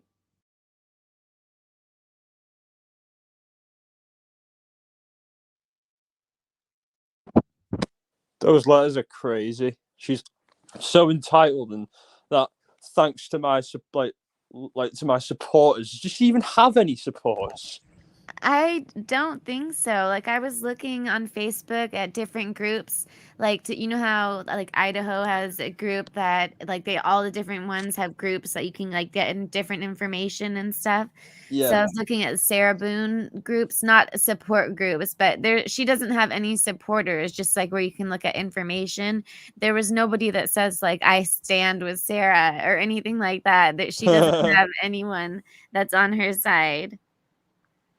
Yeah, that says a lot, to be honest with you. The fact that even Brian Koberger has people on his side, and she clearly doesn't have anyone on hers. I mean, if she does, they're not saying anything. Maybe she does, and they just don't want to say it. Or maybe they're just pretending to because they're weird and they want to talk to her and stuff. That could be it, definitely. She thinks that they're supporting her, but maybe they just want a story out of her or something like that, or content or whatever. Yeah. She definitely has a very high opinion of herself. Yeah, she's reciting all these amendments and saying to the judge, "Your Honor, how much is your cut?" You know, that's disgraceful. I think that's going to win him over. Yeah, right. Accusing him of corruption. Well, I don't know, because if she has a high opinion of herself, why she stayed in a DV situation? Well, I'm talking about, when it comes to thinking she's smarter than everybody else and thinking, like she was telling Ellie, I was a straight A student. I was an exemplary mother. I was this, I was that, and it's like, you know, though, sometimes I was just saying that, and sometimes people that don't have high opinions of themselves kind of do try to make themselves look better too. So, but I don't know. She just thinks like she's like special, or everything should be special for her. But the difference, do you see the difference between the interview that she had the day after and the way that she writes this letter? It's like a different person. I was thinking maybe somebody wrote this for her. Well, I was not. No, because she talked that same way when she was in there in the interrogations too, quite a bit. Yeah, she did. She did. It was only like when they really confronted her with the tough questions and the videos and stuff did she really, change that. But it was just a reaction, like she just didn't like how it was going. Like she wanted to control the whole process. Like, well, not only that, but she's just frustrated and that she was aggravated with them. Like, why are you even asking me these questions? Exactly. She thinks that like there was no reason for her to even be there. She thought that she had no questions to answer. I know that it's not funny because the man is dead, but it's the way that she's mad at the detectives because they are asking questions. Lady, you could have asked for a lawyer and keep your mouth shut. Exactly. I don't care if I even go there as a witness. If I step foot into a law enforcement office, I want an attorney to go with me, period. I don't care if it makes me look guilty or not. I could care less. And she was the one that gave the law enforcement officers her cell phone. She didn't remember that she recorded that video there. I mean, I don't know. Maybe she thought she deleted it. I don't know. I don't get it. Yeah, she's not the smartest person. I personally think she probably forgot that she even took it. Because she sounds wasted, and she wouldn't have given her phone away if she knew it was on there. Well, she wouldn't have had a choice, but yeah. Yeah. That's the only thing that it's my only explanation. She was drunk and she had something else inside. Right. But then months after, or a year, 3 years after, she tells a judge, an American judge, what is your code?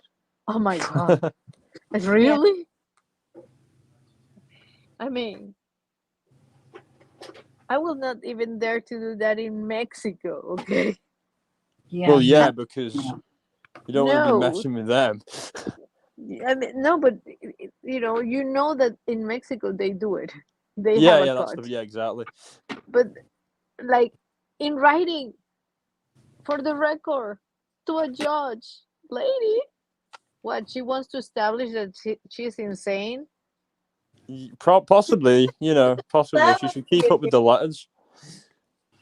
I'm insane. Otherwise, I wouldn't have written the lawyer this. She can get the insane defense. That's why the lawyers were avoiding her. Oh gosh, I can't. Those poor guys. Who wouldn't avoid her? They probably she probably like I said earlier, she probably just bombarded them all day, every day. Oh God, yeah. Just like Letitia. Okay, so did she mean to leave her boyfriend zipped inside a suitcase? Let's see. 911, what is the location of your emergency? It's Monday, February 24th. Can you guys see this? There's a crisis at or no?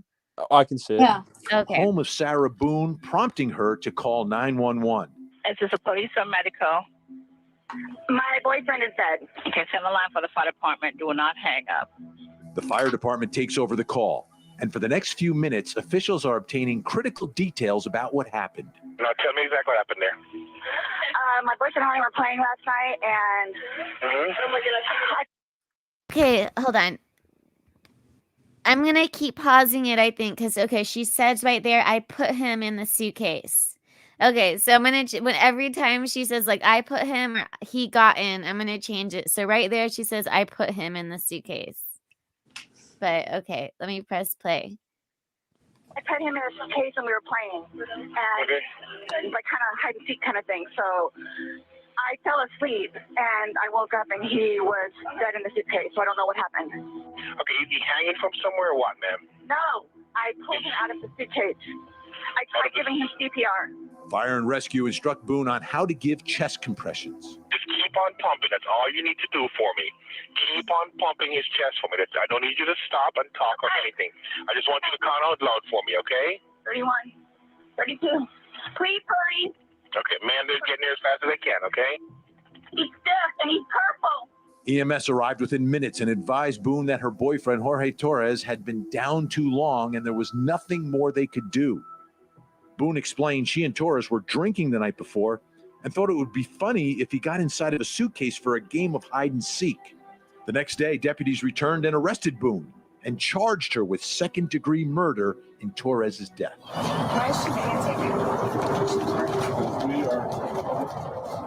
Boone's story about a childhood game gone awry unraveled when investigators say they found video on her cell phone showing Boone taunting and laughing at Torres while he was struggling to get out of the suitcase. Police say he was yelling he couldn't breathe and asking Boone for help. According to police, Boone was captured on video saying, "That's what I feel like when you cheat on me." When confronted with the video, officers say she told them she didn't remember those moments. But to investigators, those moments add up to motive for second-degree murder.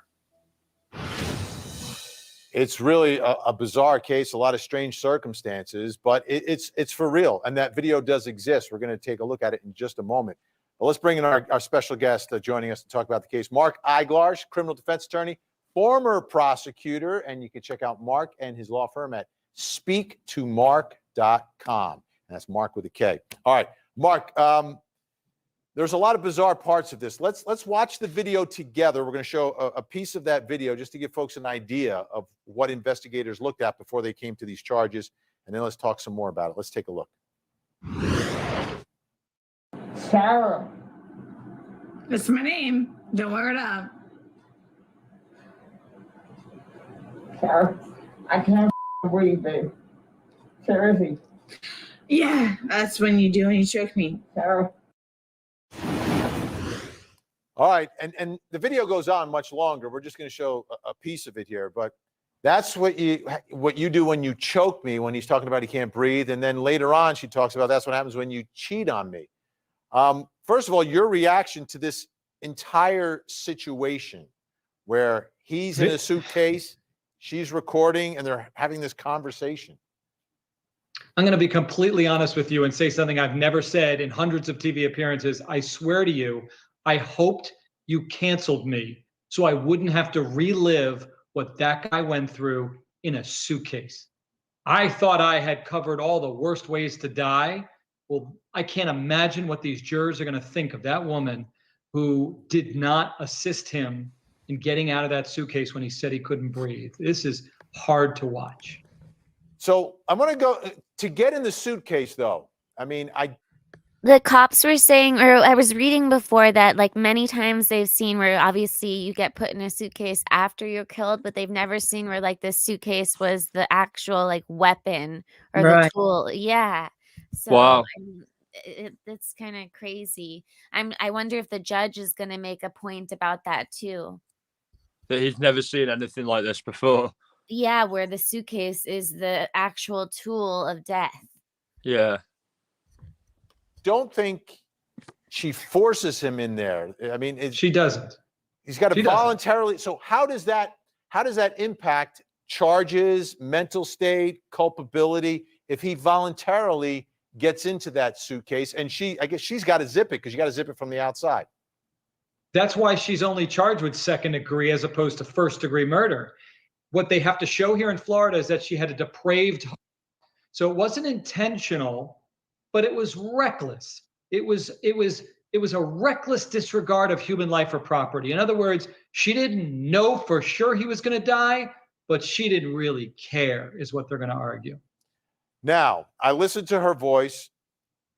In her statement, she said they had been drinking. I mean, she sounds absolutely like she'd been drinking, but I don't know what the toxicology said.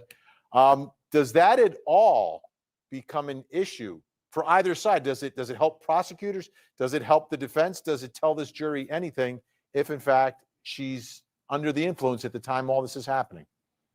I think it helps the defense. It helped me as I'm analyzing the case, thinking that she's not a complete monster, that at least the alcohol helped explain, at least mitigate why she would ignore his passionate cries that he couldn't breathe, and also what might explain why she ultimately fell asleep and didn't rectify this.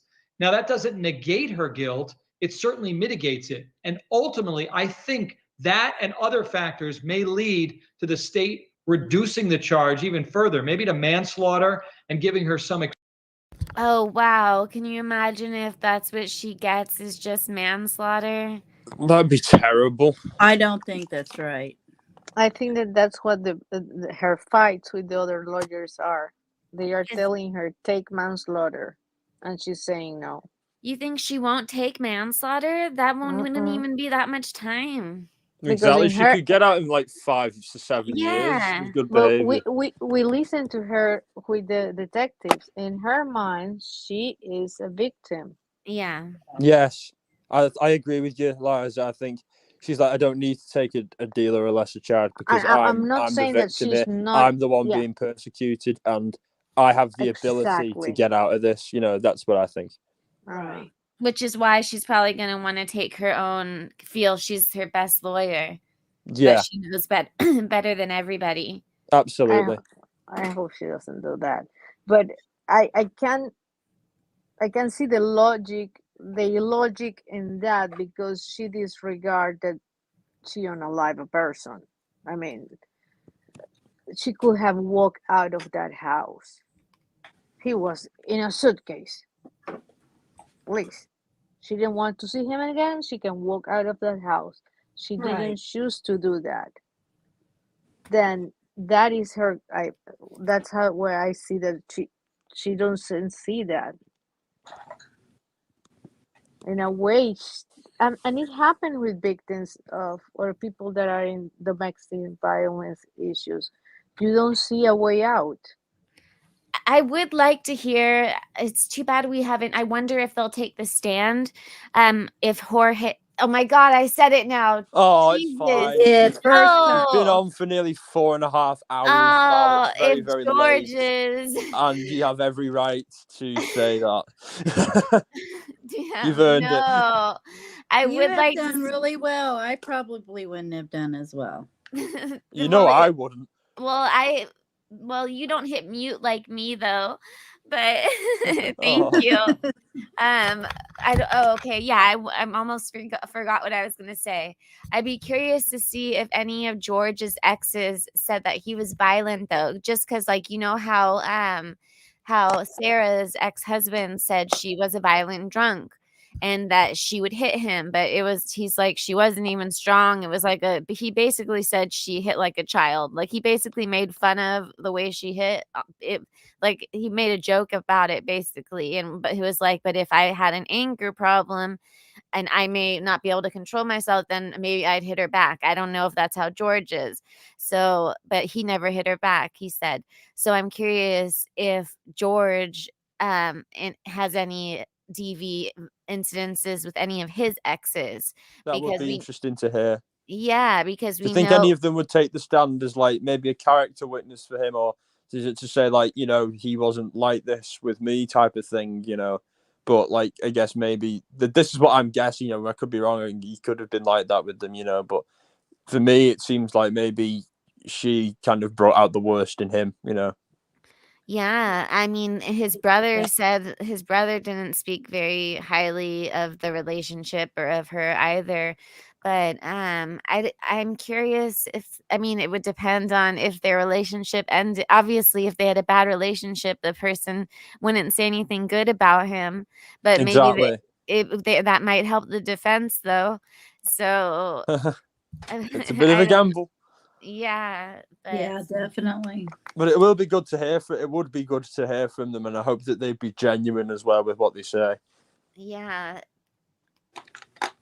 Yeah, but Well- legally she has to be a nightmare. Extraordinary 7 out. lawyers, that's a lot. I know. I never heard that. 7 lawyers saying sorry but no. Yeah, Definitely reconcilable they try to differences, stick, that's with a difficult client Clumsy just to she make is. points. If she claims other spouse, well, She is clumsy. Yeah.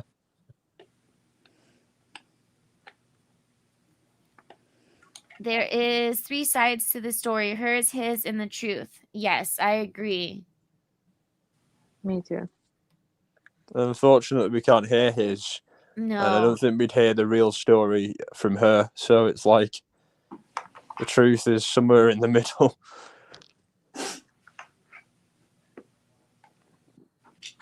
Yeah, it'll be interesting to see what comes out in trial, and they have a lot of different experts. So Oh, that'd be good. yeah. Let's see. Which includes prison time, but nothing like the life that she's facing. So you're looking at this, and from your experience, you think this is one where prior to going to trial, that this Yes. is one that, hey, there's going to be some offers because this is such a unique set of circumstances and state of mind issues that this might be a negotiated plea here.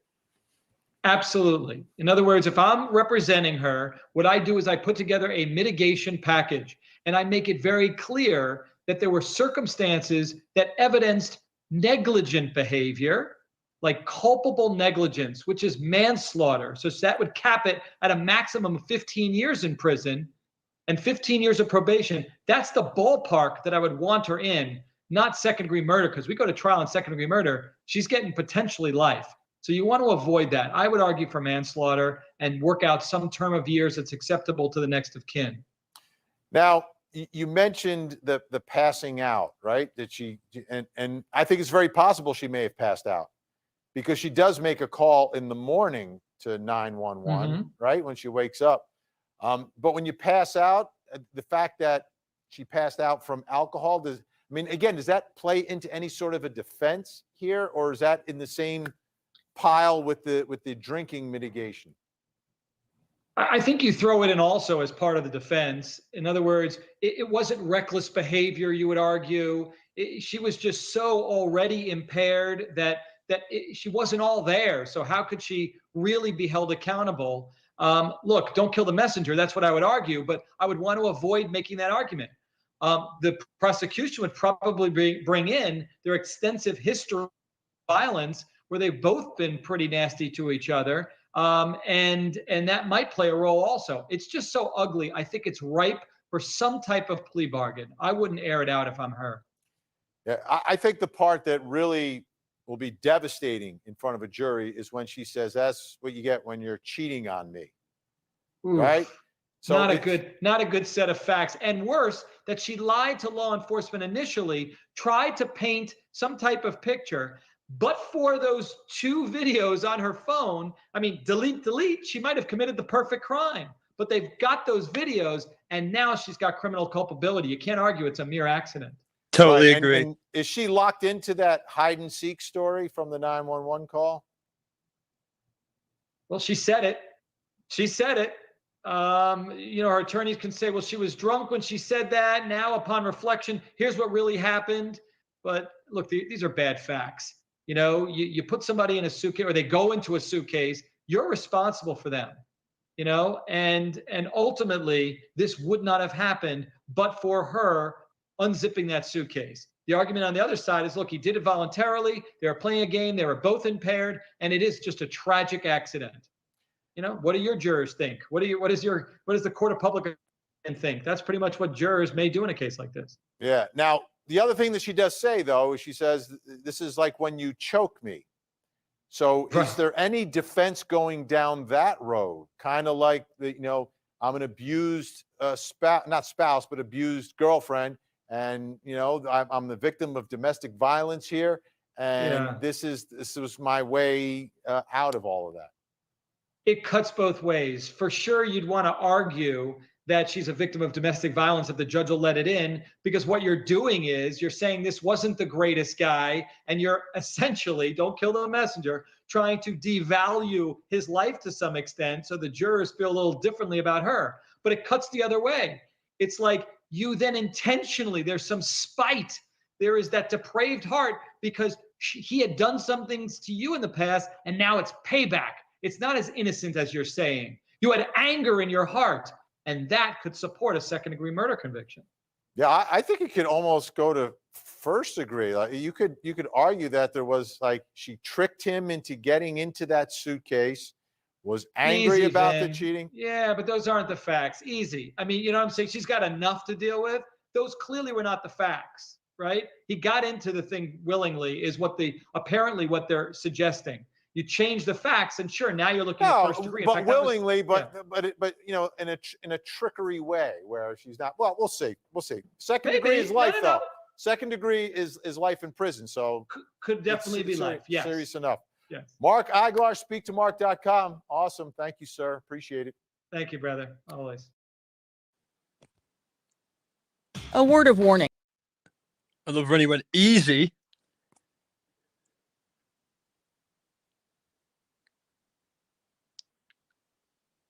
Hello? Yeah, his face. What was that? I love it. In the interview, he was like, when he was saying it could even be a first-degree murder charge, he's like, easy. Yeah. Beanie's face was like, oops. I just wanted to say, I put in the private group because I couldn't put it in the public chat because it would have kicked me off. That you, when you were on 4 hours 20 minutes, that you're on 4:20. Oh. That's you pretty celebrate? good. You still I have... am celebrating now. I'm currently celebrating. Well, I guess, let me see. So, let's see.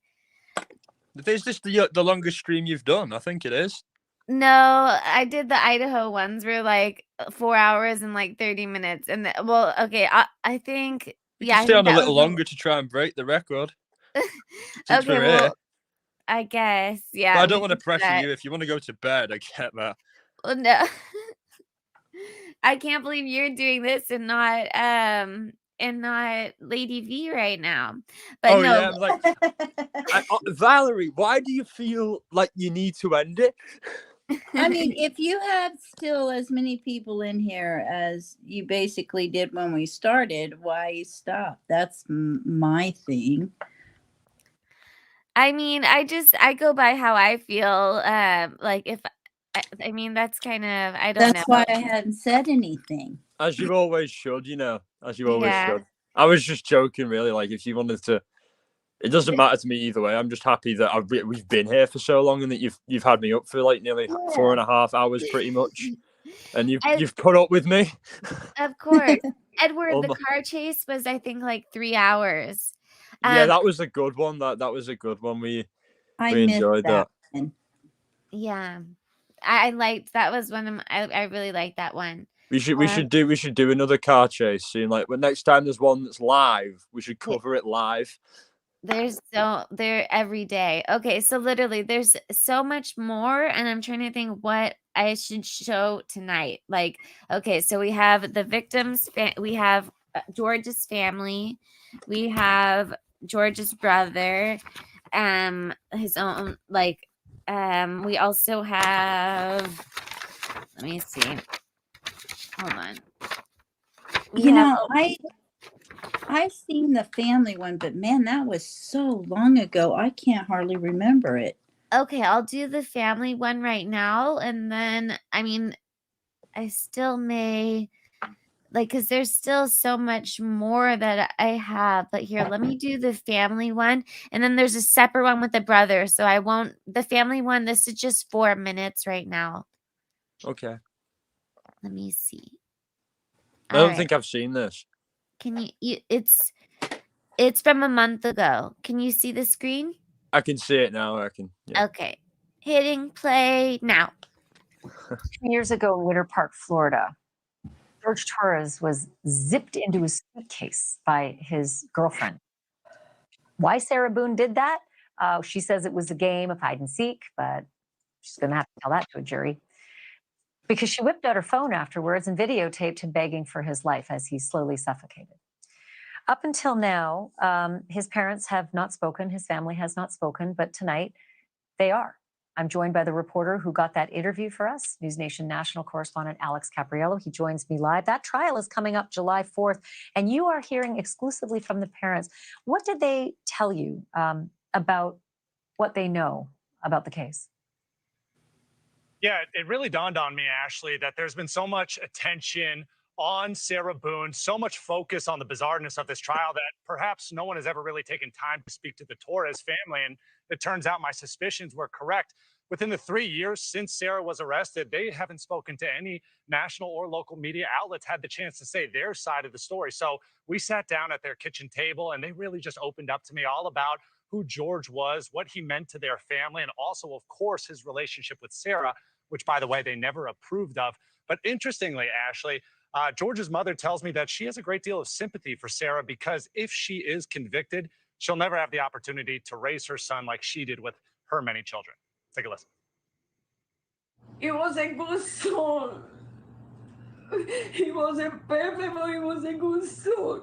And every time that he come here, every time, he just stand in that wall and he said, Mom, I love you. Mom, I love you. I said, I know you love me. And they come and give me a hug. And then he look at his father and he said, Pop, you're my hero. You're my hero. He was a father. He was my son. He was an uncle. He was a cousin. And he was a friend. I was a nephew. She don't kill only my son. I feel sad for her. I don't feel sorry. I feel sad. And I don't hate her. Really, I don't. I don't have that in my heart. I never hate nobody. Gosh, so powerful to sit there with her as she explained more about her son. Interestingly, she said that she's never seen that cell phone video that shows George locked up in that briefcase, or I'm sorry, that suitcase. She says she has no intention of seeing it, but she will be there at the trial seeking justice. It's going to play at the trial. I hope they give her a big advance warning because it is hard for us to watch it. I can't imagine a mother hearing her son begging like that. You also spoke with George's brother, Ezekiel Torres. It was off camera. What does he think about what happened? Yeah, it was really a struggle for Ezekiel to talk about his older brother, George, because for so long during this relationship between George and Sarah, the family just disapproved of it. They disapproved of Sarah. And so Ezekiel told me that when he saw Sarah and George walking toward him, he'd turn his back and walk away. And that now has led to an immense amount of regret that he has, that he didn't have a chance to actually say goodbye to his brother. So he's certainly going to be at that trial. He wants to see a guilty conviction come down because he sees that as the only way that his brother and his family, who are just so heartbroken, can get justice. Alex Capriello, a fantastic exclusive interview. Congratulations for landing that, and thank you for bringing it to us. I appreciate it. Alex Capriello reporting live for us tonight. Thank you for... The mother's so strong and so sweet for saying that, like, she feels sorry for her because she won't be able to raise a son. Yeah, no, that really is compassionate. A lot more compassion than Sarah has. Absolutely. Thank you, Sarah Clumsy. I just got gifted a membership. Oh, yay. That's great. Thank you so much, Clumsy. Thank you. I don't see that on StreamYards, but thank you, thank you, thank you. And whoever got one, then yay. Yeah, I got Clumsy's, yay. Let me see. Thank you for doing that, Clumsy. Let me see. So, oh, I should just stay up for Haley's trial. It starts. It starts tomorrow? Yeah, it starts tomorrow, but on Hawaii time. Right now it's only 11:30 in Hawaii.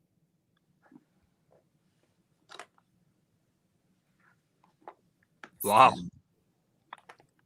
Do you remember the island? What? Do you remember the island? Which one it happened on? It happened on Oahu.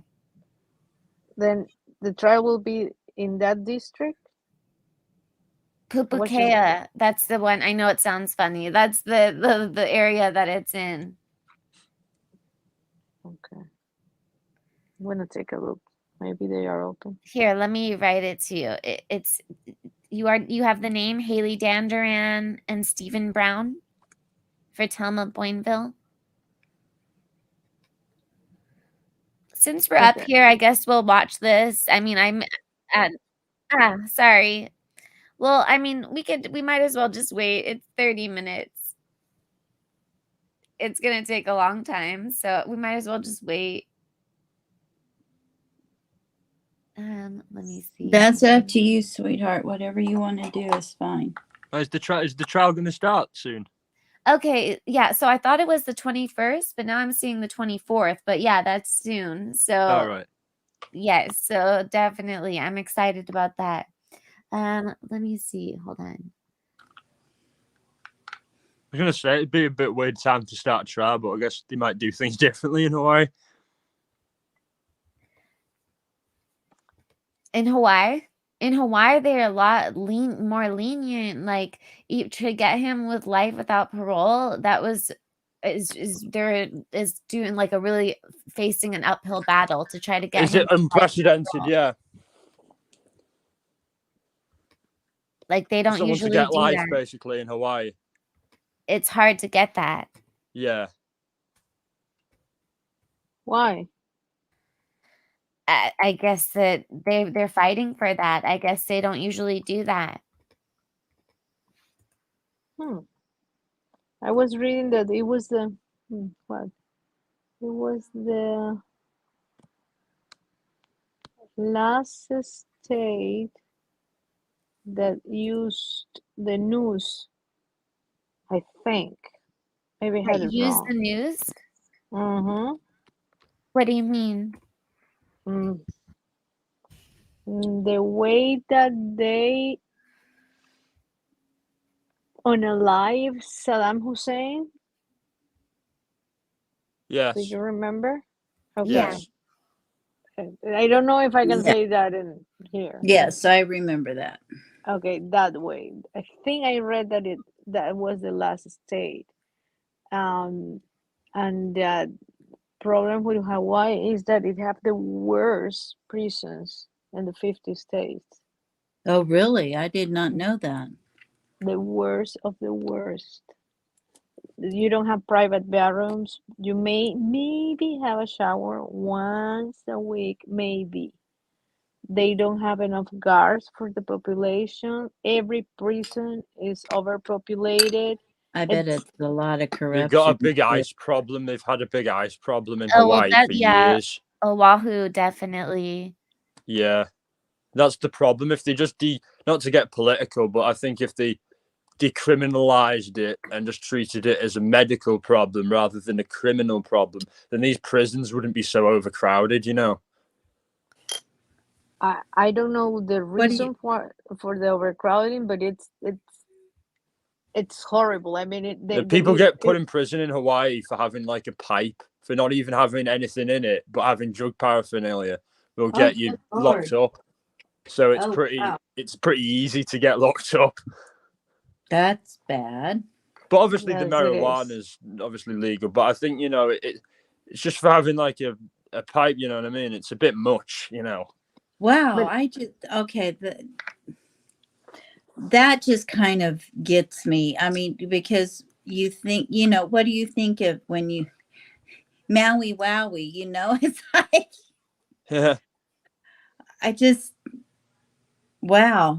I just never would have thought that. Yeah, they brought it in the early 2000s because of the ice epidemic, and it's just stayed. It hasn't gone, you know. If anything, it's gotten worse, you know. But you're saying that they will put somebody in prison just for having a pipe. For an ice pipe, yeah, not for a marijuana pipe. They're different. I'm sorry. I was like, what? Yeah. Okay, I suppose you could smoke marijuana from an ice pipe, but it's just not really the done thing. You typically. You said pipe. I was thinking Hawaii. You said pipe, and that just ended up being what came out of my brain. Yeah. That's why I was like, "What?" Yeah, Tommy Chong got arrested for selling bongs. Not even they're just pieces of glass, basically, that you can use to smoke if you like. You know what I mean? We went to jail for that. It's crazy. Wow. Sorry to go off topic. It's okay. Yeah, I'm listening to you guys. I had no idea that they had the worst prisons out of everybody. It doesn't surprise me. That whole region is very underdeveloped. I mean, you go to the surrounding islands as well, and it's even worse. Hawaii's lucky that it has America as its kind of, as its government that provides a lot of money and pumps a lot of money into it. Because a lot of these other places relatively nearby, like Samoa and Tonga and Fiji and the Cook Islands, they're so underdeveloped. Like, I don't know. They ridiculously just seem underdeveloped. so laid back and forgiving to me. I just, that just kind of surprises me. That's all. I've never been to Hawaii or anything. I'd love to go.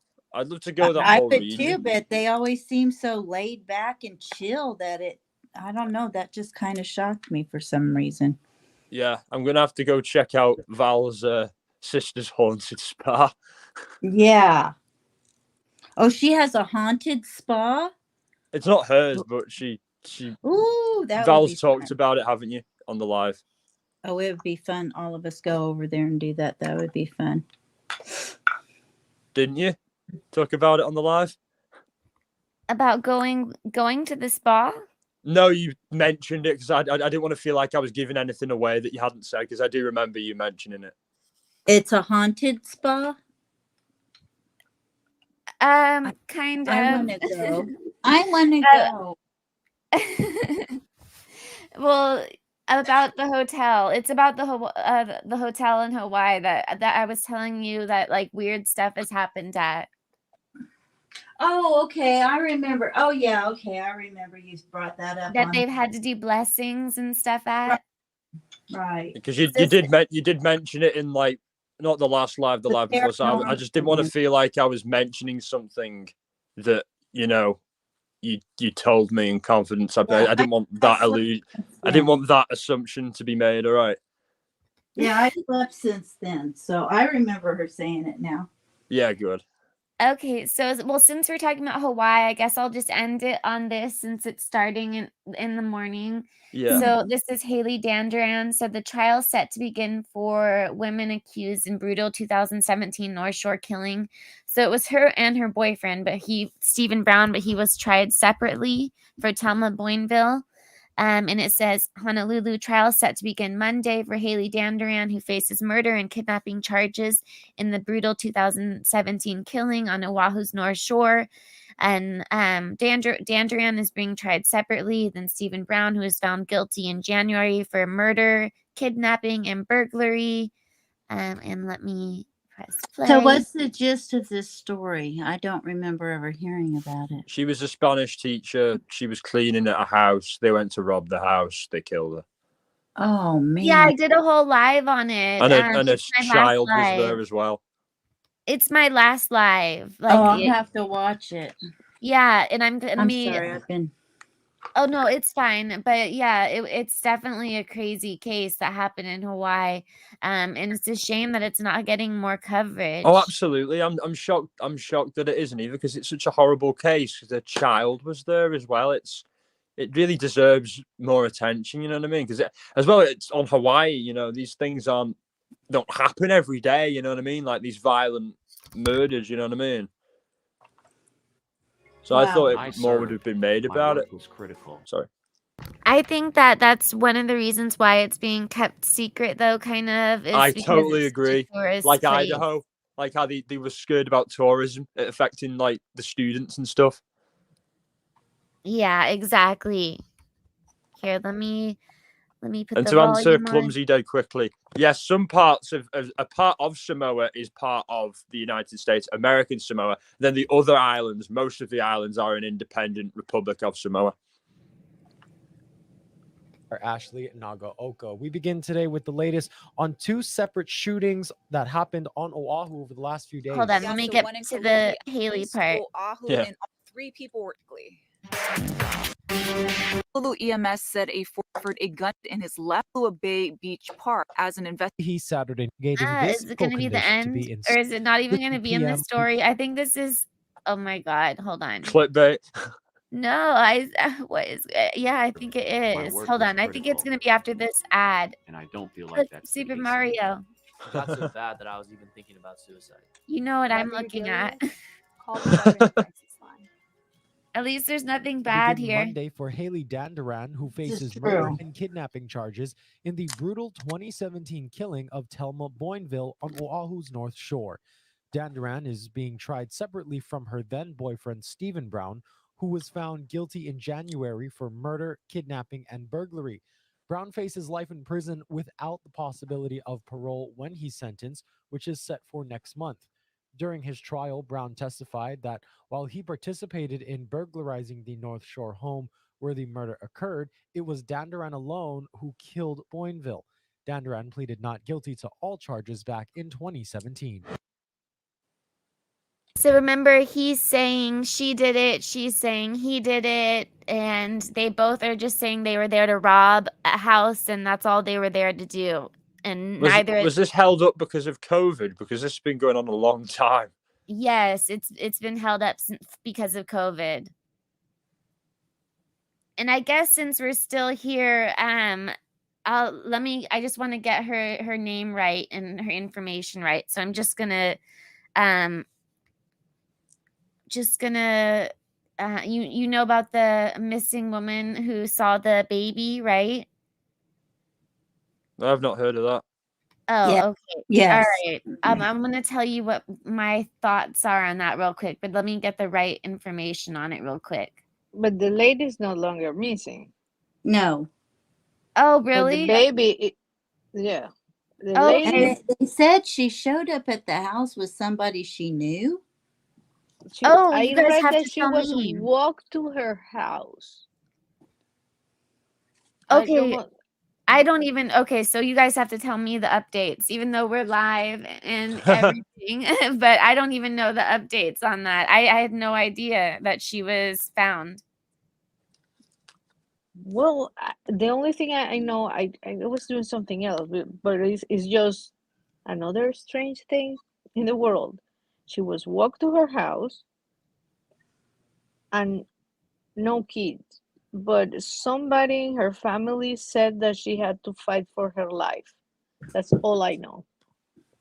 Maybe Lady B knows more. Well, I was doing something as well, but I was watching Melissa Jades and she was going through it. And I believe somebody said that she showed up at her parents' house with somebody she knew.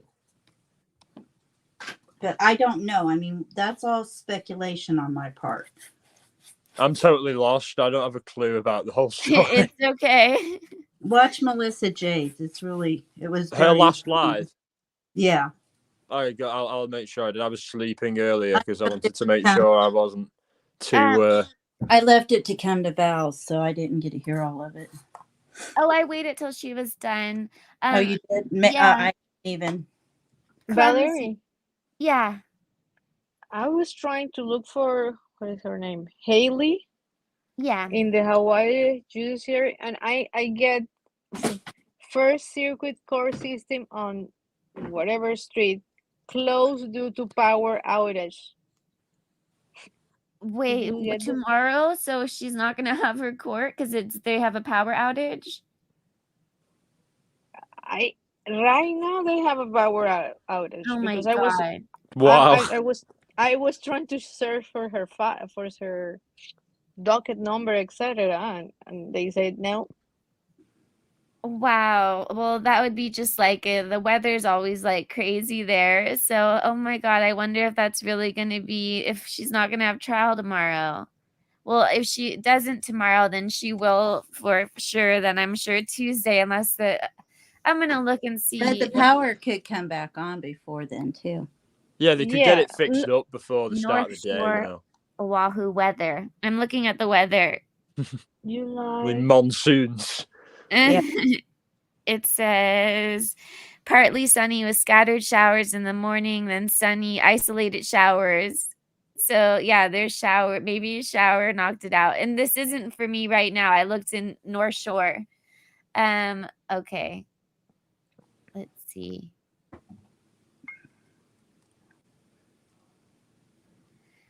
But you have her name right, you said? Let me see. Hereby I've extended to Monday.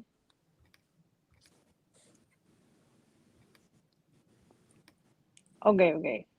I couldn't find the files because their power outage on Friday. But the electronic filing system is not up. I don't know about the trial. I'm just looking. I was looking for her docket.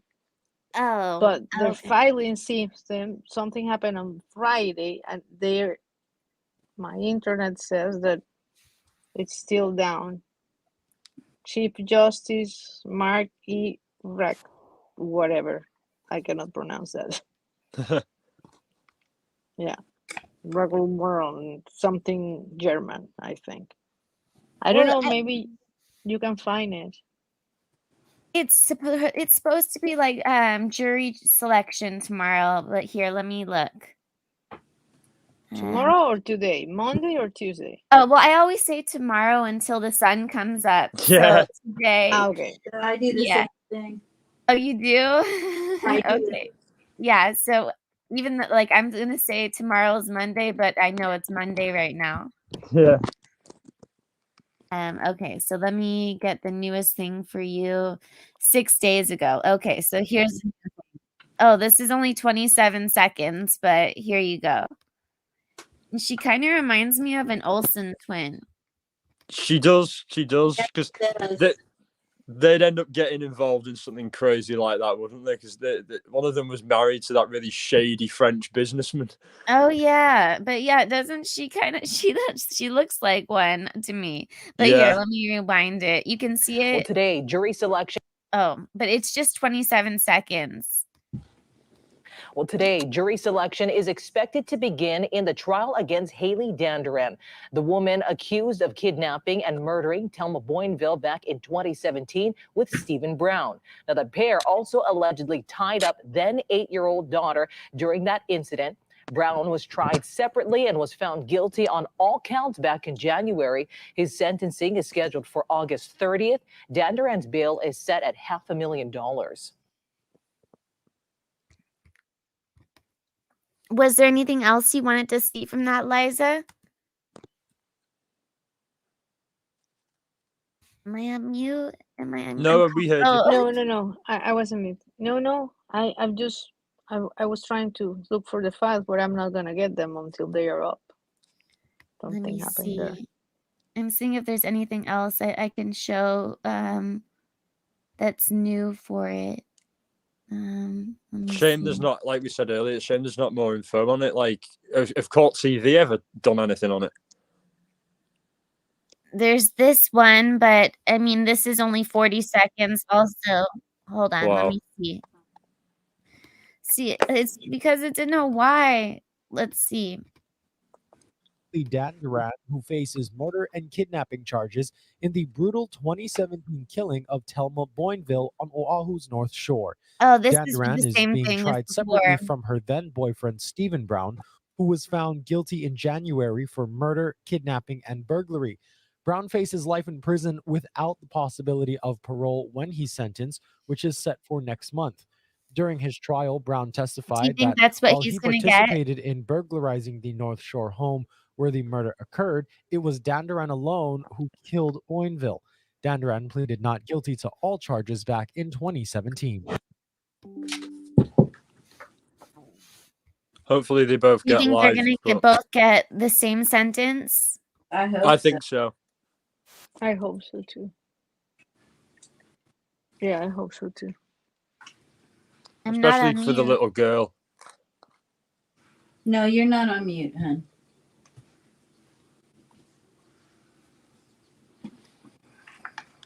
Hello. Hello. Anybody? Hello, hello. Hello. Hello. I could Hello. play another video, or I could read an article, or I can end it. Whatever you want to do. Whatever you want. I had just decided I was being too pushy. Okay, let me see. There's new evidence in Sarah Boone trial. Let me see if there's anything else that I want to play for you guys before I go. I don't know why I can't hear anyone. Can you hear me? You can't I hear can't me? hear you guys. You can't hear me? No, she can't hear me. She's She's gone. just dropped off. She'll come back in.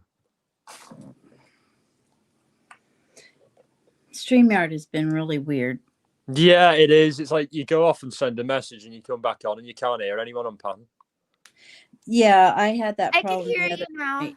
Yeah, great. Oh, I thought you guys just weren't talking to me. No, we No, were we're just talking. blanking you. We were just playing like ignore Valerie game. That's the We game were we were playing. playing. We were like, hello, hello, hello, Hello. hello. Someone here? We cannot find you. Yeah, no, I thought you guys were just ignoring me on purpose. No. Let me see. Let's see.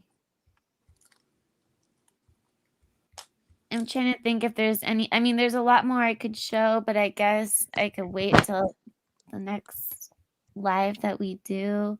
You think you'll do one during the week? Yeah.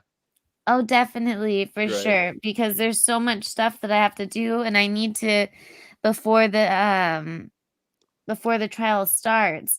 But I guess I'll just show. There's still people here, so I guess I'll show this one also because it's not that long.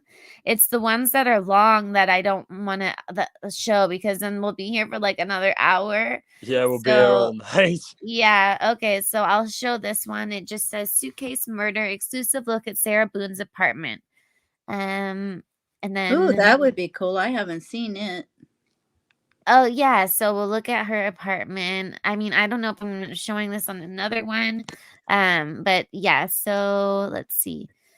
And the vista at Warner Park, they're actually decent apartments. Let me see. Hold on. Okay, so this says the video is the death nail in the case. At Mr. Rooter Plumbing, we give you a range of quality options, so you can choose what's right. And joining us now, trial attorney and legal analyst Misty Maris. Misty, thanks so much for being here. Thank you for having me. Hold on, let I me want look to for talk the about other the thing. cell phone video. I mean, specifically that moment you hear Torres inside of the suitcase. It is shocking. She says, for everything you've done to me. She seems to chuckle at one point. How will this likely be used to show motive or intent? To me, this video is really the death nail in the case because we've heard what her defense is going to be is that they were playing some kind of game, they were intoxicated, they fell asleep, and that because they fell asleep and they were intoxicated, she woke up the next day, she called 911. However, this video tells a very, very different story. Remember, she's charged with second-degree murder. That means she engaged in such an inherently dangerous activity that was likely to result in death. We see in the video, her boyfriend is saying, I can't breathe. You have to let me out. She's saying, this is because of the way you treat me. This is the way you feel when you cheat on me. That speaks very much to her intent and to establish the recklessness needed to be convicted under that statute. So this is the central piece of evidence of the case. Absolutely. You know, the defense also indicating that they plan to use a battered spouse defense. Can you explain how that might factor in here? Is that a compelling strategy in this case? Absolutely. It might be the only strategy in this case, depending on what the nature of the relationship was, if there was prior abuse. What a battered spouse defense does is explain the actions of the individual. So here when we have this tape, the defense has to work with the tape as being this piece of evidence. So what they intend to say is that because she was abused, that is why she took this action, and it helps negate the intent. It can actually take a crime that would be a second-degree murder, and maybe it will be presented to the jury that she could be convicted of a lesser offense, which would carry a lesser sentence. And the justification of that will be that she had sustained abuse throughout the relationship. In order to do that, no, Natasha, you need experts, expert testimony. And one of the reasons that we believe this trial has been adjourned. Well, they definitely do have that. They do have a ton of experts. So she's lucky in that part. But let me finish playing this part. Is because in April it was reported the defense was having difficulty retaining experts for this case. So we'll see how that plays out. Experts are going to be a big part of this trial. You know, and police releasing this video, can you tell us any more about its origins? I mean, why would she film this act as it was taking place? And how did it end up being obtained and released? Yeah, absolutely. So this is really what the big question mark when somebody is doing something that is obviously appears to be nefarious and then taking a film of it. So we see this more and more in criminal trials and in criminal prosecutions because the culture now is to film everything, to post everything, even when it's not in someone's best interest. So now this video has been released. It's very, very much against the defense case, especially the narrative that was initially proposed or initially became public. But to the extent that the defense is going to have to work with this video, my guess would be they'll say she filmed it. If she truly believed that he was in fear for his life or that he was at risk of death, would she really have filmed it? And so the defense is going to try and flip the narrative that way because the video, that's going to be the central piece of evidence of the case. Okay, I really appreciate it. Always good to see you. Thanks so much for your time. Thank you. At Mr. Rooter Plumbing, we give you a range of Okay, do you have anything you want to that wasn't the one I was going to show. I have the one that's the inside look in her apartment, but did you have anything that you wanted to say in regards to that?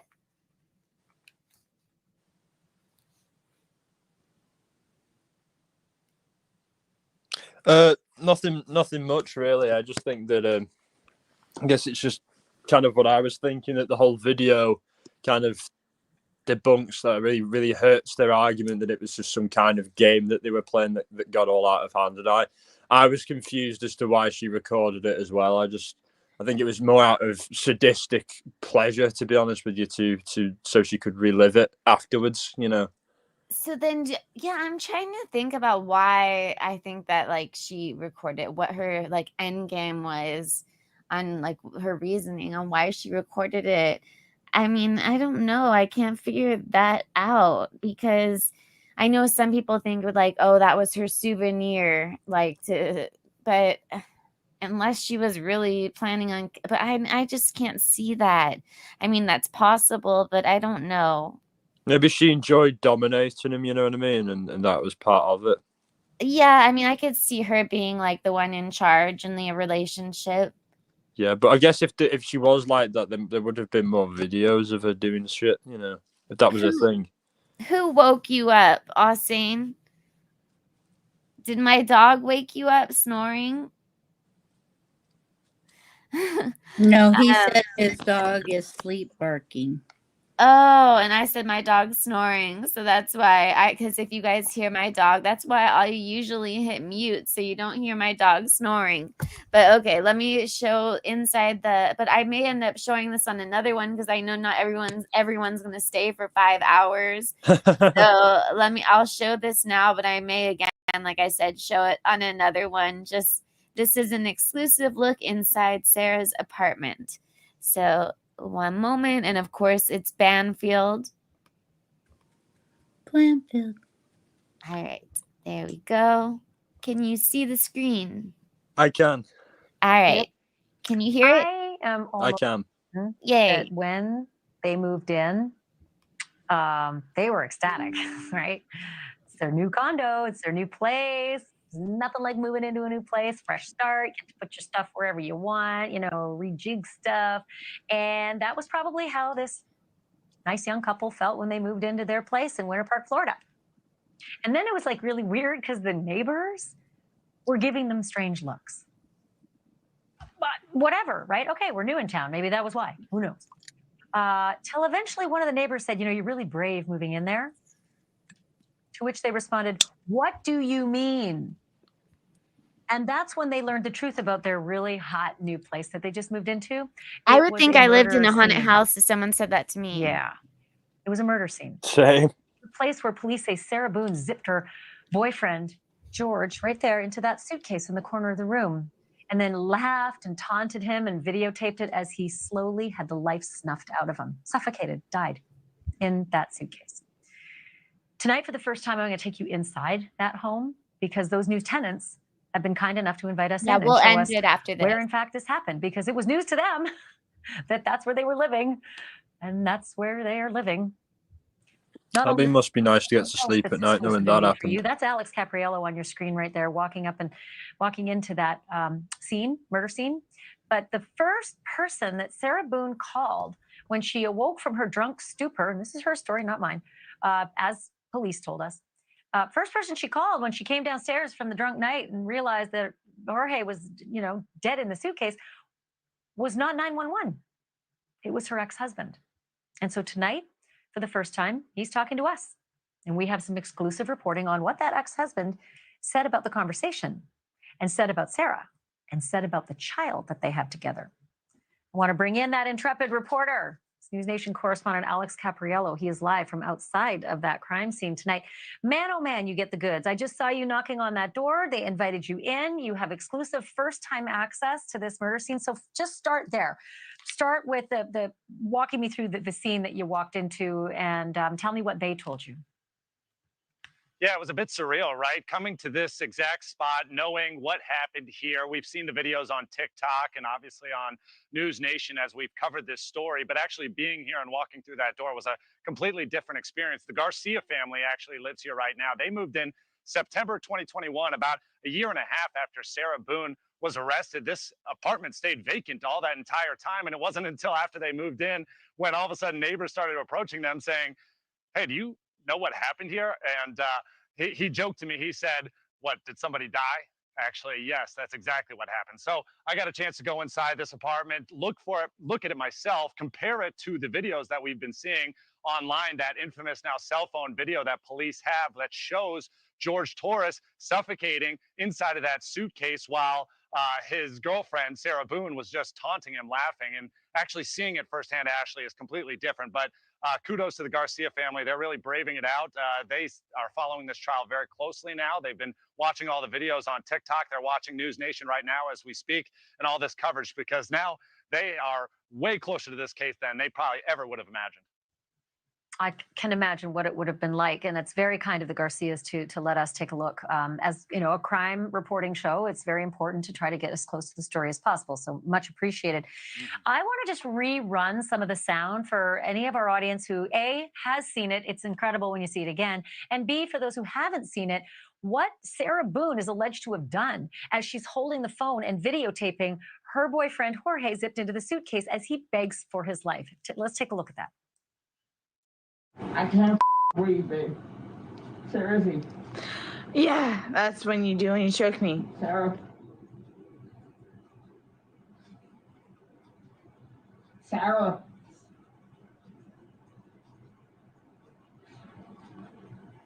Sarah.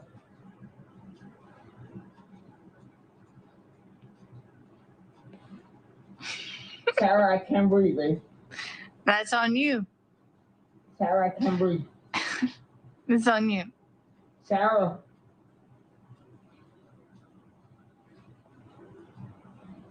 Real or ransom. I want to give it for it extra. Because I got this. Sarah. Real or ransom. Sarah.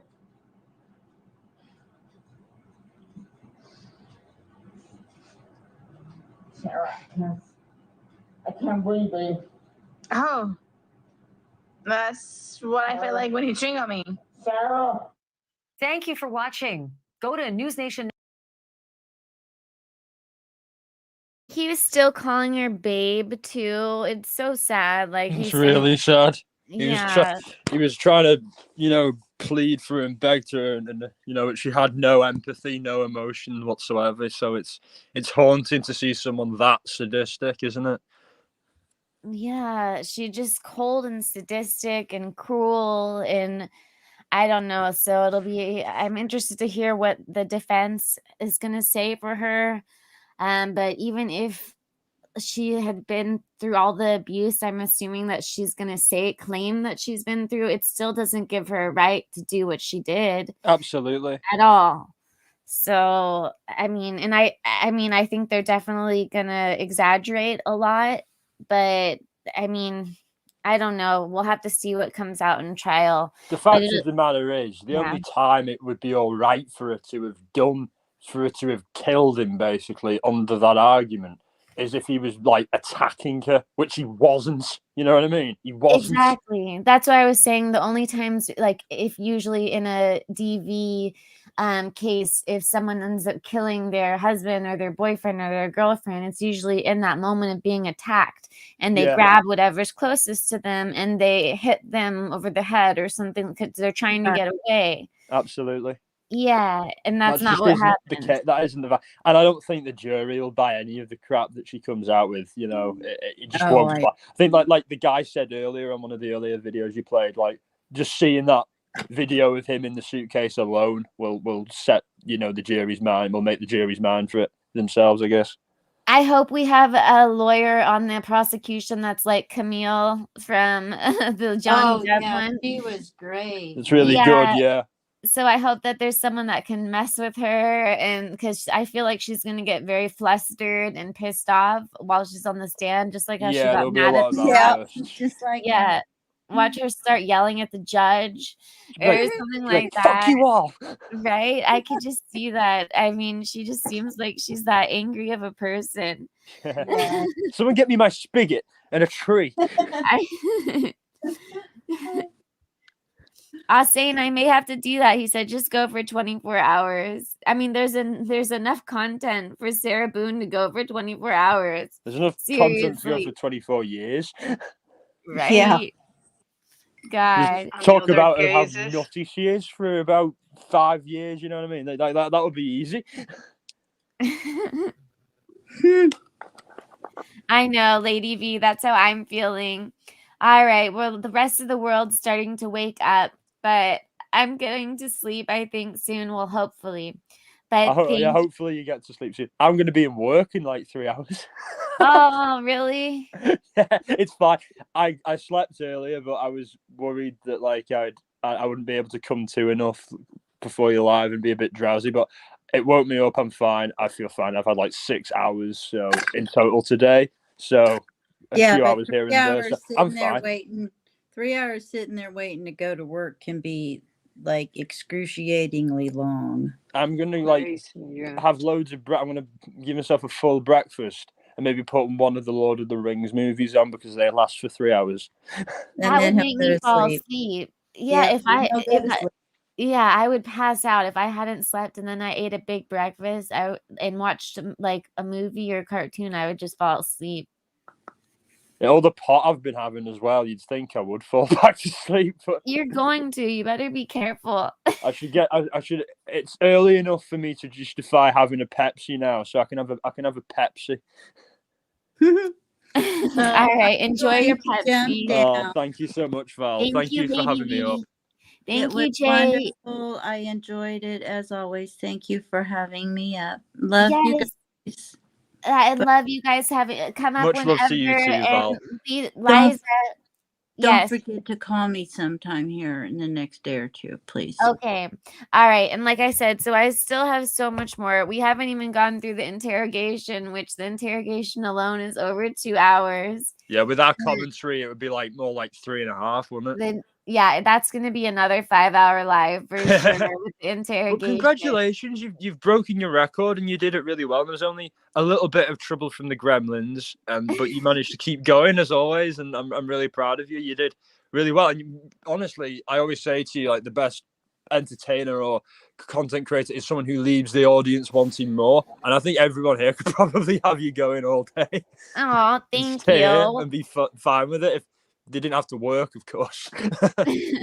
Well, Valerie, thank you you. are going to write in your community, what is it called? Community post, community whatever. How you gonna do it for the next week? What do you mean? Like the schedule for your The lives. schedule, yeah. Yeah, so okay, what works for you in chat? What like is the best times and days for people? Yeah, what works for everyone? Can people tell me like so 'cause since I'm going to be doing more lives cuz I'm covering Sarah Boone and I have a lot more to go over plus Haley Dandran, she's starting and I need to be covering her more. So I have to at least 3 times a week at the bare minimum. So when's good for like you guys and good in chat? The only day that isn't good for me is Tuesday evenings, but during the week, everything at all Friday or Thursday evenings as well. But I can do Thursday evenings, but just generally Tuesday evenings are not good for me because I have to be up early on Wednesdays. No Taco Tuesday. Okay. Yeah. Sane says any day. ME says Tuesday or Thursday. Okay. Fragaria. Okay, hopefully I'm saying it right. Fragaria, I think. Fragaria. I think that's it. Thank you. Or FV. I'll just say FV for now. I think it's Fragaria. Thank you for being here. And Delleen, I remember because Dell Computer. Thank you for being here. Edward. I haven't but whenever works for me. Do you guys prefer it not being so late though? Or what do you think? I like it being late, to be honest, because I think the ideas flow better than they do during the day, to be honest. I think people are less rigid with the thinking, they're more free thinking, which is good for discussions like this. So I do prefer it, you know what I mean? Because not many people go live at this time, so it's special, you know. I'll ask them in chat. Do you guys prefer hold on. Yes, Dell Computer, all saying. We are the insomniacs after all.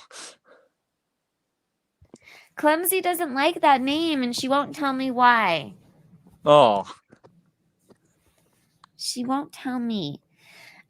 Princess, night stream easy, morning stream I sleep like dead. I hate the morning. The only reason I'm okay right now is because it's still nighttime for me. It's your nighttime, yeah. Yeah. You've not crossed the threshold because when the sun comes up, you'll just be like, Oh, I better not be awake when the sun comes up. No, you shouldn't be. Just don't jinx me. I said you shouldn't be. Okay, yeah, okay, then that's okay. I'm very careful with my words around you because of how superstitious you are. Thank very, you. very careful. Thank you. Oh, I know. All right, so I'm seeing late is good any day, Tuesday, Thursday, but you're saying not Tuesday. Obviously you don't need to plan it around me, but that's just for me personally. It's just difficult for me to make Tuesday evenings. Okay, so maybe then we'll do Wednesday this week. That'd be great for me. Because Haley should hopefully she'll have Monday, Tuesday, and Wednesday in court. I mean, I may end up tomorrow I might do a live where it's just we all chat and it's do a live of the ex-husband to listen to his. Do you know what I mean? Where like I don't have to be there, but I'm able to chat with you guys and be in the live. Oh, a premiere. Yeah, I might do a premiere tomorrow of the ex-husbands. Yeah, that'd be good because I don't think you've done a premiere before, have you? I did one a long time ago. Yeah. Yeah, so I might do a premiere tomorrow and then maybe Wednesday we'll do the interrogation. Yeah, because you said you wanted to do minimum 3, so like Wednesday, Friday, Sunday would be pretty good, wouldn't it? Because you don't have to do one the day after because it can be a bit much, can't it? Because you're doing them for so long. It's just so much research, so much prep. It's just not fun for you. Exactly. It takes the fun out of it. Yeah. And my last question. Now I'm getting sleepy. I'm sorry. Are you going to do something about the architect, the SK? Yeah. In Oregon in New or York. the other one? What is her name? His name is Rex something.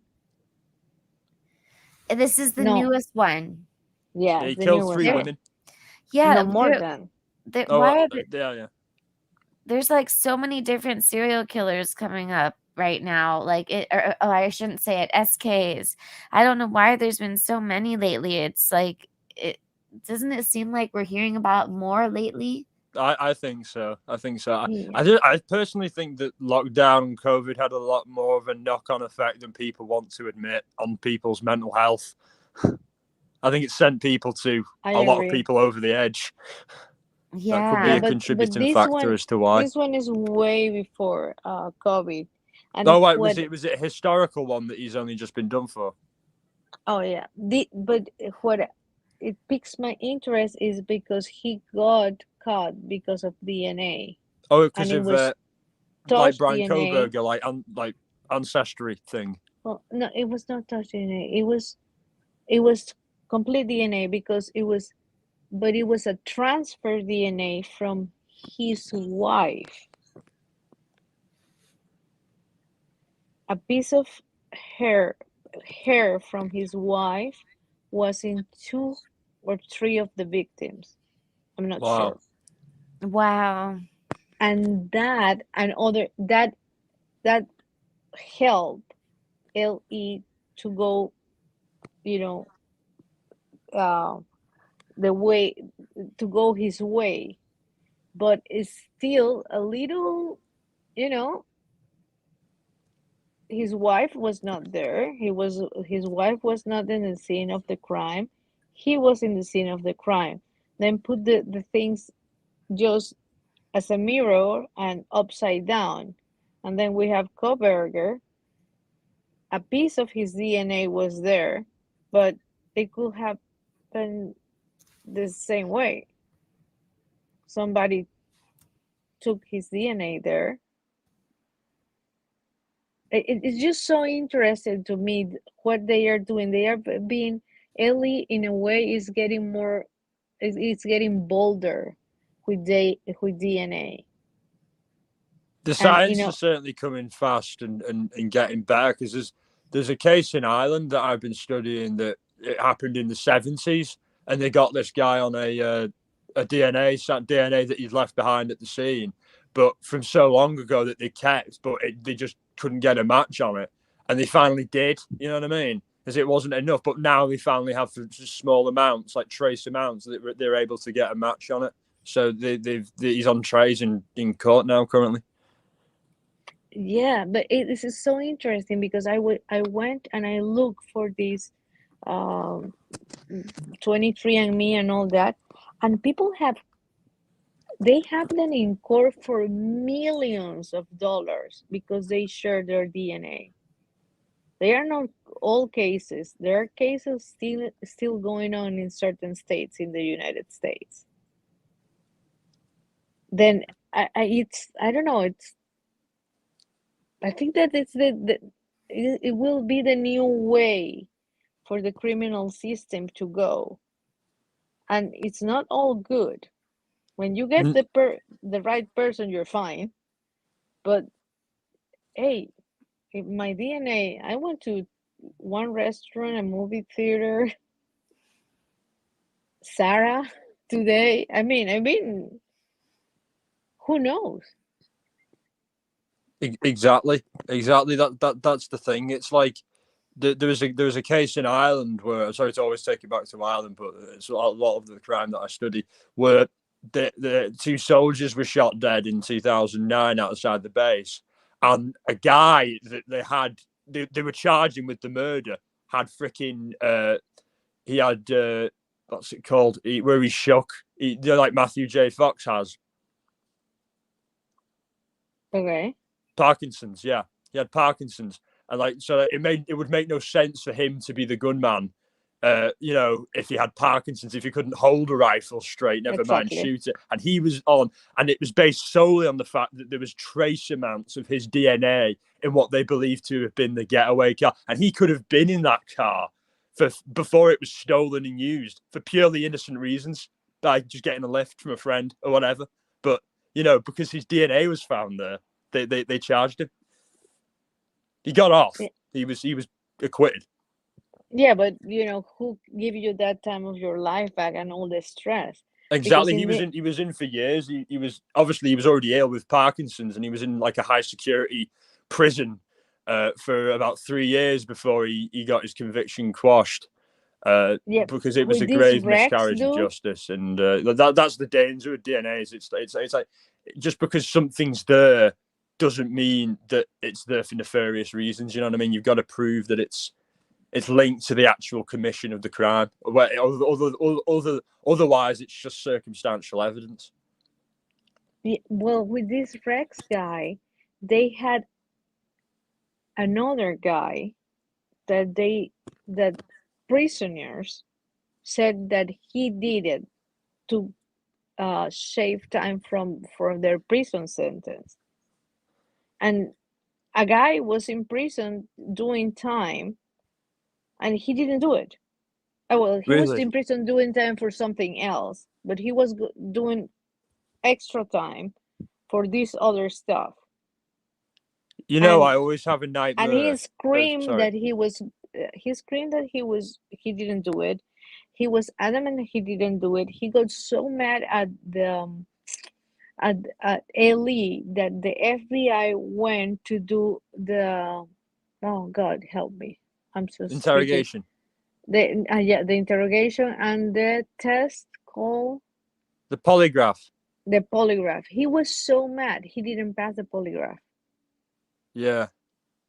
And now That's the thing with 10 years polygraphs as well. later, They're not airtight either. oh yeah, but LA told them, you didn't pass, you did it. You're not that smart to do this and that. 10 years later, blam, they have this guy. And then people say, oh, they never make mistakes. Excuse me? Yes, they do. Of course, all the time. You know, I always have these nightmares of me being like caught, like arrested for something I didn't do, or like finding a gun on the floor and picking it up, You and then should like look loads of into police that. just swarm around me, type of thing, and then I'm in prison for something I didn't do, and then I wake up and it just feels so real. It's just relieved that it's not. You still there, Val? She Valerie? said something, but I couldn't hear her.